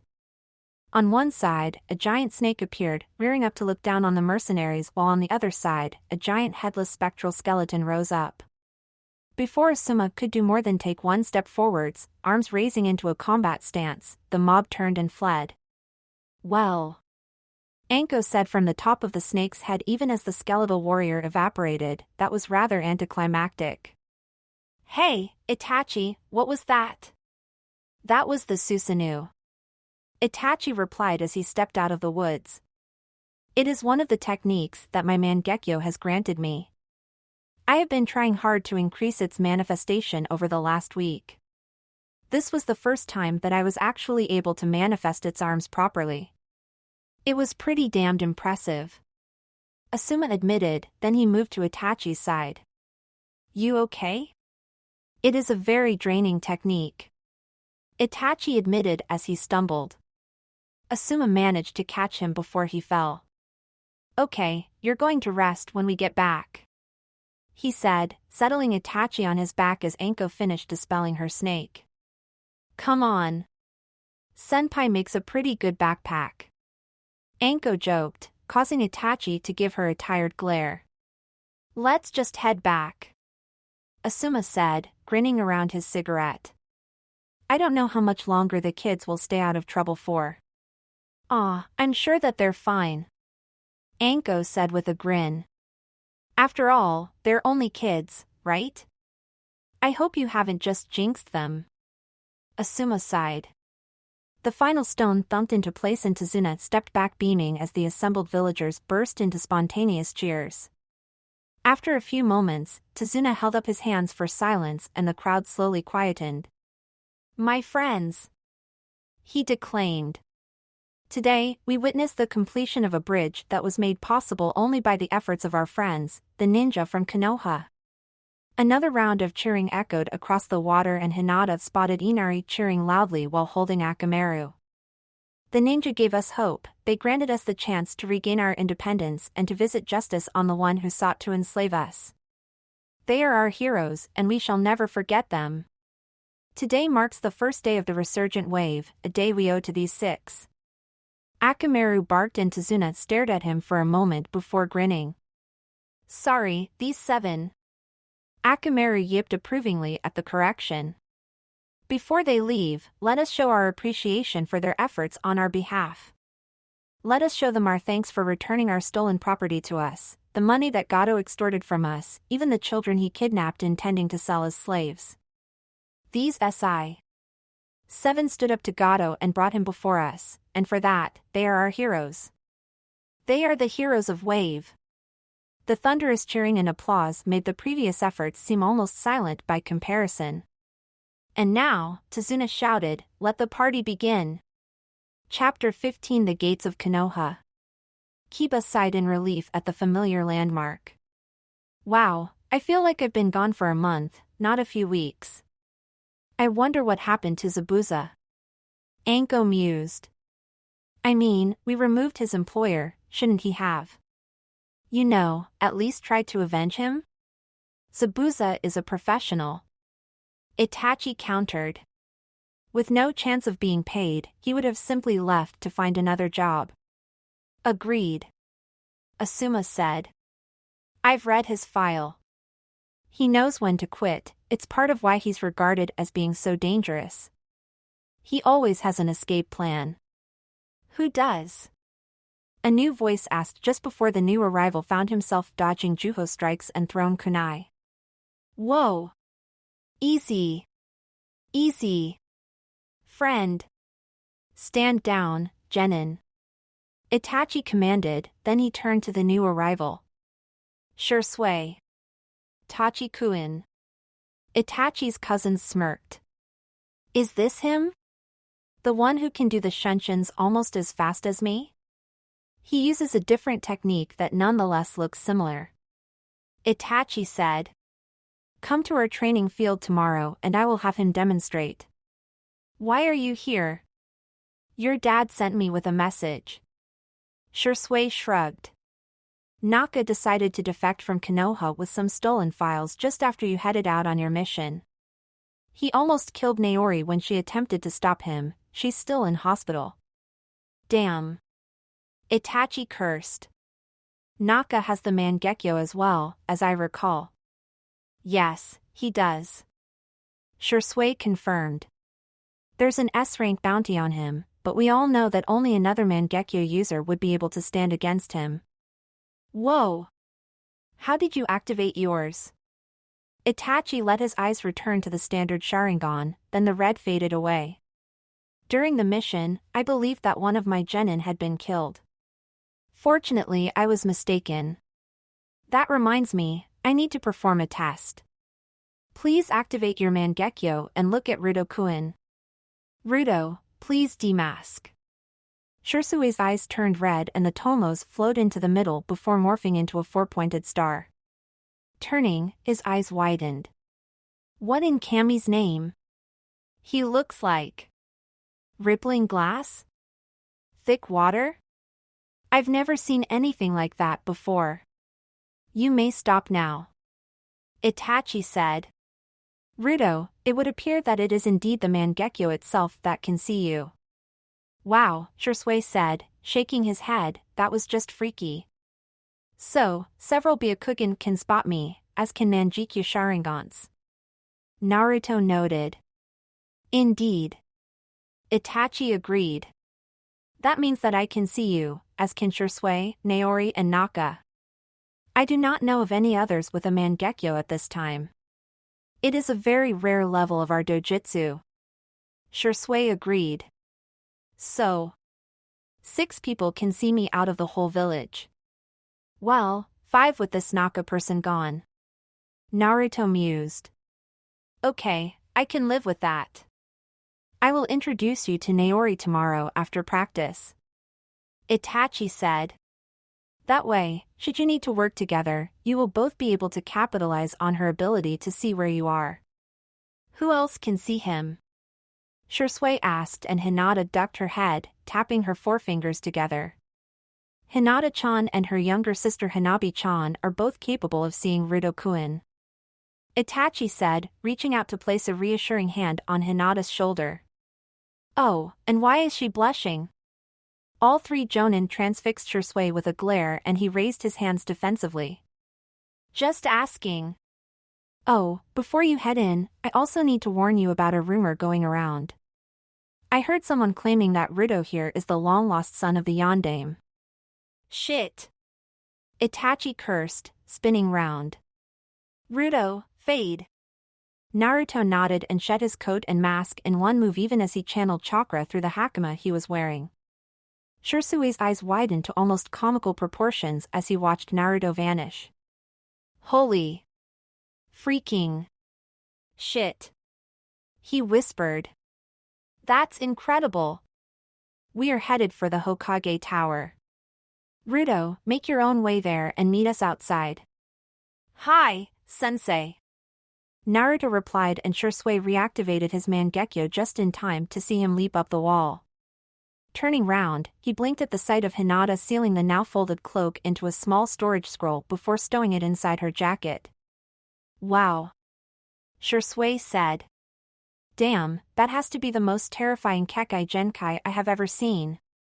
Or haven't. Kiba snickered, causing several sets of eyes to roll. Sarutobi Hiruzen looked up as the trio entered the room, then his eyes widened. He could only see Inuzuka Kiba, Hyuga Hinata and Uchiha Itachi, so where was Naruto? His question answered itself as Hinata unsealed a mask and hooded coat. Holding up the mask to one side, she let go of it, leaving it hovering in midair, then she swung the coat into the air above the floating mask. As it settled, Naruto released the chakra flow into his clothes and donned his gloves, becoming fully visible, for a given value of visible, Itachi. Hokage-sama. Itachi responded with a slight bow, then he looked sharply at the old man. My cousin told me about a certain rumor at the gates. How did it get revealed? Uchiha Naka. Hiruzen growled. He was working with a masked man. He raided the private files and discovered who Ruto's parents were. After that, it was a simple matter for him to realize that Urei Ruto was none other than Namikaze Uzumaki Naruto. He used it to slow the ANBU enough that the masked man could somehow remove both of them from Konoha using a technique I have never seen before, and since then, despite my best efforts, word has spread. In fact, I received yesterday a report that the rumor has reached Suna. Shit. Itachi growled and Hiruzen nodded. I hope that your team is ready for the upcoming Chunin exams, because if Ruto doesn't enter them, the resulting rumors that we are trying to keep him and the Kyuubi as a secret weapon and the kidnapping attempts that will ensue may spark the Fourth Shinobi War. Then it is fortunate that they are capable of entering. Itachi said with a slight, proud smile. I have started all of them on elemental training. Hiruzen whistled in appreciation of the implications of that apparently simple statement. I admit to being impressed. most shinobi don't start training their elemental affinities until they start considering the possibility of being promoted to Jonin. I have to ask, how do you propose to keep Naruto safe until the Chunin exams, though? Oh no. I have an idea. Hinata said diffidently. This is amazing. Hinata murmured. This mask actually makes me feel more confident. I'll make it part of the clan uniform. Naruto joked and Hinata was silent for a moment before laughing self-consciously. What? I don't have to worry about blushing. Hinata whispered and Naruto could hear her smile. We will have to think about mask designs, though, just so we can tell our children apart. Naruto started to nod, then her sentence fully registered and he felt his cheeks heat up as he blushed. Hinata. What? She asked with a tone of studied innocence. Rutonizan? Hanabi called as she barreled in through the door, then she froze, staring at the masked duo. Hinata, why are you dressed like Rutonizan? I'm getting ready for when I formally join his clan. Hinata smiled as she removed her mask and hugged her sister. Aren't you supposed to be having lessons? Blurg, it's boring. Hanabi moaned. It's all an heir must be graceful and an heir must be strong and all the rules and traditions of the Hyuga going back to before we joined Konoha. Nei-san, please come back. Please be the heir again. Hinata choked down an inappropriate giggle as Hanabi used the famed and dreaded puppy dog eyes no jutsu on her. Hanabi-sama. Hanabi sighed. Oh no, they sent Ko after me. The others give up, he doesn't, then he looks at me as if he's disappointed in me. I've got to go. We'll be back this evening. Hinata said, giving her sister another hug. You can join us if you want. Thanks, Nei-san. Hanabi grinned, then she closed her eyes and inhaled deeply, donning the emotionless expression needed for the duties of the clan heir. Giving Naruto a bow, she turned and walked out of the door. Just think, if not for me, that could have been you. Naruto mused and Hinata shook her head. No, Hanabi is stronger than me. She's a white oak to my willow. She doesn't bend before the winds. But when the typhoon passes, the willow stands when the white oak has toppled. Naruto countered. As long as she knows when to bend, she'll be fine. Hinata nodded slowly, then donned the mask that she had borrowed from Naruto. You're right. Now, I believe that we have a team meeting to attend? Naruto smiled and offered Hinata his arm as they stepped out of their cottage. Closing the door behind them, Hinata took his arm and they started to walk towards their normal training grounds. Rito-kun, Hinata-chan. Itachi said in greeting to the masked duo. From beside Itachi, Kiba looked up from the crumbling leaf in his cupped hands and nodded, then paused, eyes wide. What the? Hinata? Why are you dressed like Ruto? Hinata removed her mask, then giggled as Naruto removed his to reveal that he had hinged himself to look like her. Okay, Kiba said slowly as he approached them. That's just freaky. Walking round them, Kiba took a few sniffs and then nodded. You're Hinata, I can detect your scent. Well done. Naruto said, dropping his henge and replacing his mask to cover the apparent emptiness of his hood. This is only a short-term solution for now. Got a spare coat and mask? Kiba grinned. It kinda looks fun. Hey, maybe we could get a coat and mask for Akamaru, to show we're a team. Hinata giggled as she visualized Akamaru in a hooded coat and Itachi smiled slightly. That could be amusing, he said. In the meantime, though, I believe that we should revisit the basics. Tree and water walking to start with. Akamaru barked and ran up the side of the nearest tree, causing Itachi to give Kiba a questioning look. Akamaru was interested in how I was running up and down trees, so I helped him to learn how to do it himself. Kiba shrugged. Sis was quite surprised when she saw him doing it. The triplets are now learning how to do it as well. Hannah did seem rather preoccupied when I visited her yesterday. Itachi mused. I had not wished to ask in case it was personal. Thank you for explaining it. No problems, Kiba said, then he froze. Oh, Kami. I just helped you with your dating of my sister. Aya arg. Naruto shook his head at Kiba's dramatizing. Kiba, did you have a message for your teammates? Kiba froze, then he nodded. Oh yeah. Kazan wants you to come round tomorrow evening for a getting to know her son's team meal. She hasn't actually met you yet. We would be honored to attend. Hinata said, and Kiba grinned. Great. Naruto flopped face down onto the bed with a groan. Itachi-sensei seemed rather inspired today. Hinata said quietly as she sat down on the bed next to him, then followed his example by flopping backwards so her head rested on his outflung arm. I think that I am starting to look forwards to the exams. The sound of running footsteps was their only warning before Hanabi ran in and dived onto the bed, squirming into the gap between Naruto and Hinata.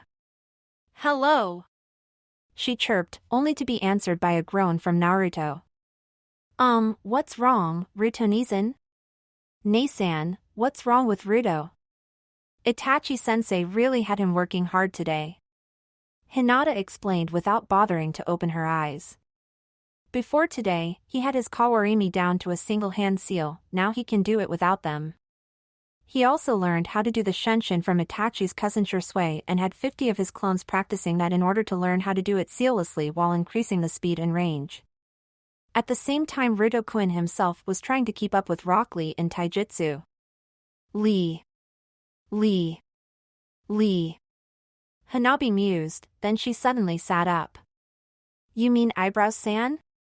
Naruto snorted with exhausted laughter at the description. Yeah, that's him. He's fast. Hanabi snuggled back into the gap between the duo. How fast? Put it like this. Naruto sighed. When he takes his weights off, even Shursui has problems avoiding his attacks. And Gai-sensei is even faster. Whoa. Hanabi breathed in amazement, then she giggled as Naruto's stomach growled, and Hinata's followed suit.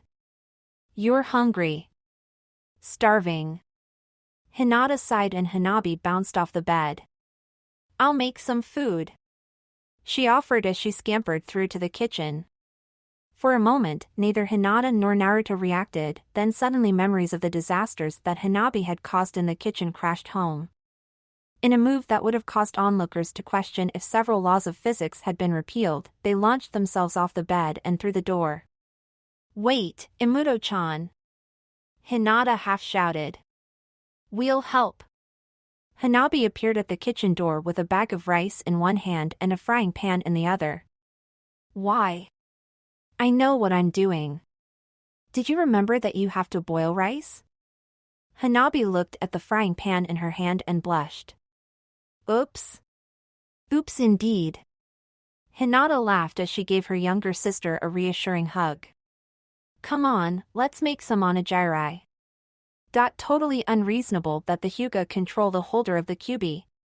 One of the council members protested in an annoyingly nasal voice. The child needs to be removed from their clan and placed somewhere where it can be controlled. I agree. A second civilian piped up. Furthermore, I demand that the jutsu left behind by our beloved yondaime be liberated from this creature and taught to our real shinobi. Hiruzen sighed. Both counselors had spent some time in hospital with stomach injuries after Naruto had vanished, and it would seem that they hadn't learned if the combined glares from Hyuga Hayashi, Nara Shikaku, Akimichi Chuza, Yamanaka Inoichi and, surprisingly, Inuzuka Tsume, were any indication. Even Uchiha Fugaku was frowning at the civilians, and he was almost renowned for arguing for the opposite of whatever the Hyuga wanted, something which Hiruzen often relied on as it let him switch sides in debates without worrying about his advisors uniting to counter him. As he is the son of the yondaime and the red-hot habanero, the jutsu refer to her as by right. Hayashi ground out and Fugaku nodded in agreement. My son speaks very highly of Urei Ruto. Fugaku added. If he was not already betrothed, I would consider offering a young lady from my clan to help him re-establish his clan. The subtext of the statement, of Fugaku's apparent willingness to allow the Sharingan to be potentially inherited by someone who would not then be brought into the Uchiha clan, earned several shocked looks from the shinobi members of the council. Predictably, the civilians completely missed it. Itachi and Shursui have both described themselves as being impressed by Yurei-san's growth. Fugaku continued. I therefore put forwards a motion to confirm Yurei Naruto as the leader of the Yurei clan, formerly known as the Namikaze clan, the instant that he is promoted to Chunin. I second the motion. Hayashi said instantly, causing another round of surprise.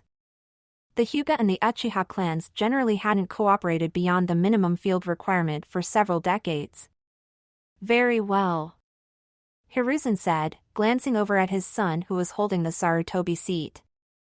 The motion has been put forwards and will now be voted upon. All in favor? All opposed? The motion carries and the Yurei clan will be entered into the rolls of the clans of Konohagakure once Yurei Rudo earns his promotion. You can't do that. The brat's a demon. The first civilian shouted, then he blinked as both Hayashi and Fugaku rose almost explosively from their chairs. The two clan heads looked at each other and Hayashi bowed slightly before sitting down again, allowing Fugaku to lead the rebuttal. As a civilian, you are not expected to understand even the most basic concepts of Fuinjutsu, but as a member of the council, you should have at least some knowledge about it. Fugaku sneered. The branch of Fuinjutsu that deals with sealing things away is quite complex. Even storage scrolls require someone to achieve at least journeyman status in Fuinjutsu. Hayashi-sama, has Rudo-sama studied it? He has, under the best tutors the Hyuga clan could provide or hire. Hayashi confirmed. He but lacks the experience to become a full master. He is already a fully accredited journeyman and I have no doubt that he will reach a depth like his parents did. Fugaku bowed slightly. Fuinjutsu is complex and the seal that the Yondaime provided, a seal which I have seen with my own Sharingan, is a true masterwork in all senses of the word. The Yondaime powered the seal with his own life to secure the Kyuubi and I had the Uchiha seal adept examine its design. She admitted that it was beyond even her, but that it was flawless. The boy imprisons the Kyuubi, he is not the Kyuubi. A glass is not the milk it holds. Shikaku offered and Fugaku nodded. If you can't understand that, you have no business being on the council in a ninja village. He sneered. My son is entering his team into the exams and as soon as Yurei Rudo becomes a Chunin, which I have no doubt that he will have a seat on this council as well. I would advise you to learn to think before you speak, or you will face his anger as well as ours. Seconded. Hayashi deadpanned, causing Shikaku to snort with suppressed laughter and Fugaku to give his political rival a confused glance. Hey, what are you doing here? Sakura shouted as Team 7 entered the training field. I asked them here for some teamwork training. Kurenai explained as Sasuke looked up from the scroll he was reading and gave his brother a small smile. Hey, Aniki. Otuto. Itachi replied, then he looked round. Aburame-san, Haruno-chan.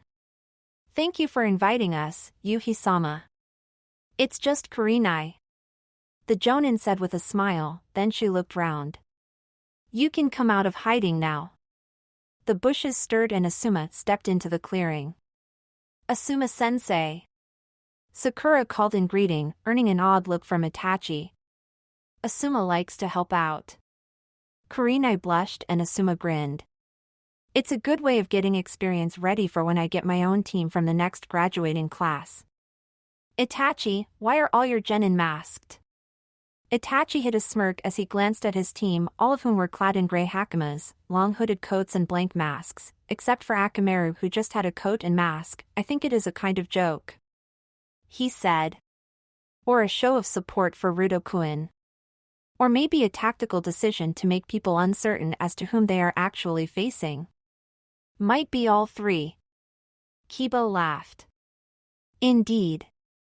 Itachi nodded. Or it might be all three. Nice masks. Shino mumbled, earning several shocked looks, then the gazes snapped to Naruto as he pulled a spare mask out of a sealing scroll and handed it to the bug user.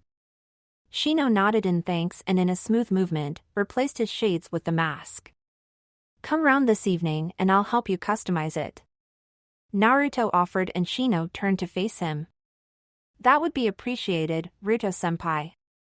Sakura looked at him and shivered. Hey, forehead! A new voice shouted and everyone turned to see Team 10 appear with Ino almost dragging her two teammates while their sensei slouched along behind them. Sorry we're late. Kakashi yawned. I got lost on the road of life. Lame. Kiba deadpanned. Chapter 16 Hey big bro, guess what I heard / the son of the fourth is working for the third. The habaneros kid be in de test / we may see him be going up against arrest. The Lando fire is where I wanna be / cause dis is some fin I gotta see. I need you permission to make it fine / cause then Mr. 8 can meet Mr. 9. Yo! Reikage looked up from the never damned enough paperwork to fix his adopted younger brother, the Jinchuriki of the Hachibi, with a glower. What are you going on about now? The son of Namake's Minato is alive. Another voice said and Yujito-ni, the Jinchuriki of the Nibi, walked round the taller swordsman, elbowing him in the ribs as he opened his mouth again. Apparently he's going by the name of Urei Rudo and they're going to give him clan leadership of the Urei clan, formerly the Namake's clan, once he marries a Hyuga girl. A frown for a moment. That might explain why the Hyuga are suddenly using the Rasengan. He mused. B, you said habanero, he's Uzumaki Kushina's son? I listen to the rumors as they fly / they say he is and it ain't no lie. B rapped, earning himself another elbow to the ribs. Gets better. Yujito said as she sat down on one of the chairs. One of our spies from Mist reported in. Apparently Momochi Zabuza went up against him. Kid managed to pull a silent killing on him without concealment. Only an accidental Sunban strike saved Zabuza, although it caused Uchiha Itachi's Sharingan to go weird. Thin three-pointed black shuriken. Mangekyo. A realized. Damn. They've got another Mangekyo user. Raise the bounty on him and put a call for backup warning in the bingo book. On the plus side, they've lost an Uchiha as well. Yujito said, passing across a copy of the most recent Konoha bingo book. Page 117. Uchiha Naka. He has one of those Mangekyo as well, but his is a red-on-black three-pointed shuriken. Uses a weird technique that lets him make small injuries have never happened, possibly works for mortal wounds as well.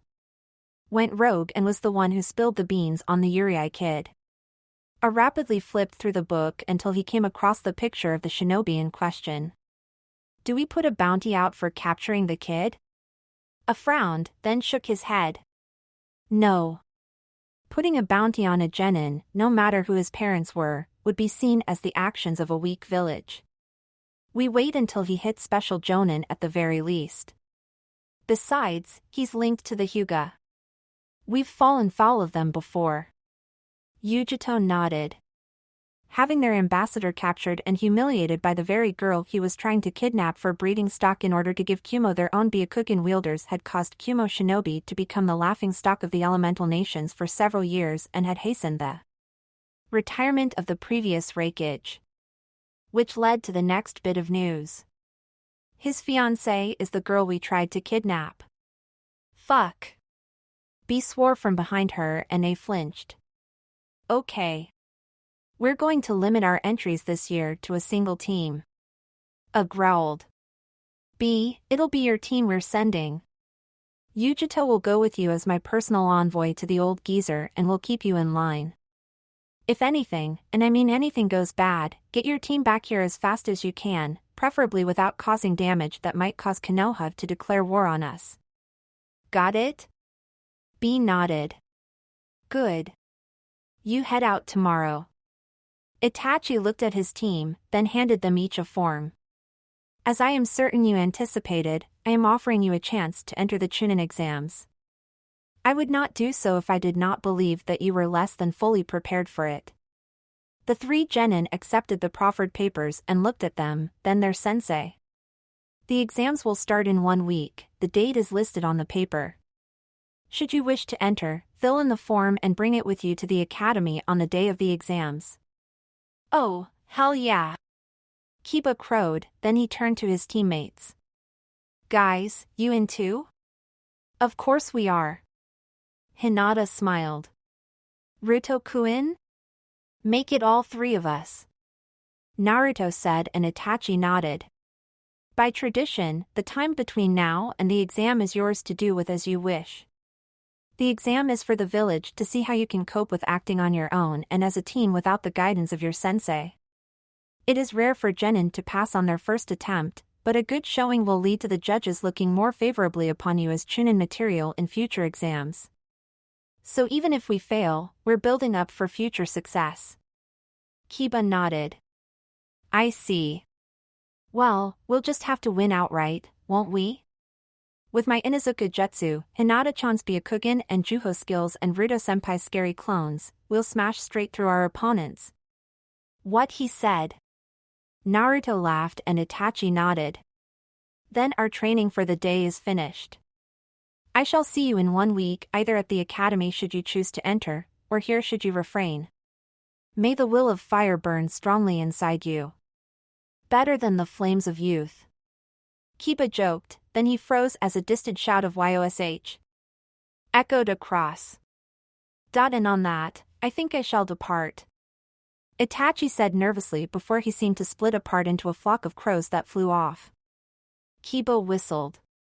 Whoa! That's almost as weird as your clones, Ruto. Ruto? Where did you? I hate it when he does that. Damned Toton Bunshin and their damned Kawarimis. Come on, Akamaru, let's head home. That was an evil trick to play on Kiba-kun. Hinata giggled as Naruto carried her through the trees. We'll go to the Inuzuka compound tomorrow and apologize. Naruto replied laughingly. Besides, if I can pull it on Kiba, who knows and has experienced that trick, that means that it'll work on. Did you hear that? Yes. Hinata replied, activating her Byakugan. 2 streets that way, a small boy is being menaced by a shinobi who is using a puppet. The shinobi controlling the puppet is being carried on its back. Naruto changed course even as he deployed a dozen invisible clones, earning a quizzical look from Hinata. Better too many than too few. He explained as they leapt across the rooftops. Hinata waited until they were in midair, then she swung herself off Naruto's back so that they landed side by side on the roof overlooking the incident. Isn't that Asuma's nephew?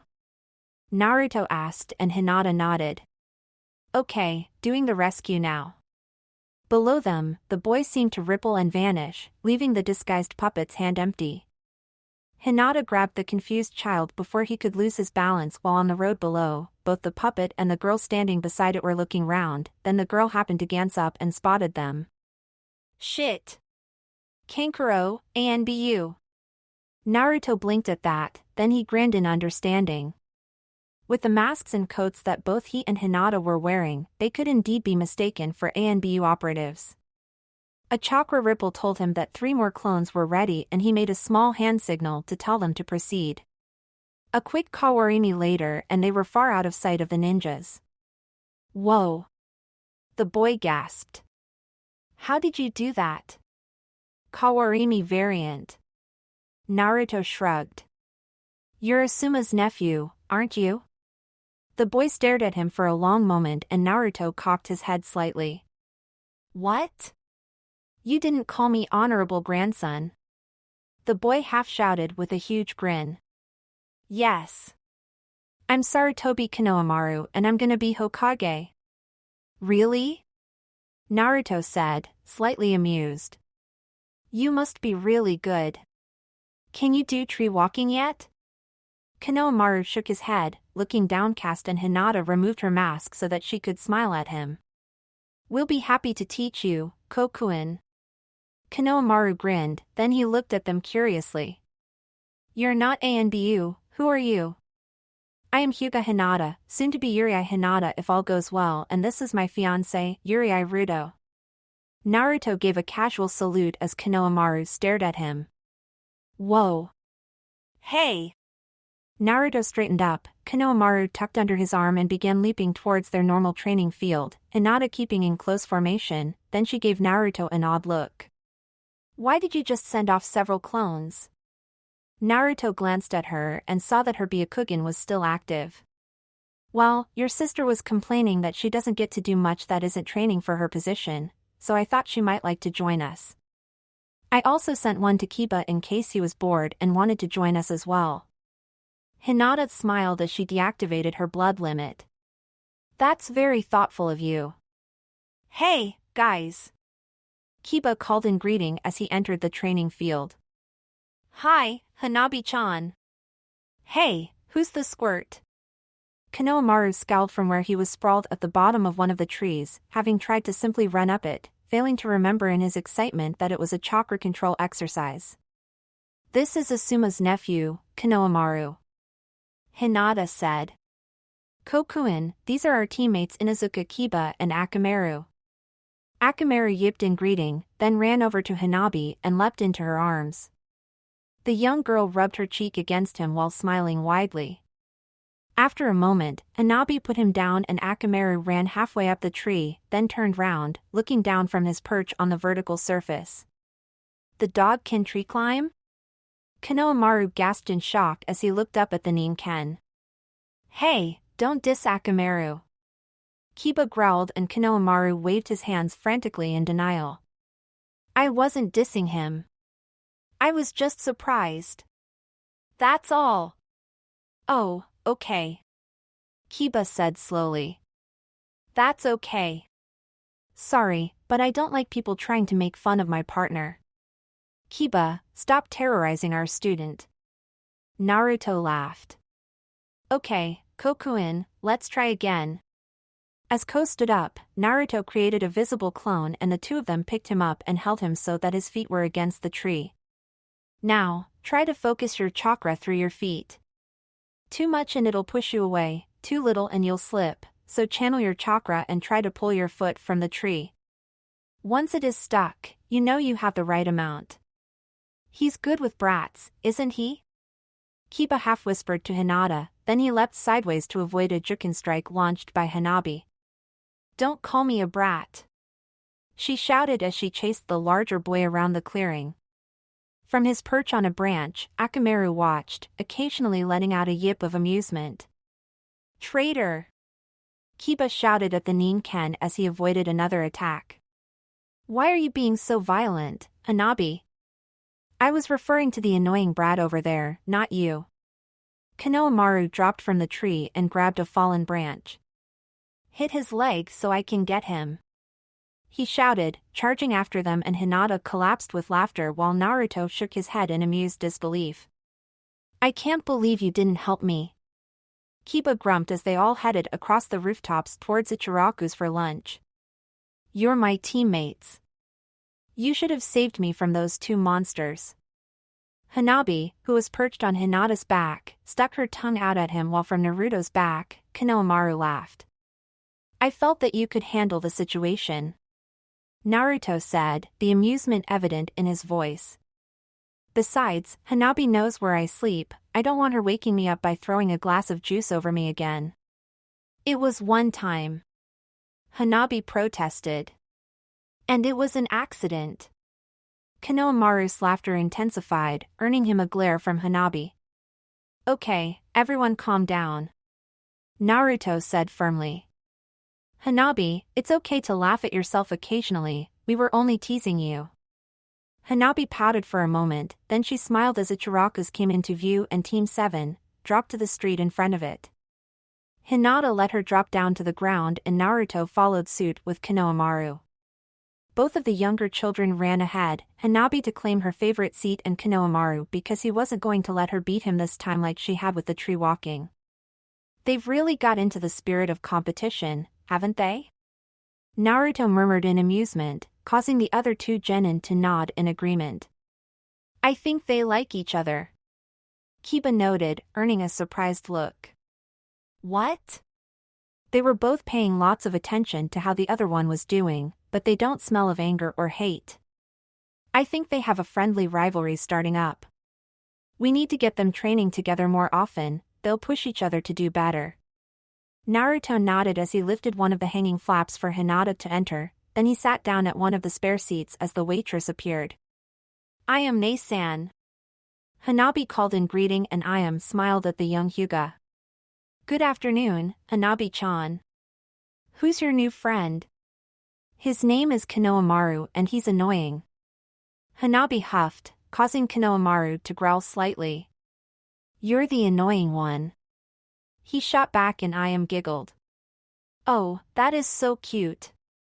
Both children gave her a look of betrayal which only caused her giggles to intensify before she managed to regain control. "So, what can I get you?"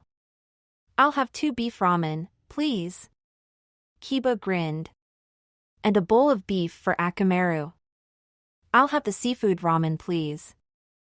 Hanabi said and Hinata nodded. "Same for me, please." "I'll go for beef," Konohamaru announced and Naruto paused. 2 miso ramen, a beef ramen and a chicken special to start with, please," Naruto said, earning a shocked look from Konohamaru. Ayam just chuckled. "You're going to drain your clan treasury at this rate," she teased and Naruto shrugged. "The only cause worthier than this is sitting right next to me." Hinata blushed as Kiba snickered, earning himself a gentle strike with the ladle that Ayam was carrying, then she accepted the chopsticks proffered to her as her ramen was placed before her. "Itadakimasu." The group chorused and Hanabi paused, her first bite halfway to her mouth as she watched Naruto eat his ramen, apparently straight through his mask. Putting down her chopsticks, she activated her Byakugan and smirked. "Nice genjutsu." Naruto paused just long enough to say thanks. Before resuming eating, Konohamaru paused with a confused look on his face and Kiba took pity on him. Ruto is using a small genjutsu taught to Anbu to make it look like his mask is still on his face rather than lifted up to allow him to eat. They say that the technique was invented by Hatake Kakashi. Hatake Kakashi. Hinata mused. "Isn't he the only non-Uchiha who has the Sharingan?" "He is." A new voice yawned and they all turned to see Nara Shikamaru taking one of the spare seats.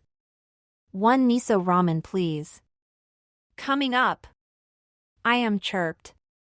"What's he like as a teacher?" Naruto asked curiously and Shikamaru shrugged. "He's rather lazy when he can be, but he has the skill to back it up.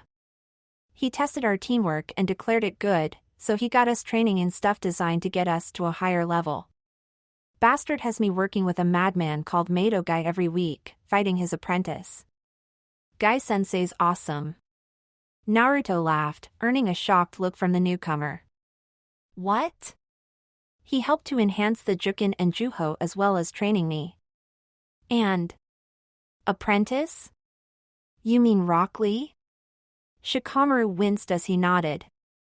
"That's him. He's fast. And when he takes off his weights." Shikamaru shuddered, then nodded in thanks as a bowl was placed in front of him. "What I did to Ino at the start of our academy days with my blood limit, Lee can do with sheer speed." Naruto explained and Hanabi giggled, having heard the story. "You guys entering the exams as well?" Shikamaru asked and all 3 genin of Team 7 nodded. "Itachi-sensei says that he believes that we are advanced enough that we should gain promotion." Hinata added, earning a raised eyebrow. "I've heard about how good Itachi is." "If he said that, I guess it means that my team will be avoiding yours if possible. You lot sound too troublesome.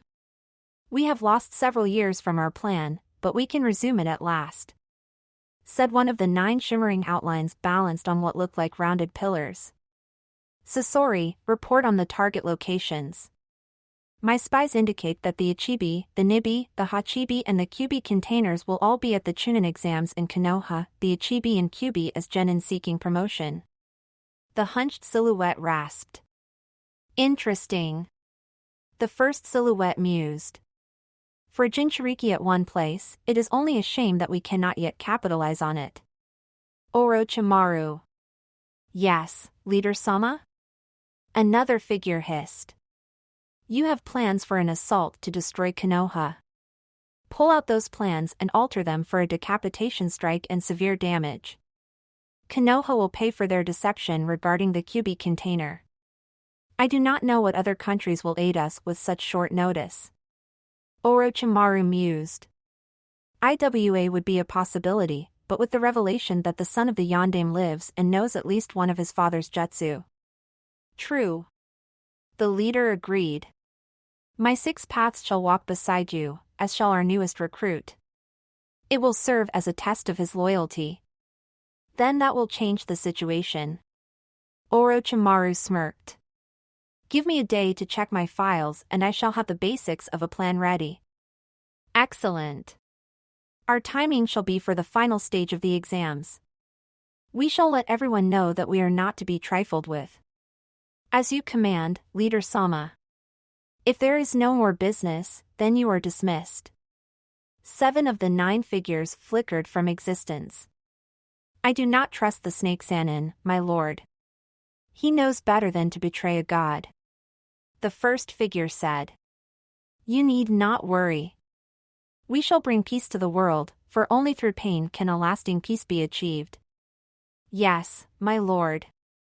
The second figure said before it vanished and the remaining figure turned round. Its eyes, boasting multiple concentric rings around a small pupil, looked up at the giant demonic statue, upon which one of its fingers it was standing on. Yes. It said. The Red Dawn shall bring peace. Peace to all, peace to the world, peace which can be achieved only through pain. So I have said, so it shall be. The figure flickered and faded, leaving the cavern in the dark once more. Chapter 17 Naruto, Kiba and Hinata looked round, the direction of their gazes obscured by the blank masks that they wore. They had joined the other Chunin hopefuls on the field outside the academy in front of a large stage that had been assembled and on which all of the various Jonin senseis were seated, handing in their forms to one of the Chunin sat at desks around the field. As the sun hit the highest point, a trenchcoat-wearing scarred man took the middle of the stage and stared at them. Quieten down. The genin quickly ended their conversations and turned their attention to the tall man. My name is Marino Ibiki and I am your proctor for the first stage of the Chunin exams. He said, his voice somehow carrying across the entire field. You are here because you believe yourselves ready for promotion. The already quiet crowd went totally silent. The second test will begin at 1 o'clock tomorrow afternoon. Ibiki said. However, you will need to wait until noon tomorrow to find out where it is, since that is when we will display the location on that sign up there. Your Jonin sensei have not been told, neither have most of the shinobi here. The entry requirement is a single scroll like these. To get one, you need to complete a task given to you by a Jonin not of your village. You will be able to find the Jonin on various training fields until dusk. They will give you a mission to complete. Do it, and you get a scroll. You must present the scroll to gain entry, so if you cannot impress a Jonin, you can always find another way of acquiring the scroll. You are not allowed to enter any building between now and the start of the exam, doing so will result in you being expelled. The use of crippling or killing techniques will lead to your expulsion. Jonin, to your stations. The shinobi on the stage rose and vanished. Some of them used various types of shunshin while others used pure speed, kawarimi or other methods to depart. You have your tasks and you have been given maps. Ibiki said. Begin! Naruto sent a chakra pulse and an instant later, Team 7 were standing atop the Hokage monument. Nice kawarimi. Kiba snickered as they looked over the village, with the blurs of movement showing where the competitors were starting their searches. Got a plan? Henged Kage Bunshin. Naruto shrugged. One of us leads each group and we do 3 different missions, then we meet outside Hinata's and my house. I'm certain that Hanabi will be happy to hide the scrolls we receive until tomorrow morning while we stay outside on watch. Oh, that's brilliant. Kiba grinned. They'll be safe unless a team is willing to be expelled in order to grab them. I agree. Hinata said. We do a mission each and meet outside our home. Ruto-kun, please send several Toton Bunshin there as well. We need to get my sister's cooperation and it will be useful to send messages if needed. I'll send a dozen or so. Naruto said, his hands already forming a cross seal. Tajuka Bunshin no Jutsu. Hinata looked round at the training field using her Byakugan, spotting the two Jonin hiding under a genjutsu, playing cards. Silently walking over to them, she coughed to get their attention. Sorry for the intrusion, Sunanin-san, but I believe that you have a mission for us? The Suna shinobi, who was wearing a veil over half his face, nodded and picked up a clipboard. Retrieve a token from the table set in the middle of the Chunin stadium and bring it back here. Be warned, there will be several Chunin guarding it with their pay depending on how many tokens remain by the time the exam starts. Thank you, Hinata said with a bow. Good luck with your game. As she walked away, she channeled some chakra to her ears in a trick that Kiba had taught her and she caught the conversation behind her. Polite little thing, isn't she? What's with the mask, though? She's part of Team 7. Ah, the one with the Yondame's son. So, it's to stop us working out which one of them he is. Clever, I think they should get extra points for that. Hinata grinned behind her mask. Kiba raised his mask and took a sniff. He could smell. Two people, one of whom had an underscent of rusty metal that he didn't recognize. Must be the non-Konoha shinobi. Moving to where the scent was strongest, Kiba looked up and saw the two Jonin looking down at him from the branches. Hello, he said, we're here for the mission you have. The AIM Jonin nodded and accepted a clipboard from the Konoha shinobi. Your mission is to retrieve a token from the top of the Hokage Tower. It is being guarded by Chunin whose pay depends on how many tokens they manage to keep. Bring it here for a scroll. Hi! Kiba replied with a salute, then he dropped his mask back down over his face and ran towards the distant Hokage Tower with his Kage Bunshin escort. Interesting team, the AIM shinobi said thoughtfully. Team 7. The Konoha shinobi replied with a shrug, earning a long look. The one with the Kyubi Jinchuriki?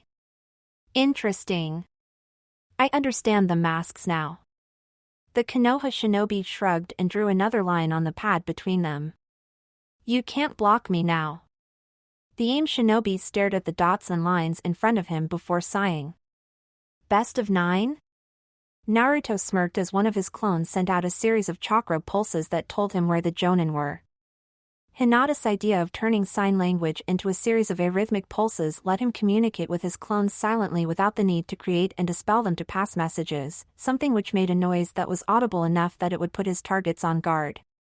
Mentally thanking Hayashi for helping him create a mask that could channel his chakra, Naruto used it to completely vanish.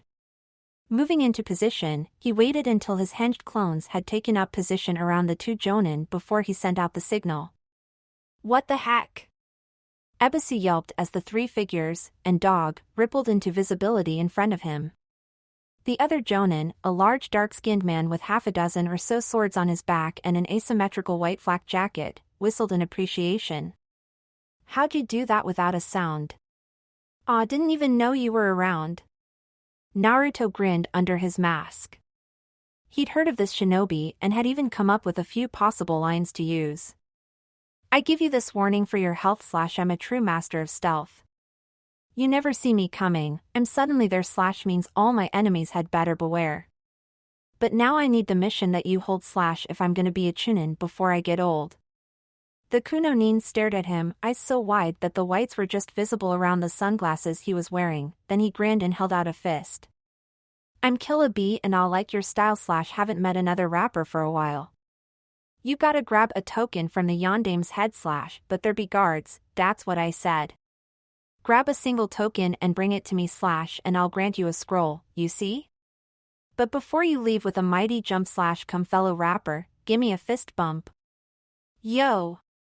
Naruto tapped his fist against B's and then crouched before leaping into the canopy of the trees, headed for the Hokage mountain. Well, Ebisu managed after a moment. That was different. Hinata leaned against the pillar and activated her Byakugan, using it to scan the Chunin arena. After a long moment, she smirked and motioned for one of Naruto's clones to get near. Can you kawaii me with something as small as a token? The clone nodded and Hinata pulled a smoke bomb out of her pocket. Placing it on the ground, she pushed it out so that it was within line of sight of the table. I need you to swap with a token, then swap again with this smoke bomb. Once you've done that, we all head back to the training field. Understood. The clone said as it rippled into invisibility. An instant later, a token appeared in midair and Hinata grabbed it, stuffing it into a sleeve pocket, then the smoke bomb vanished. As the Chunin guarding the token started shouting in alarm from within the sudden smoke cloud, Hinata ran towards the exit, the clones following her. Kiba frowned as he examined the top of the Hokage tower from his viewpoint. The Chunin guarding the table of tokens were arranged so that they could intercept any attempt to simply rush the table, and their lines of sight were excellent. Wait.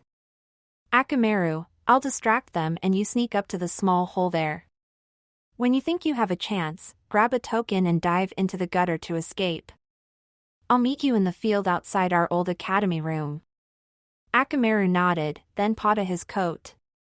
Nodding in understanding, Kiba stowed Akamaru's coat and mask, then picked him up and leapt to the ground. Okay buddy, I'll wait until you're near the top before doing my distraction on the other side. You good? Akamaru nodded and channeled chakra to his paws. Kiba watched him begin to ascend the tower, then moved round to find a place from which he could make a show of failing to sneak up stealthily.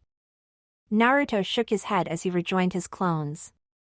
His Toton Kekkai Genkai was probably the ultimate trump card in situations like this. He had simply walked up to the table, waited until everyone was looking at a group of genin that had completely messed up their stealthy approach, and then simply palmed a token before leaving. He hoped that the other two were doing as well as he was. Kiba leapt upon the roof, then darted sideways to behind one of the curved panels that provided areas of shade. A startled shout informed him that he had been spotted, and he ran up the panel to near the top, grabbing the edge and looked round, only to see most of the Chunin staring up at him. Hi? Get him. Hiding a grin, Kiba slid down the panel, using his chakra to stay in contact with the wall while controlling his descent. Glancing back, he saw several of the Chunin running down after him while the rest lined the edge of the balcony. Idiots. Leaping into a nearby tree, Kiba darted away and then doubled back, sneaking into the academy grounds and running to the courtyard outside his old classroom where Akamaru was waiting for him with a token.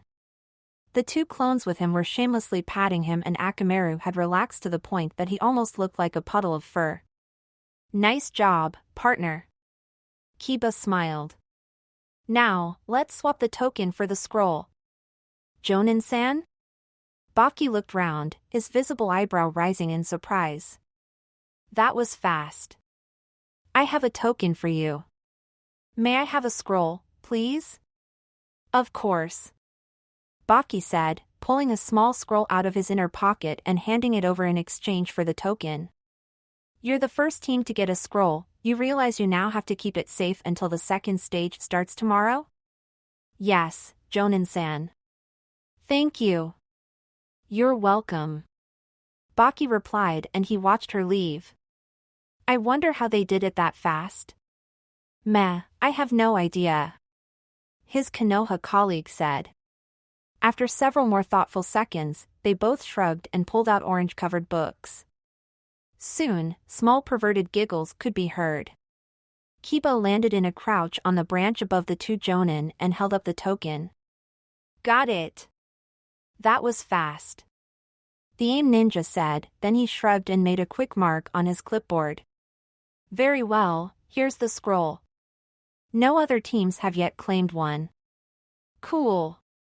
Kiba grinned as he exchanged the token for the scroll. Thanks, Jonin-san. I wonder how he did that. The AIM shinobi mused, watching as Kiba and his companions vanished into the trees. I'm now back in victory / you have a scroll to give to me. Here's my token, take it please / I'll take the scroll then to the trees. Rank of Chunin, here we come / gimme the scroll and I'll have some fun. Ebisu shook his head while Killer Bee grinned widely. Aw, gotta say your rap is fine / I don't expect less from Mr. 9. Just so you know, I'm Mr. 8 / me and you must be fate. You are the first to get a scroll / I gotta say you're on a roll. Yo!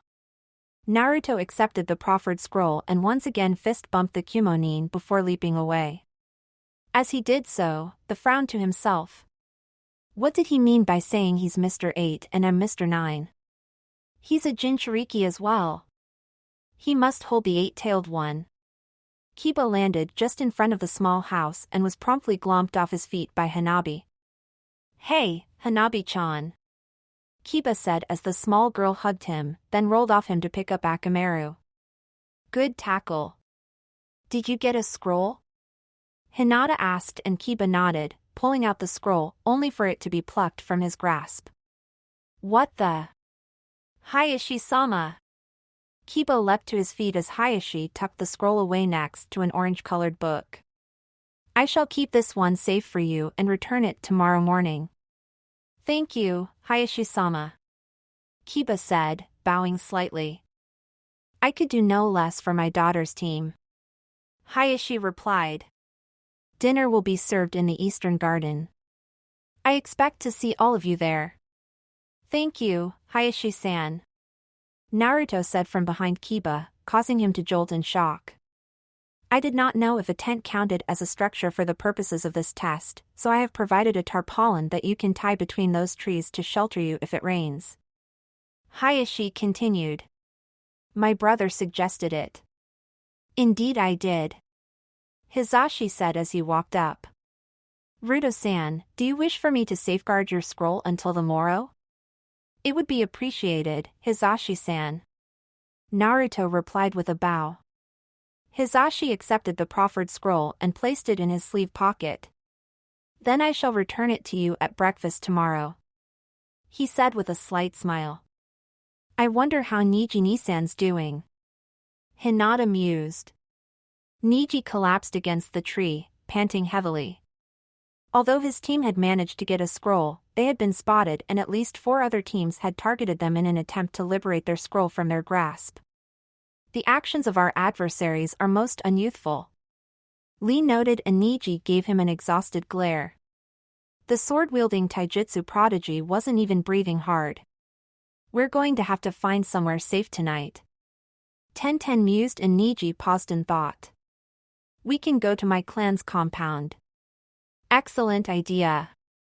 Tenten agreed. Okay, I'm ready to move out. Are we clear? Niji activated his Byakugan for a moment, then he nodded. Then let's go. YOMMMPH. Quietly. Tenten hissed and Lee nodded as much as he was able to given the hand clamped over his mouth. Niji froze at the sight before him and his 2 teammates, picking up on his shock, moved to see what had him so unbalanced. Hello, Niji. Father. Niji managed after a few moments of trying to mentally rebalance himself. Come, join us. Do you want me to look after your scroll for you tonight? That would be very kind of you, Father. Niji managed as he staggered forwards to sit on the large rug beside his father. Looking round, he saw his cousin's team talking to Hitomi while Hayashi was examining some documents on a clipboard. If you need to refresh yourself, we have a field expedient privy set up behind the bushes with special sheets to block the Byakugan. Hizashi added. I'm good for now, but thank you. Tenten said with a bow as she sat. Lee also sat down, looking round in bewilderment.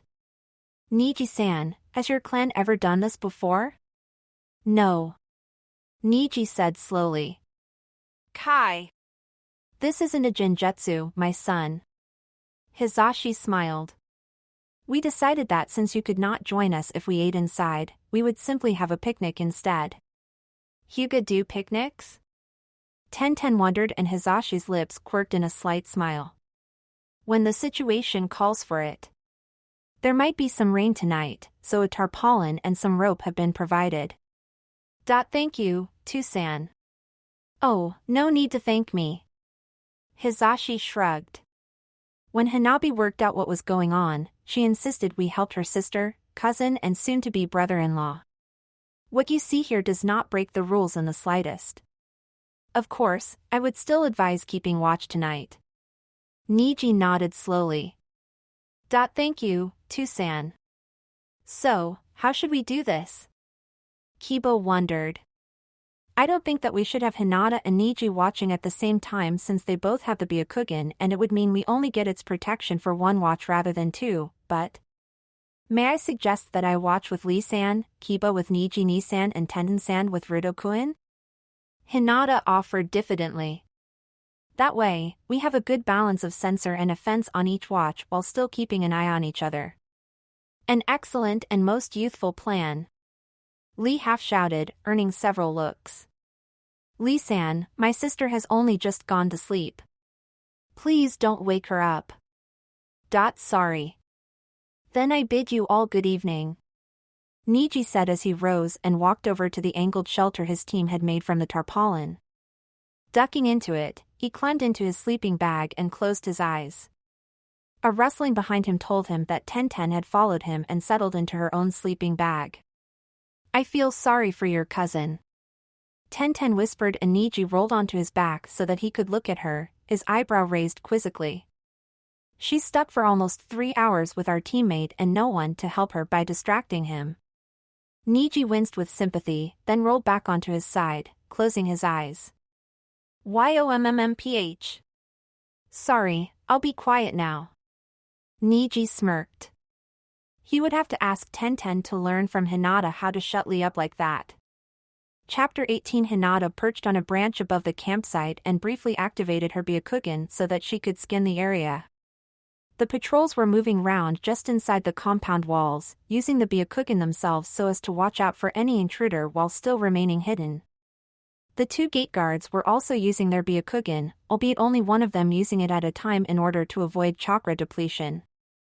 Closer in, the privacy seals on the walls of the buildings resulted in blind spots that could be used by an intruder, but the roving patrols had their paths plotted and timed by Narashikaku himself in order to minimize any openings. Of course, Naruto could walk through the defenses with ease, due to his blood limit. As if the thought had directed her action, Hinata briefly focused on her fiancé, asleep in the bedroll under the tarpaulin to her left. Her lips quirked into a brief smile as she saw how he'd pulled a pillow to him, wrapping an arm round it like he did to her when she shared her bed with him. All quiet? Lee asked from beside her and Hinata deactivated her Byakugan with a sigh of relief. So far, yes. Lee nodded as he reached into the bag he had brought up with him and pulled out an insulated flask. Opening it, he poured out a cup of tea and gave it to her. I was wondering, he said quietly, how does your clan defend against intruders who tunnel in? As most of the clan are Doton users, we had a great deal of experience to draw upon encountering such a threat. Hinata said, then she pointed. Do you see the edges of the path just inside the outer walls? Lee nodded. The edging is part of the security system. We have bamboo posts reinforced with metal going into the ground to 5 times the height of a man. There are small bells set at the top, so if anyone should try to tunnel through, they will hit the posts and thus ring the bells, telling us where they are. Lee gave a very quiet whistle at that. That's a lot of posts. The walls themselves have reinforcing seals built into the very patterns of the bricks, designed to not interfere with our Byakugan. This lets us look outwards while being concealed from view. The walls behind the gate guards have hinged panels that sound the alarm if the guard falls against them, meaning that even a killing strike may not stop them from alerting the clan to an attack. Wow. Lee managed, then he looked across the garden to the house tucked into the corner. One of the bedroom windows was open, letting them see Hanabi, curled up in the middle of the double bed and hugging one of the pillows in her sleep, a wide smile on her face. You are very lucky to have a sister like her. Lee said wistfully and Hinata nodded. I am, but it doesn't feel that way when she lands on us at dawn. Lee looked at her curiously and Hinata decided to explain a little more. My little sister loves to be hugged. It's not a traditionally Hyuga thing, but we sort of joke that it's a Yurei thing. Almost every other morning, she wakes us up by leaping on us, demanding a hug. Hugs are nice. Lee agreed, earning himself a curious look from Hinata, then she shook her head slightly and took a sip from her tea. "How is your kenjutsu coming along?" she asked, and Lee almost glowed with pride. "I am being trained by Yuzuki Yugao and Gekko Hayate, the sword mistress and sword master of Konoha. Although my inability to mold chakra means that many of their techniques are forever beyond me, I have trained hard to try and equal their speed and skill. I can even dual-wield swords and take on multiple adversaries." "Wow." Hinata breathed. Lee nodded. "I have trained my flames of youth under Gai-sensei and learned the dances of steel from Yugao-sensei and Hayate-sensei. All three of them have agreed that I am ready for the exams." Hinata nodded as she scanned the area again. "What about yourselves? Niji-san said that with Ruto-san on your team, you were almost unstoppable." Hinata gave Lee a curious look. "Didn't Gai-sensei warn you about Ruto-kun's blood limit?" "I don't recall him doing so." Lee frowned. "Although for some reason he has yet to divulge, he has spent quite some time teaching us all to fight blindfolded." Hinata's eyes widened in shock. Naruto's greatest strength was against ninja who relied mainly on their sight, giving him a real trump card when going up against most dojutsu users, but Madogai had obviously thought hard about what Naruto's Toton Kekkai Genkai meant and had trained his team to counter it without actually telling them why they were learning it. "Very cunning, Gai-san," Hinata whispered. She would have to inform Naruto about it in the morning. It wouldn't do to have him blindsided. Hinata paused to mentally chuckle at the unintentional joke, then she sobered. She had heard stories about blind ninja, but had never really considered them much more than legends, a stance which was understandable given the Hyuga's reliance on their blood limit. Perhaps it was time to root out the old stories and consider how to counter the abilities mentioned therein. Lee gave her a curious look, but he obviously recognized her thoughtful expression because he soon resumed trying to scan for any possible intruders. Kiba yawned as Hinata gently shook him awake. Crawling out of his sleeping bag, he mentally debated whether he should wake up Akamaru as well, but a glance at the small ball of fur that was his partner dissuaded him. Instead, he stretched, feeling his vertebra pop back into alignment, then moved out and jumped into the tree overlooking the two shelters. A few sniffs confirmed that it was the lookout post that Hinata had chosen. A couple of moments later, he was joined by Hinata's cousin, Niji. "Niji-san." "Kiba-san." Niji replied quietly. The duo remained quiet for several minutes, then Niji deactivated his Byakugan and looked at the younger genin. "I am curious. Can your senses detect Ruto-san?" "No." Kiba shrugged. "Can't see him, can't smell him. Can hear him, but he's learning to be damned quiet." "Interesting." Niji mused and Kiba shrugged. "I've been doing lots of work on my Doton affinity. Itachi-sensei told me about a shinobi who used the ground itself as a way of detecting his enemies by their movements." "Interesting." Niji repeated. "I wonder if you could do that with air as well." "If you could, it would be fairly similar to the Byakugan." Kiba shrugged. "You mean like a seventh sense or something?" "Well, Ruto's the only one on our team with a futon affinity and he's scary enough already. But it might be worth mentioning to him." Niji countered. "Even if he cannot do it, he might be able to do something similar, or that is derived from the idea." "But why now?" "I mean, we're competitors for the exam even if we're under a truce at the moment. Even if you told him now, he would not be able to create a useful technique out of it for quite some time." Niji explained. "That being the case, there is no harm in making the suggestion." Kiba nodded, then sighed, earning a quizzical look. "I feel like I'm the weakest of us all," he said slowly. "Hinata-chan and Ruto work together perfectly. I manage to work alongside them, but they work with each other way better than I can work with them. Ruto's got that Toton Kekkai Genkai of his that's bloody scary when you actually stop and think about it, while Hinata uses that weird gentle step style that I have no idea how to counter. It is quite difficult," Niji admitted. "Even I am hard-pressed during my spars with her." Hinata-san trained somewhat in Jukin in addition to her lessons in Juho, giving her knowledge about the strengths and weaknesses of our preferred style. The opposite is not as true, as I have discovered on several occasions. The last bit was in a somewhat rueful tone of voice and Kiba nodded. Out of interest, that babe on your team. Kiba stuttered to a halt as Niji activated his Byakugan and glared at him. What did I say wrong? That babe is my teammate, Tenten. Niji ground out. Kiba nodded frantically. Yeah. I was just wondering what she does. I mean, you're a taijutsu expert, Lee uses a sword, what does she do? Ninjutsu? Genjutsu? Mainly shuriken jutsu. Niji finally said. There is not a single throwing weapon that I have seen which Tenten cannot use after only a couple of practice throws. She is almost as skilled with melee weapons as well. Lee has learned quite a few of his kenjutsu skills from her. Kiba whistled in awe.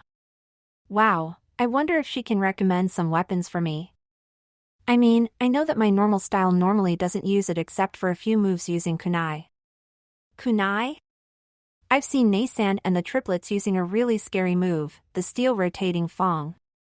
It's similar to the fong rotating fong, except that it uses kunai on string to enhance the cutting. You don't want to get in the way of that one. I saw her take down a row of trees just doing it alone, and once the triplets joined in. Kiba shuddered and Niji noted with some dark amusement that the shudder was in no way feigned. Have you learned that technique yourself? Hell, no. Kiba replied. Akamaru and I are still learning the fong passing fong. We can do it, it's just aiming it that's the problem. Akamaru has to use dynamic marking first. Dynamic marking? Kiba looked slightly embarrassed. Akamaru scent marks them by pissing on them. Niji stared at him for a long moment, then hastily muffled his snort of laughter. He what? Pisses on them. Kiba confirmed. It also slows them somewhat as they're generally busy complaining about it. It's a good distraction in its own right. And then you use Gutsuga. Fong passing fong. Niji mused slowly. Sounds like quite a technique. In its own right. If I can aim the darn thing. Kiba grumbled, ignoring Niji's purposeful echoing of him. I have to spin very, very fast to do it, and keeping track of a target while doing that. I have a similar issue with the Kaiten. Niji admitted. For a second or so after, I am slightly disoriented. I am still training to overcome that weakness, but it is usually only an issue against multiple opponents. Kiba frowned thoughtfully. Hinata never mentioned that weakness. Come to think about it, she said that Rito is helping her come up with something to replace it. Niji froze for a long moment, then he turned to look at Kiba. I was unaware of this. Has she given any clue as to what this new technique is? She called it the... What was it? 8 trigram protecting palms or something like that. I wasn't really listening. Sorry. It does not matter. Niji said. I now know more than I did before, enough to know that I should be wary. I wonder if she would teach me. She talks about you quite a bit, she looks up to you. Kiba shrugged. If you ask her, I'm sure that she'll teach you. I'd wait until after the exams, though. You don't want to get distracted from them. Indeed I do not. Niji agreed. Thank you, Kiba-san. Naruto yawned and tried to sit up, only to be pulled back down by an arm. Glancing across, he smiled, then created a Toton Bunshin before Kawarimi ing with it. Keep her comfortable. He whispered. No probs, boss. Naruto rose, adjusting his tunic and pulling his mesh gloves on. Donning his hapurai, he nodded to Kiba and then leapt up into the tree to where Hinata had settled at the start of her watch. Creating a dozen invisible clones, he used chakra pulses to command them to move to vantage points around the compound. Wow. A voice said, and Naruto turned to find Tenten staring at him from mere inches away. I can't see you at all. I mean, there's no distortion or anything. The power of my blood limit. Naruto shrugged and Tenten nodded, then glanced down to where Hinata was sleeping, her arm draped over what appeared to be empty air. And her arm is floating. Because? It's a Toton Bunshin. Naruto whispered. She sleeps better when she can snuggle up to me. Tenten smiled gently at Naruto's comment. That's so sweet. How long has she been doing that? Ever since the first day we met. Naruto shrugged. We were 6 and Hanabi had just been born. So. Close to 7 years. Of course, we were only found out after a year and a half, when the old elders tried to seize control from Hayashi-sama and I helped take them down. That was when Hayashi decided that as Hinata and I had been together for so long, and Hanabi liked having me around so much, that Hinata and I should be betrothed. Tenten hummed thoughtfully, then her gaze drifted over to the sleeping bag containing Niji. Naruto smirked. You've fallen for him, haven't you? Tenten blushed, then she glared at him before sighing. You know, it's really not as effective when I can't see you. She huffed. It was a very good glare. Naruto said reassuringly, then he ducked as Tenten tried to dope slap him. Hey, careful. You don't want to cause my clones to dispel. You have clones? Kage Bunshin variant called Toton Bunshin, remember? I just told you about them. Naruto shrugged. I have them scattered all over the place, keeping an eye out. Wow. Tenten said slowly. That's almost as good as the Byakugan for security. Which is why Hinata suggested that her, Niji and I be on different watches.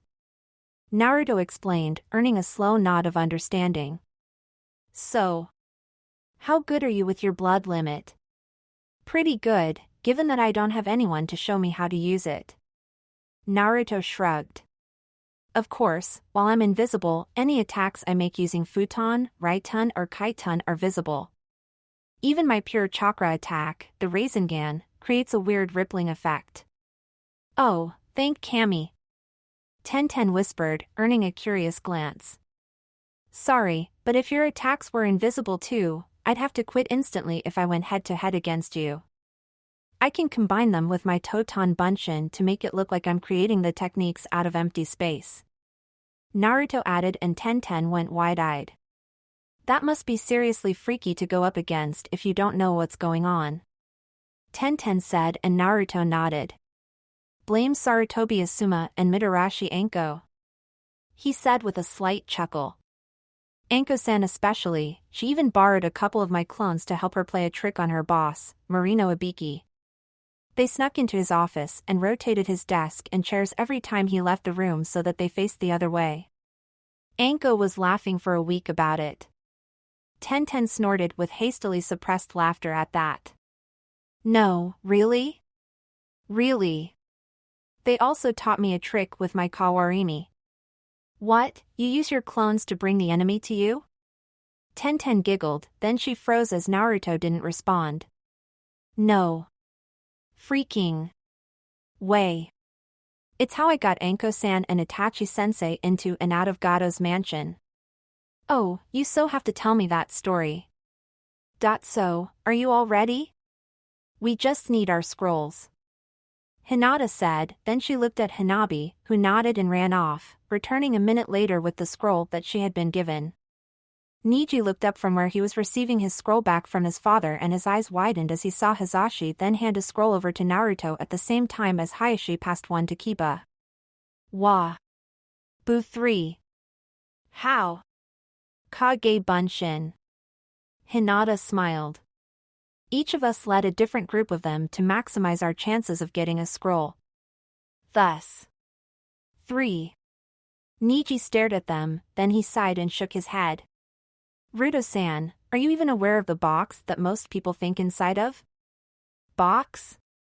Naruto asked in confusion. What box? Never mind. Niji sighed. After 5 years, I should be used to you by now, but you just keep on surprising me.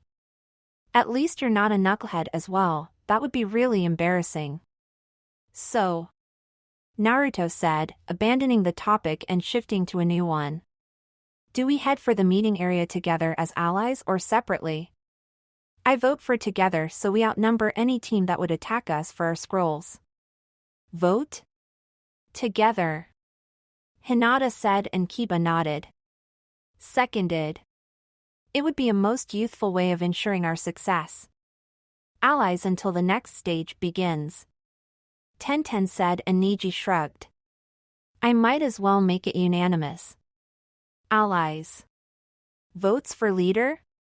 Niji. Naruto said, earning a surprised look. What? You've got the best range on your Byakugan and I know that your knowledge of tactics is way better than mine, especially with Tenten and Lee.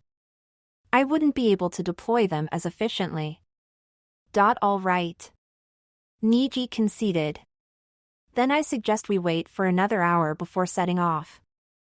By then, most of the other teams should be moving towards the assembly point and with Hinata and myself using our Byakugan, plus Ruto-san's Toton Bunshins, we should be able to find a way past any who have yet to acquire a scroll. Good plan. Naruto said, then he frowned. I just wish I knew why the scrolls have 2 variants. I mean, this one says heaven and these 2 say earth. We have an earth one as well. Niji said after he examined his team's scroll. The proctors will probably tell us why just before the next stage. I hope so. Kiba said with a sigh. I'd hate to lose just because they didn't bother to mention something important. We all would, Hinata agreed. We all would. Chapter 19 The Forest of Death. Hinata breathed as the seal-reinforced fence came into view. Anko-san told me quite a bit about it while we were scouting out Gato's mansion. There are a large number of dangerous animals and plants in there. Then since you know more than we do, you have command while we are in there.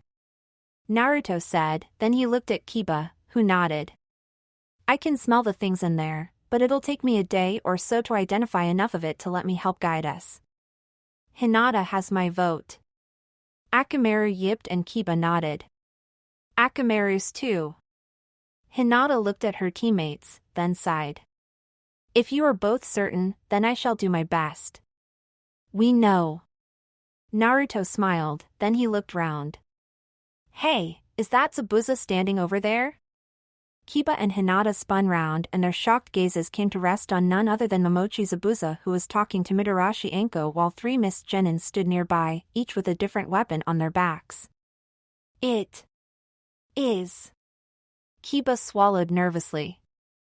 But how? I have a different question. Hinata said slowly. Why is the Hunter-nin from Wave with him? Let's find out.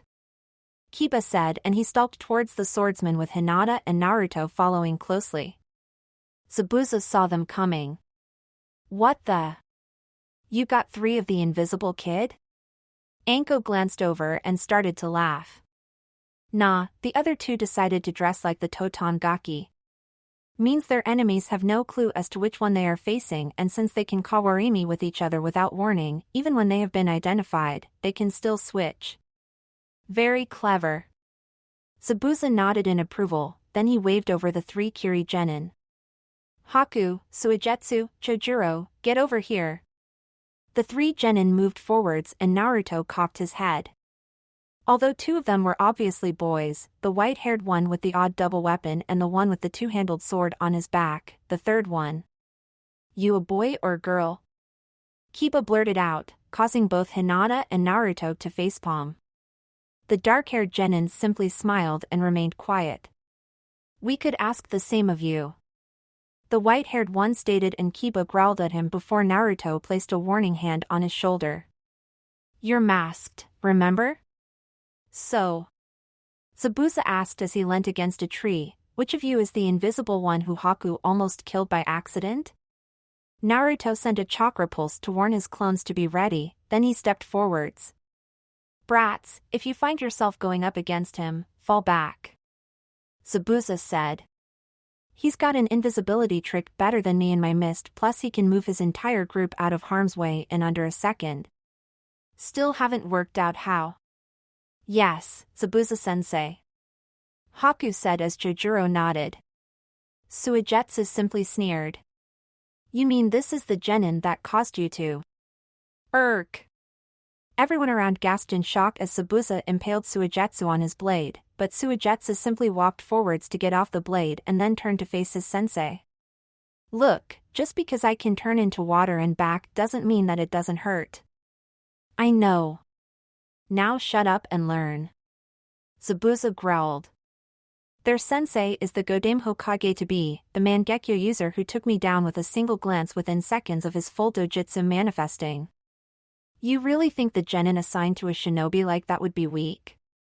Suigetsu frowned, then his shoulders slumped. Fuck. Yeah. Zabuza said. Take anyone else out but not them because they'll hand you all your asses, and the Mizukage wouldn't like it if you don't reach the finals. Yeah, she's scary when she's angry. Chojuro half-whispered and Zabuza nodded with a distant expression before he brought himself back to reality. So. We never got introduced at Wave. Hinata removed her mask and bowed. I am Hyuga Hinata. My teammates are Inazuka Kiba, Isnin Ken Akamaru and my fiancé. Namikaze Uzumaki Naruto, also known as Yurei Rudo. Zabuza interrupted.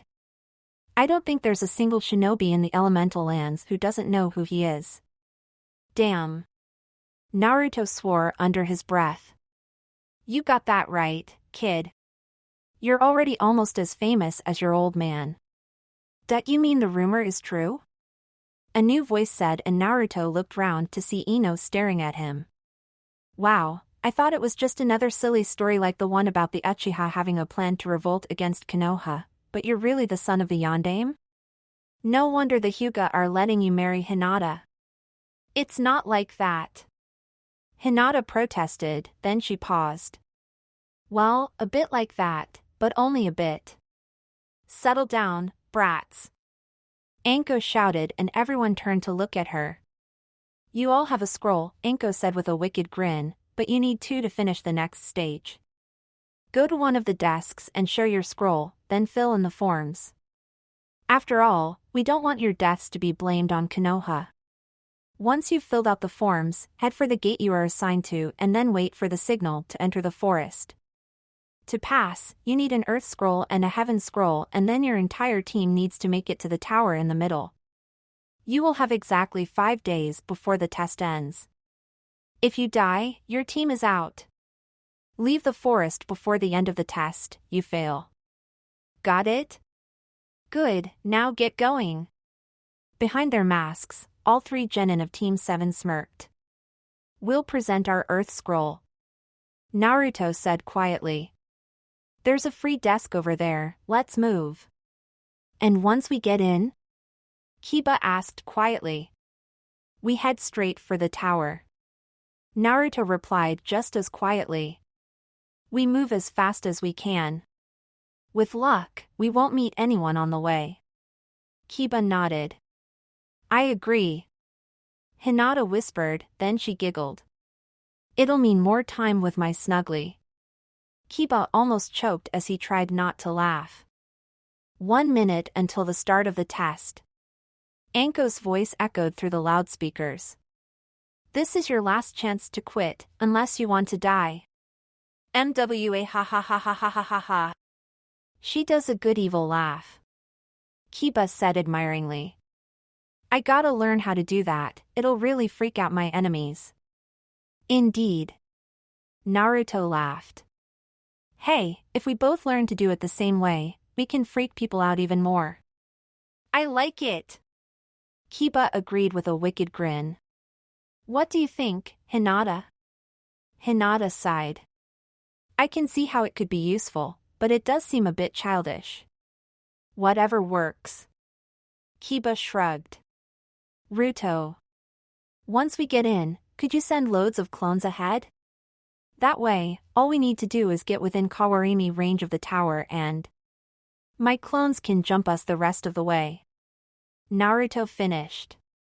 Nice. Kiba grinned. 30 seconds to decide to leave and live, victims. Anko is enjoying that a little too much. Naruto sighed and his teammates nodded in agreement, then Naruto frowned. Kiba, how come you couldn't tell Haku's gender? I thought your sense of smell allowed you to know things like that. Kiba looked embarrassed. It should, but... I swear that Haku uses something to hide. His? Her? Gender. I couldn't tell, it's never happened to me before. I could use my Byakugan to find out. Hinata offered and Naruto shrugged. It probably isn't all that important. 10 seconds.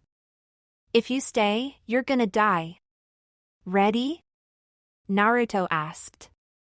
Good. Hinata, Team 7 is under your command. Get ready. Hinata said as she briefly activated her Byakugan. And go. Anko's voice echoed as the gate in front of them slid open. Hinata dashed into the forest of death, flanked by her teammates. Midarashi-san. One of the Chunin shouted as Anko hit the button that reclosed the gates. We may have a problem with one of the teams. Anko turned, one eyebrow raised in query as the Chunin skidded to a halt. Problem? Team 7 of Konoha, ma'am.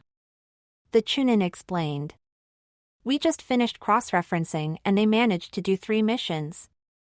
Anko blinked. You mean? Yes, ma'am. They have 3 scrolls, 2 Earth and a Heaven. We think they'll head straight for the central tower. Anko paused, then she sighed.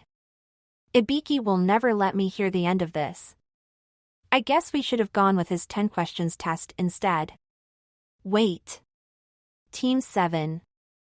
Hinata-chan's group, Hyuga Hinata is one of the members of Team 7. The Chunin said slowly and Anko grinned. Heh. I worked with them in Wave. Brats are damned good. Should have known they'd pull something like this, I taught them well. Okay. They know branch leaping, they've got Ruto, who has so much stamina that he can carry the team if needed. They need to cover 10 kilometers. I'd say about 20 minutes. Heh, better get moving. The Chunin frowned. But... shouldn't we do something? Didn't they cheat? No such thing as cheating. Anko countered. We're ninja, we do whatever it takes to get the mission done. Pure and simple. They simply did something we didn't predict and more power to them. You got a problem with that? No ma'am. The Chunin half-shouted as Anko released her killer intent at him for a brief second. Good. Fuck. Fuck. Kiba, calm down.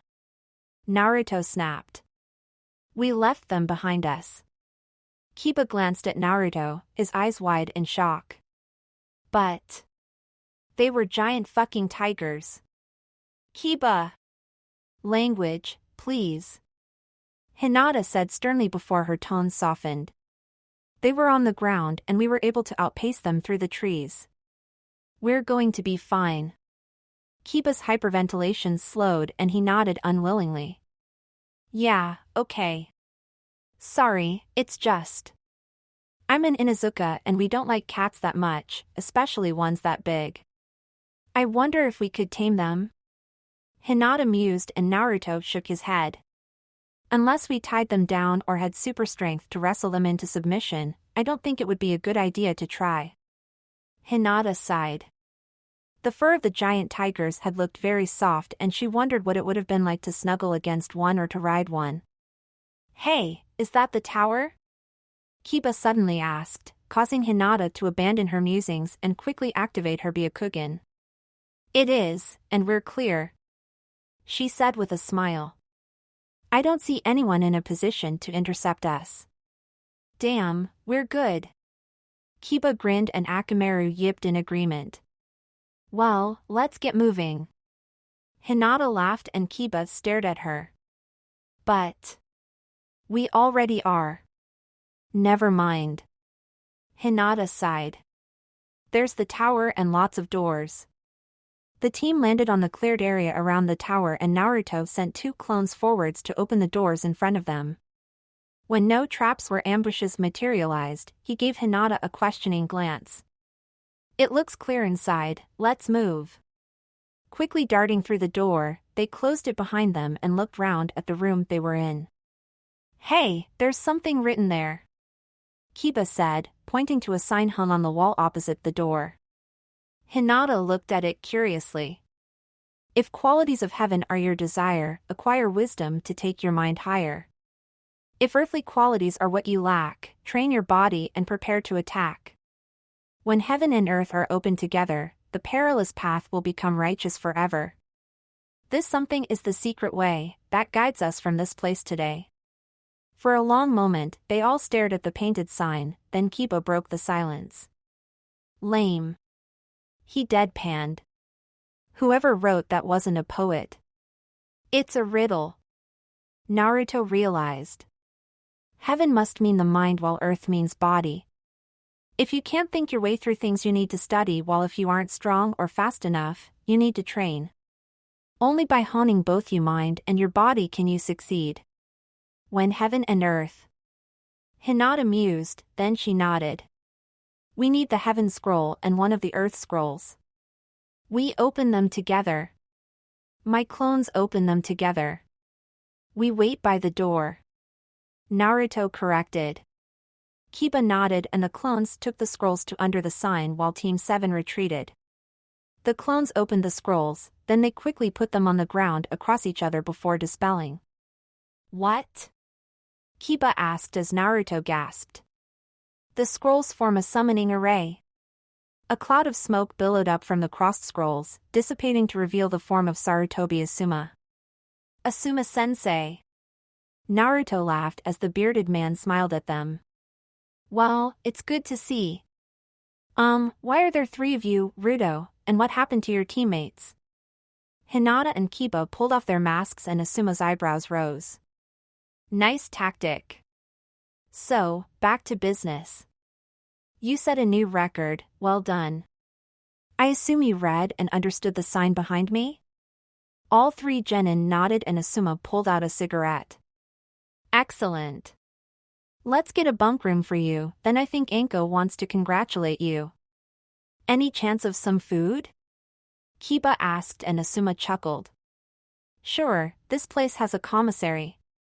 Free food for all genin, although it may be wiped out if Choji gets here. Akimichis and free food. Asuma broke off with a shrug as Hinata giggled. So, come on. Anko finished off the stick of dango and hurled the wooden skewer sideways. Glancing across, she looked at the perfect Konoha leaf she'd made from the skewers and smirked. Nice one. Anko blinked, then turned round. Hey, Asuma! You still treating Nai-chan good? If I hear that you've upset her. Asuma swallowed as Anko licked the edge of the kunai that had somehow materialized in her hand. You wanted to talk to these 3? A bark sounded and Asuma sighed. All right. 4. Oh, the gakis with the scrolls. Anko laughed. Sure, send them in. The genin filed in and Anko fixed them with the strongest stare she could, before giving up in the face of the trio of masked figures. All right. Listen up, you've set a new record mainly because I screwed up in setting the terms of the previous test. However, you still have another 4.5 days to go. Until then, you stay put in the tower and I want you in the basement arena at noon on the final day. Feel free to explore in the meantime. Thank you, Anko-san. Hinata said and Anko grinned. Will you be staying like that? We brought our normal clothes. Kiba said as he removed his mask. We dressed like this to stop anyone from trying to target Ruto while we were out there. Good decision. Anko agreed. Now, scoot. Naruto paused at the door and Kiba bumped into him. Ow. What did you stop? Whoa, babe alert. The blonde girl at the table glared at him. Ignoring her glower, Kiba sat down opposite her. Hey, name's Inuzuka Kiba, and you are? After a long moment, the glaring girl finally realized that he wasn't going to take the hint and leave. Temari no Sabaku. Suna. Nice to meet you. Kiba smiled, earning another glare. Wow, he's hitting on sis? Better hope Gaara doesn't find out. A new voice said, and Naruto turned to find himself face to face with a slightly familiar catsuited genin. Holy shit! It's you! The ANBU. I am not an ANBU. Naruto said, and the boy relaxed slightly. My name is Yuri Rudo. Holy shit! The boy yelped. It's you! You're the Yandame's son. The one those rumors are about. Naruto paused for a moment, then he slowly nodded. Temari. What it is, Kankuro? The girl growled. It's the Yandame's son. The one who holds the Kyuubi. What? Temari yelped as she rose from her chair. He's a Jinchuriki like Gaara? Get away from him, he's dangerous. You act like he's going to attack for no reason at all. Kiba pointed out, and Temari nodded frantically as she backed away. It's what Jinchuriki do. Hey now girl, that's not real nice / in fact it will not break the ice. How could you say that to Mr. 9 / it's something bad, it isn't fine. How could you be so full of hate / I have to ask as Mr. 8. Hey, Killa B-san. Naruto said in greeting to the large man sat in the corner of the room. You waiting for your team to arrive? You got it right, don't you know / I'm waiting for my team to show. I chose to write down what I feel / while sitting here having a meal. Wow, he's good. Kankuro said, earning a sparkling grin in return. What? Temari squeaked, her gaze flicking between Naruto and B. We're trapped between two Jinchuriki and you focus on his rap? B opened his mouth, then he frowned as a new boy entered the room. Gee, Gaara. The red-headed boy looked dully at them, then started to walk over to the food counter before stopping and staring at B. Mother says that you are like me. For a long moment, no one moved as they considered the statement, then B broke the silence. Ichibi's your mom, well that's real whack / you gotta get your sanity back. Mr. 1, meet 8 and 9 / I hope that we may get on fine. Gaara gave him a longer, dead-eyed look, then resumed his journey to the food counter. That's your brother? Kiba whispered and Temari nodded. That's Gaara, my youngest brother. Be careful around him, he enjoys killing. Gaara glanced over before walking away with a bowl of food. As he left the room, both Temari and Kankuro slumped in relief. Naruto made and dispelled a clone, earning a confused look from B. I was warning Hinata. He explained, and it was Kiba's turn to frown. Why not use your pulses? Takes too long. Naruto shrugged. If it isn't a predetermined combat command, it needs to be spelled out and that takes a while. Quicker to clone message and I have chakra to spare. While we're waiting for the next 4 days / I can show you several ways.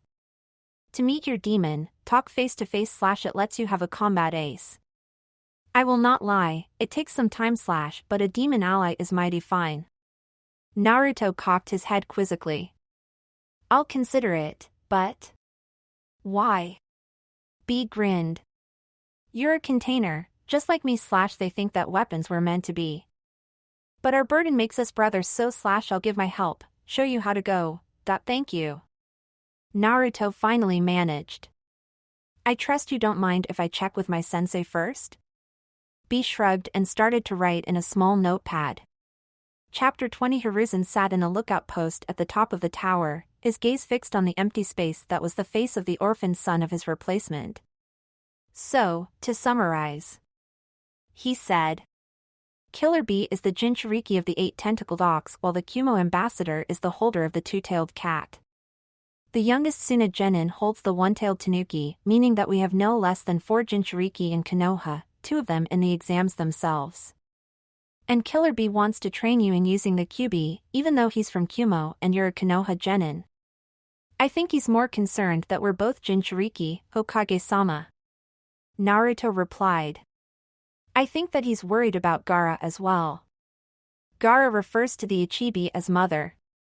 That does not sound good to me. Hiruzen sighed and closed his eyes in thought. After a while, he nodded. All right. However, I want one of my own people there, and I know just who. He'll introduce himself to you tomorrow morning. Understood, Hokage-sama. Naruto replied, bowing slightly at the implied dismissal before vanishing, revealing that he had been a Toton Bunshin. That never ceases to amaze me. Anko said from the corner where she was sharpening a kunai. It also makes me rather paranoid. How do we know he doesn't have another clone here, watching us? Hiruzen opened his mouth, then paused before answering. I have absolutely no idea, aside from the fact that he told me that he doesn't like to spy on people. Thank the kami that he's not much of a prankster. Anko shuddered, then her eyes widened as she saw Hiruzen's expression. He is a real prankster? To a degree, yes. Hayashi told me that he is very good at making traps. So that's why the Hyuga have become so much better at spotting them. Anko realized. Wow, I thought the new Hyuga ANBU were getting better at finding, disarming and evading traps, now I know why. Hiruzen nodded, then he turned to look at her. Anko, I need you to visit the hot springs. Anko sighed. The sound of perverted giggling didn't carry very far, but it carried just far enough for Anko to locate the giggler. Moving silently, she dropped down behind the white-haired man and threw a sunbon needle at his behind. The man caught it without bothering to look round. That wasn't very nice. I happen to know that Nai-chan is about to enter, so either you come with me to see the Hokage or I'll alert her to your presence and she'll do that genjutsu on you again. Anko growled. The pervert went almost as pale as his hair, causing the red lines descending from his eyes to stand out. The one with Kakashi and Guy. Oh, Kami above. Anko smirked as the man quickly put away his notebook and turned away from the small hole in the fence. So, where are we going? To see your teacher. Anko grinned. Jiraiya. Sensei. The white-haired man responded. I hear from Little Miss Threatens here that my skills are needed. Yes, they are. Hiruzen said, leaning back in his chair and looking at the only one of his students within Konoha. How long have you known Naruto was still alive? The toads told me soon after he vanished. Jiraiya replied without even the slightest hint of guilt. The great toad sage said that he was with those of the blank eyes. The Hyuga clan. Hiruzen nodded. I assumed that this has to do with him, then? Jiraiya asked and Hiruzen nodded. Let me guess, you want me to help him learn how to use its power. In a way. Hiruzen said, earning an odd look. I actually have a volunteer for that, but I want you to oversee the sessions. A volunteer? Jiraiya snorted. Who knows more about Jinchuriki than me? Killer Bee. For a long moment, it didn't penetrate, then Jiraiya leaned forwards and planted his fists on the desk. What? He's a Kumo shinobi. Which is why I want you there. Hiruzen shot back. With your skills, you are one of the very few who can go head-to-head with a Jinchuriki if needed, and we have 3 in the tower with another one acting as Kumo's ambassador. Killer Bee? An ambassador? Jiraiya scad, his face working as he tried not to laugh. No, ni Yujito. Hiruzen replied and Jiraiya paled. Oh crap. She's almost as scary as Tsunade when she's pissed. Caught you peeping, did she? Hiruzen chortled without any sympathy at all. Serves you right. Jiraiya shuddered in memory, then refocused. All right. I'll do it. When and where? Tomorrow morning at the tower, Forest of Death. I'll be there. Naruto hurled a kunai at the intruder even before he woke up. His actions roused Hinata, who sleepily activated her Byakugan before leaping out of bed, landing in a Juho stance as Naruto prepared to deploy his clones. Not bad, kid. The intruder blocking the door laughed, twirling the kunai that Naruto had thrown. Almost as good as your old man when he was your age. Naruto tilted his head in query, then realized that since he wasn't wearing his haparai, the gesture was completely wasted on the new arrival. Grumbling under his breath, he stalked across to his folded clothes and quickly donned his haparai and half-gloves. Okay, even I'm slightly creeped by that. The intruder admitted. At least put a top on so I can see where your arms are. Who are you? Naruto countered and the man started doing a weird kabuki-style dance. I am the man whom all men admire, the one who knows women's hearts and desires. I am the greatest writer and the hermit who searches for world peace. I am the toad sage, Jiraiya of the Sannin. Oh! Hinata said in realization. The pervert. Jiraiya turned in midair to give her a shocked look, realized just too late that he was about to screw up his landing pose and ended up in a heap on the ground. The pervert? Naruto asked curiously, but Jiraiya interrupted Hinata's answer. I'm not a pervert. I'm a super pervert. And that's better. How? Jiraiya pulled himself back to his feet and waved for Naruto to wait. Young lady, why did you refer to me as a pervert, anyway? My father reads your books. Hinata shrugged. So does my mother, come to think about it. And I recently saw her dressed as a character from. Oh my.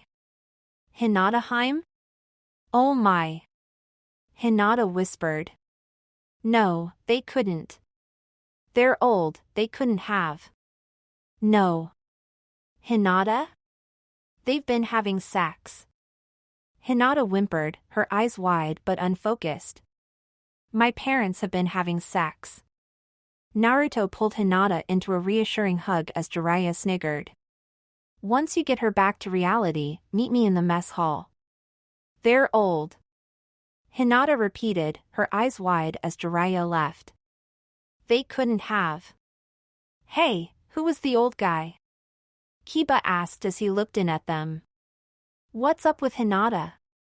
Glad you could make it. Jiraiya said as the trio of genin entered the mess hall. Grab some food and join us. After Team 7 had grabbed some food and sat down at the table, Jiraiya flashed through a complex series of hand movements before slamming them onto the table, causing a large array of symbols to briefly appear. What was that? Kiba asked as Hinata activated her Byakugan and gasped. There's a shield around us. Yep, it gives us some privacy. Jiraiya smirked. Team 7, meet Killer Bee, the Jinchuriki of the 8 tentacled ox and the adopted brother of the Reikage of Kumo. B, these are Kiba and his Nin Ken Akimaru, Hyuga Hinata, and you've already met Yuri Rudo. B nodded, then looked at Hinata. My brother wanted either Tuchan or me to give you this message. It was his father who gave the order to try and grab you, not him. Bro extends his apologies and asks for forgiveness. Jiraiya stared at him. You didn't rap that. B shrugged. There's a time for rap and a time for talk / a time to run and a time to walk. A time for peace, a time to fight / and a time to try and set things right. Yo! Jiraiya facepalmed as Kiba sniggered. I cannot give you an answer yet. Hinata finally managed and B nodded. Understood. If I'd been hatin' Kumo for half my life, I'd be having troubles overcoming it too. You may act dumb, Jiraiya said admiringly, but you can see things others can't. I'll have to get you into my next book. Dat Ika trash? B yelped. Ain't no way you gonna do dat. Aw, ain't no smut star. It's not smut, it's art. Smut. Art. Smut. Art. Smut. Art. Smut. Art. The 3 genins stared at the 2 adults who had jammed their hitaites together and were glaring at each other at point-blank range. Okay. Kiba finally said. That proves it. They're lame. Both of them. Oi! Both adults yelled in unison and Hinata lost her fight against laughter. Naruto sat cross-legged on the tatami as Jiraiya settled down at a nearby desk, pulling out several notebooks as he did so. B glanced over at the Sannin before folding himself down to sit facing Naruto. Before we begin, have you ever spoken with the Kyuubi or used its chakra? Naruto shook his head and B relaxed slightly. Okay. We'll be heading into our minds for this, just fist bump and we'll be talking to our demons. Naruto extended his arm and placed his knuckles against B's. An instant later, he felt something pull on him in a direction that he couldn't describe, then he found himself in the middle of a grassy plain ringed by towering cliffs several miles away. What the? Welcome to our shared mindscape / don't worry, the Biju can't escape. Meet my friend Gyuki / the eight-tailed ox as you can see. Yo Naruto turned towards B's wrap and almost fell over at the sight of the looming Biju, then his eyes widened at the sight of Killer B sitting atop its head. What are you doing here, Gyuki? A voice snarled from behind Naruto and he turned to see the looming form of the Kyuubi no Kitsune inside a gigantic cage, the door of which was held closed by a piece of paper. It's nice to see you as well, Kurama.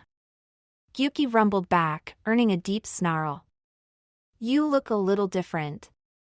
B dropped down from Gyuki's head and walked over to stand beside Naruto before the cage.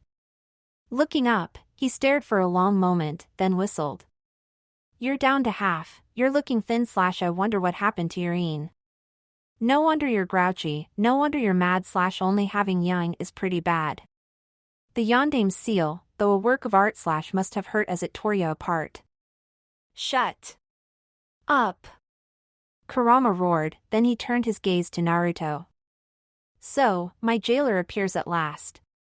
If it's any consolation, I didn't ask for that position. Naruto replied with a shrug and the Kyuubi snorted with disdain, then Naruto frowned. Wait. You're only half of what you were when you attacked Konoha? This is amazing. Looky here / it's a man who all shinobi fear. Held in stasis inside the seal / I find it hard to know that this is real. I know who it is or B ain't my name / you got yourself the Hokage Yondame. And look beside him, don't you know / you also got the habanero. Naruto blinked at the apparent non sequitur, then looked over to where B was standing before a pair of large crystals. Walking over, he gasped as he saw the figures inside them. Mom? Dad? This is something totally whack / you may be able to get them back. But their chakra, their inner power / will probably last for just an hour. If you want to keep them by your side / a new chakra source you must provide.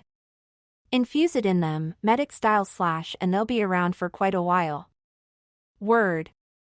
Naruto nodded as B finished his rap, then his eyes flooded with tears and the mindscape seemed to ripple around them, then it shattered as reality reasserted itself. What happened?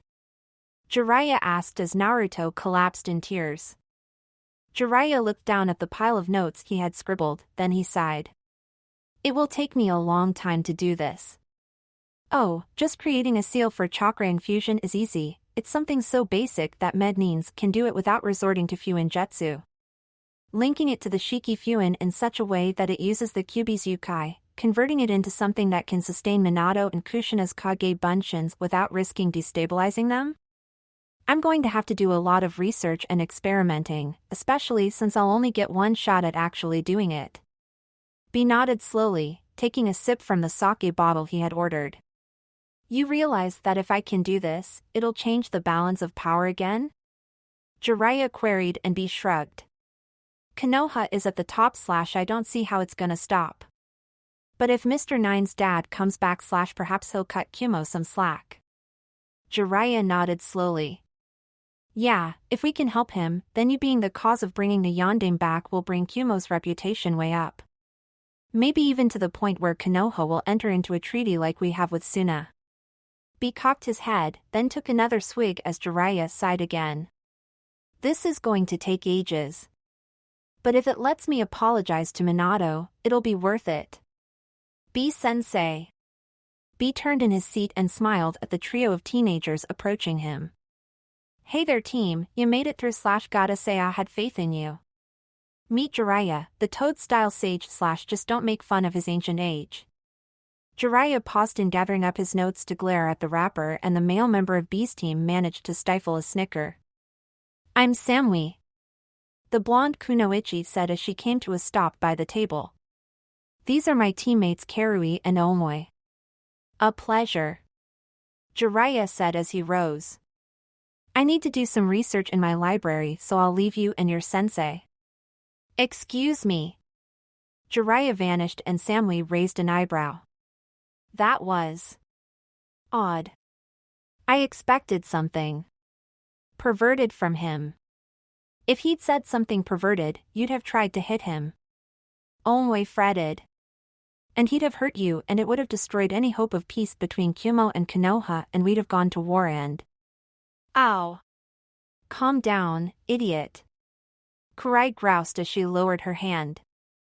It didn't happen, so shut up.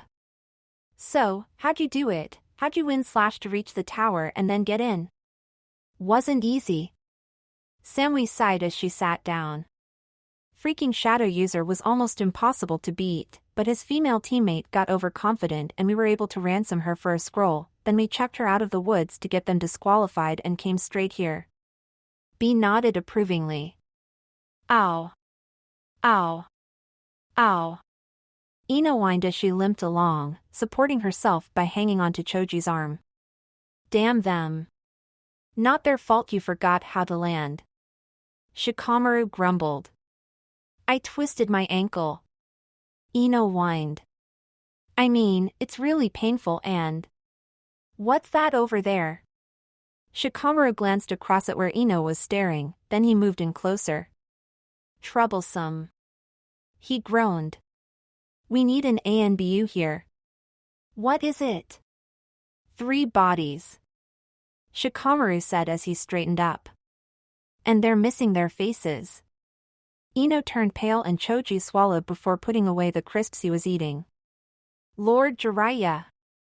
Jiraiya cursed under his breath as the ANBU seemed to materialize at the window. What? Lord Jiraiya, your aid is requested. Team 8 made it to the tower, but they were attacked by Orochimaru. Jiraiya felt his insides seem to congeal. What was his former teammate up to? He placed a cursed seal on Sasuke Uchiha. Aburame Shino immediately placed him into a prisoner stasis scroll and got him to the tower, but… I'm on my way. Jiraiya said, rising from his desk, his mind already running through the possible seals to use, ones which would hopefully work better than the one he had been forced to improvise around the cursed seal that was on Anko's neck. Is Kakashi there? He's waiting at the secondary sparring arena. The ANBU replied. He said that it would be the best place for any sealing that needs doing. Minato trained him well. Jiraiya murmured as he grabbed his scroll. All right, let's go. Hey, Kiba. Naruto said as he sat down. Sorry if you've been feeling left out. No biggie. Kiba shrugged. Been talking to Shino. You heard about Sasuke? Naruto paused in thought, then he nodded slowly. Yeah. Arasanin mentioned something about needing to use a new type of seal on him. A modification of the evil sealing technique using elements derived from the Shiki Fuin, if memory serves. Whoa. Kiba breathed. I didn't know that. Well, Arasanin's overseeing some lessons that B-sensei is giving me regarding a burden we both share. Kiba cocked his head, then he sent a deliberate glance at Naruto's midsection. Yap. Tomorrow's the big day. Kiba smirked. Tomorrow, the test ends. How many teams are here? Ours, Team 8, B-sensei's team, and a team led by Yakushi Kabuto arrived this morning. He's a skilled medic, but the rest of his skills seem to suck. He volunteered to help Sasuke recover. Kiba nodded, then his gaze snapped across. Sensei. Naruto followed his gaze and nodded to Itachi as he walked over to them. Good morning Kiba, Ruto. How's Sasuke doing? Kiba asked and Itachi smiled slightly. He is recovering, although he has agreed that he will not be participating any further in this exam as we do not know if the effects of the seal that Orochimaru applied have been fully contained. Sensible of him. Kiba murmured and Itachi nodded. The Hokage thinks so as well. Should my younger brother continue to perform well in the field, showing as much good judgment as he did today, he will probably gain a field promotion. Nice. Kiba said approvingly, then he frowned. Hey, why didn't we get one for going up against Zabuza? Because you only encountered Zabuza-sama once. A voice said and all three ninja turned to see Haku entering the hall. Kiba inhaled deeply, then groaned. Damn it. Still can't tell. Tell what? Haku asked curiously. Hey, Haku, you found the food yet? Another voice asked and Suigetsu stepped into the mess hall. Yeah. Now we're talking. Never mind. Kiba sighed as the new trio moved towards the food, then he leaned forwards. Ruto, what was that short chain I could have sworn I saw you holding earlier this morning?